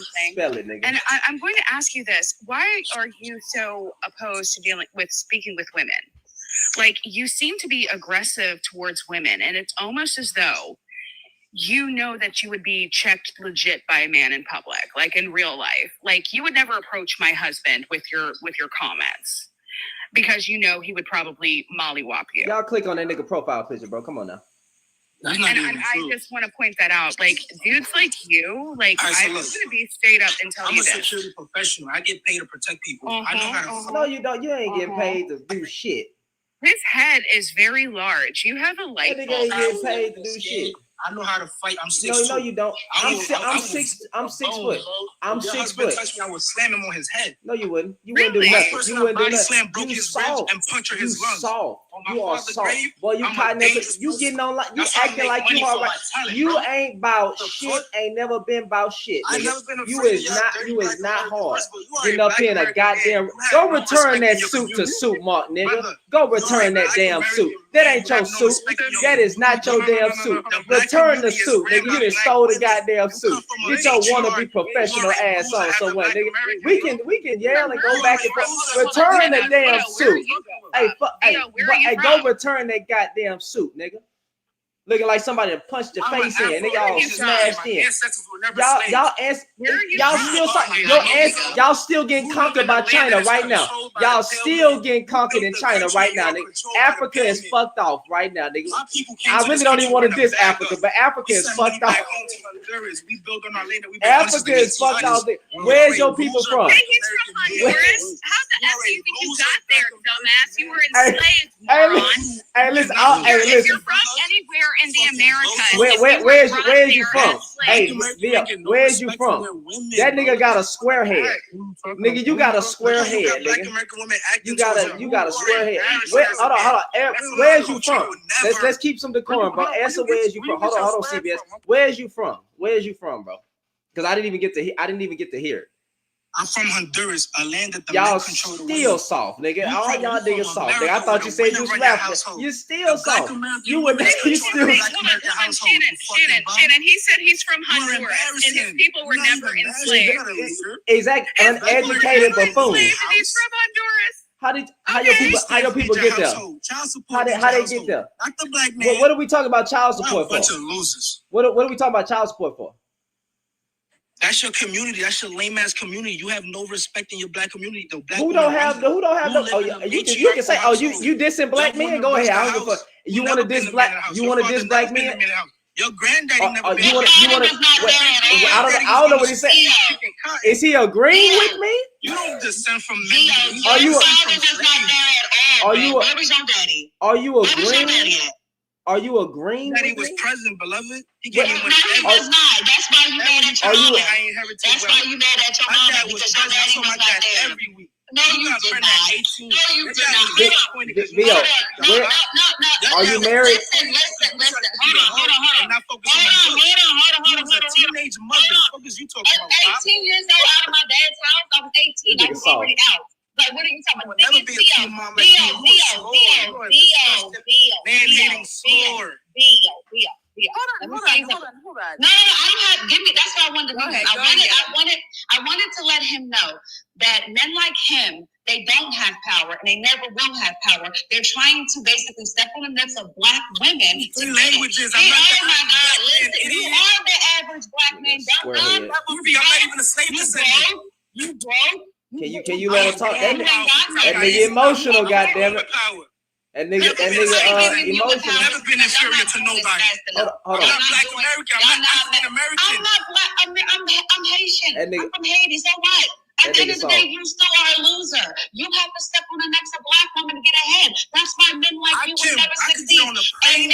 And Mr. CBS, these are the type of men you have. That nigga, hold on, Tori, forget it. He don't got no self-control. He was gonna keep on music. No, he don't. Somebody in the comments. That's the type of black men you do not want to be like that. Wait, take Freedom.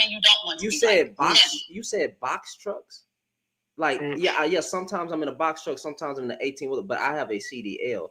So you're saying paying all the bills in a box truck. You do know that there's men that own their own box truck business and they may ever have one truck or two trucks and they can pay all the bills for their wife. What the fuck are you talking about? Do you know how much truck drivers make? Do you know how important truck drivers are? And I have two trades, brother. One I just don't use. I could work on ACs as well. Also an AC tech, but neither here or there.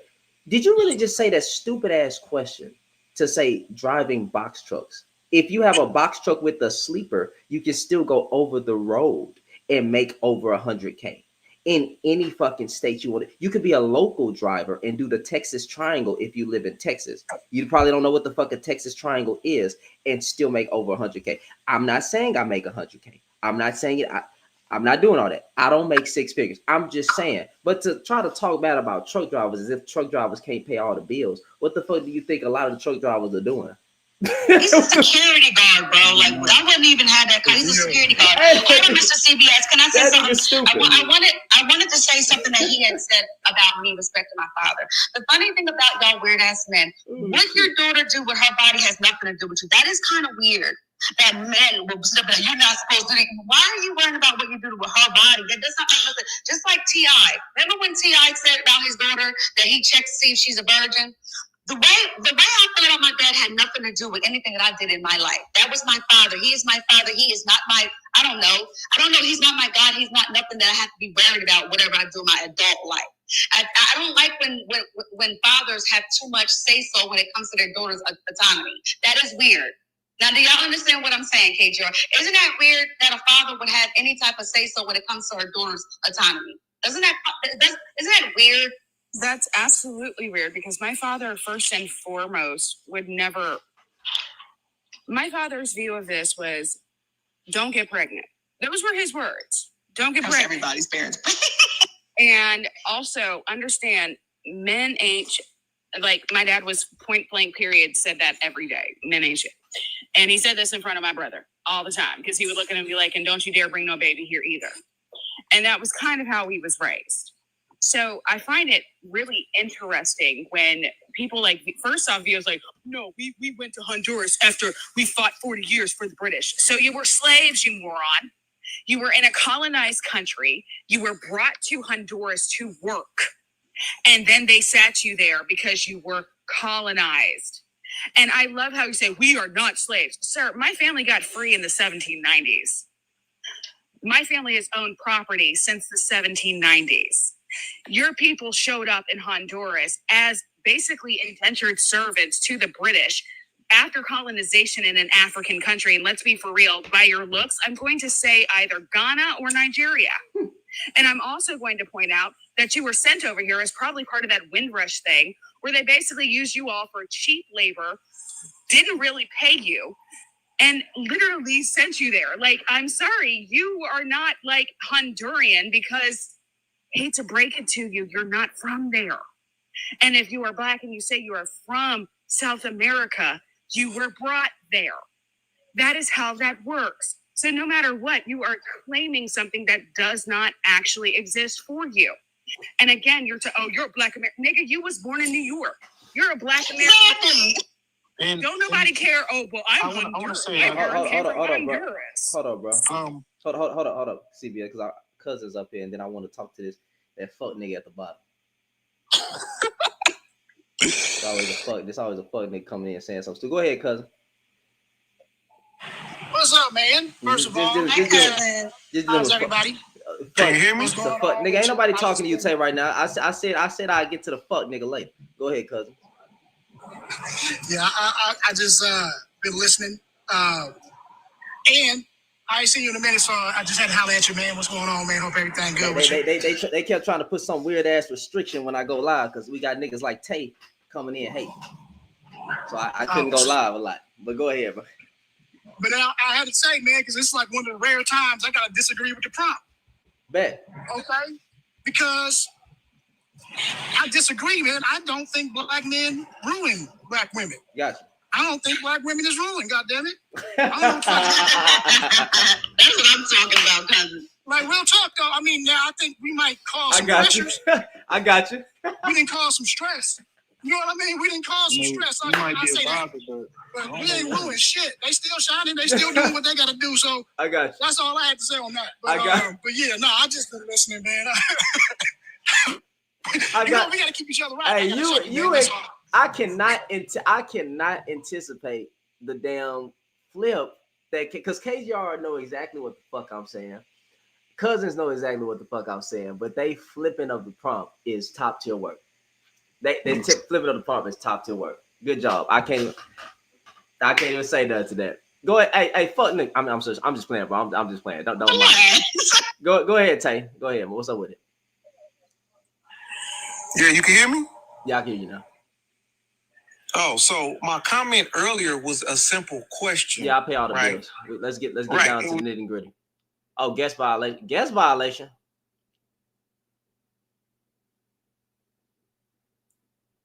Oh. What I did. Damn.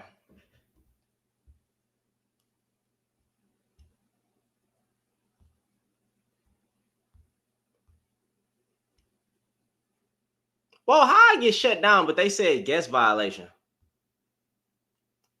I get shut down on TikTok, but they say guest violation. Bro.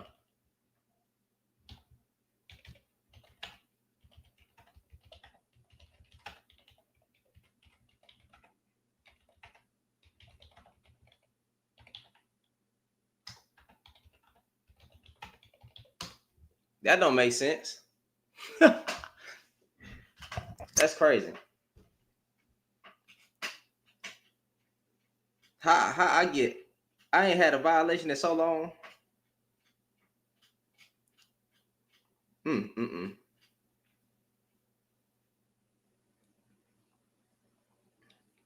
That's why a nigga really don't be going live. Like, that's why it's kind of scary to go live on TikTok sometimes, man, because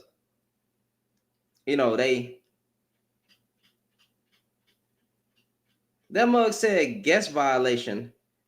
If it said guest violation, how did I get?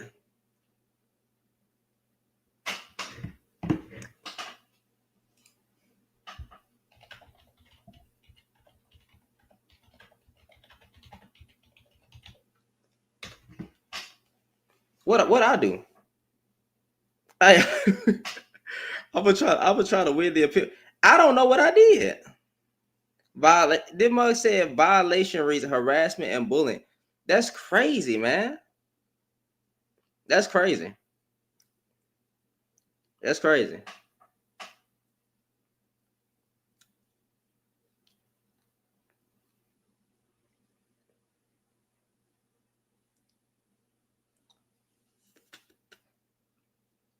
I ain't got a violation in so long, man. Like that's what I do, bro. What I do, man. Like, well, we gotta see. I don't think I ain't gonna lie to you. It's like, I don't think I'm gonna win this one, y'all. And even if I do win it, bro, I'm probably just gonna not do nothing. I mean, cause this is crazy, bro.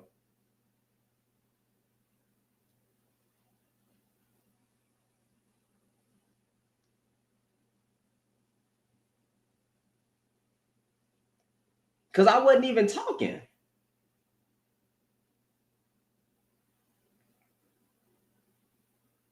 I'm gonna try to. I honestly think they're gonna say appeal not approved, and I'm like, damn, that's crazy. How sad. I'll be thoroughly surprised if I win.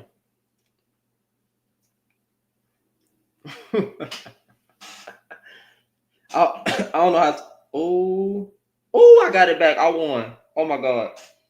TikTok be scaring me, bro. TikTok be scaring me. Hey man, I ain't gonna lie to you. Fuck that, man. I ain't even put a play with him.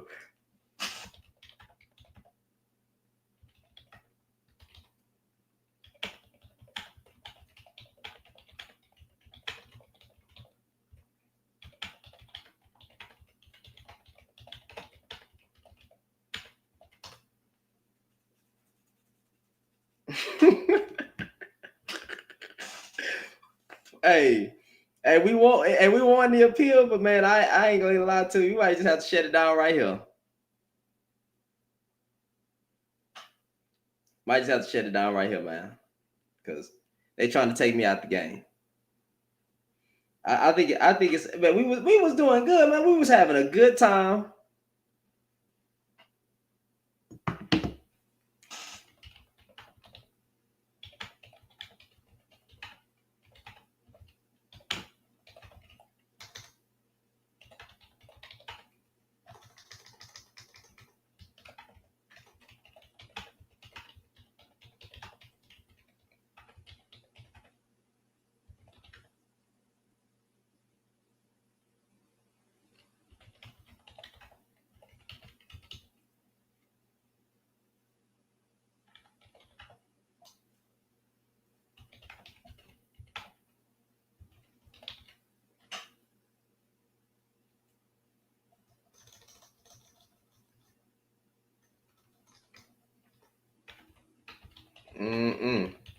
Yeah, I won, y'all. And we're gonna go ahead and end it right there, y'all. We're gonna end it right there. We're gonna end it right there. I ain't gonna even risk it. I ain't gonna even risk it. You know what I'm saying? Cause if I go live again, they probably gonna tear us up and it'll be over for us. And y'all know, y'all know I'll be incorporating TikTok with the YouTube. I send a leak on YouTube. People want to come up on there. But like we just gonna end it right there, y'all. I hope y'all enjoyed the live. We'll be back tomorrow. I got you tomorrow. I got you tomorrow. And y'all have a good night. Y'all stay blessed and encouraged, man. I love y'all in Jesus' name, man. See y'all later.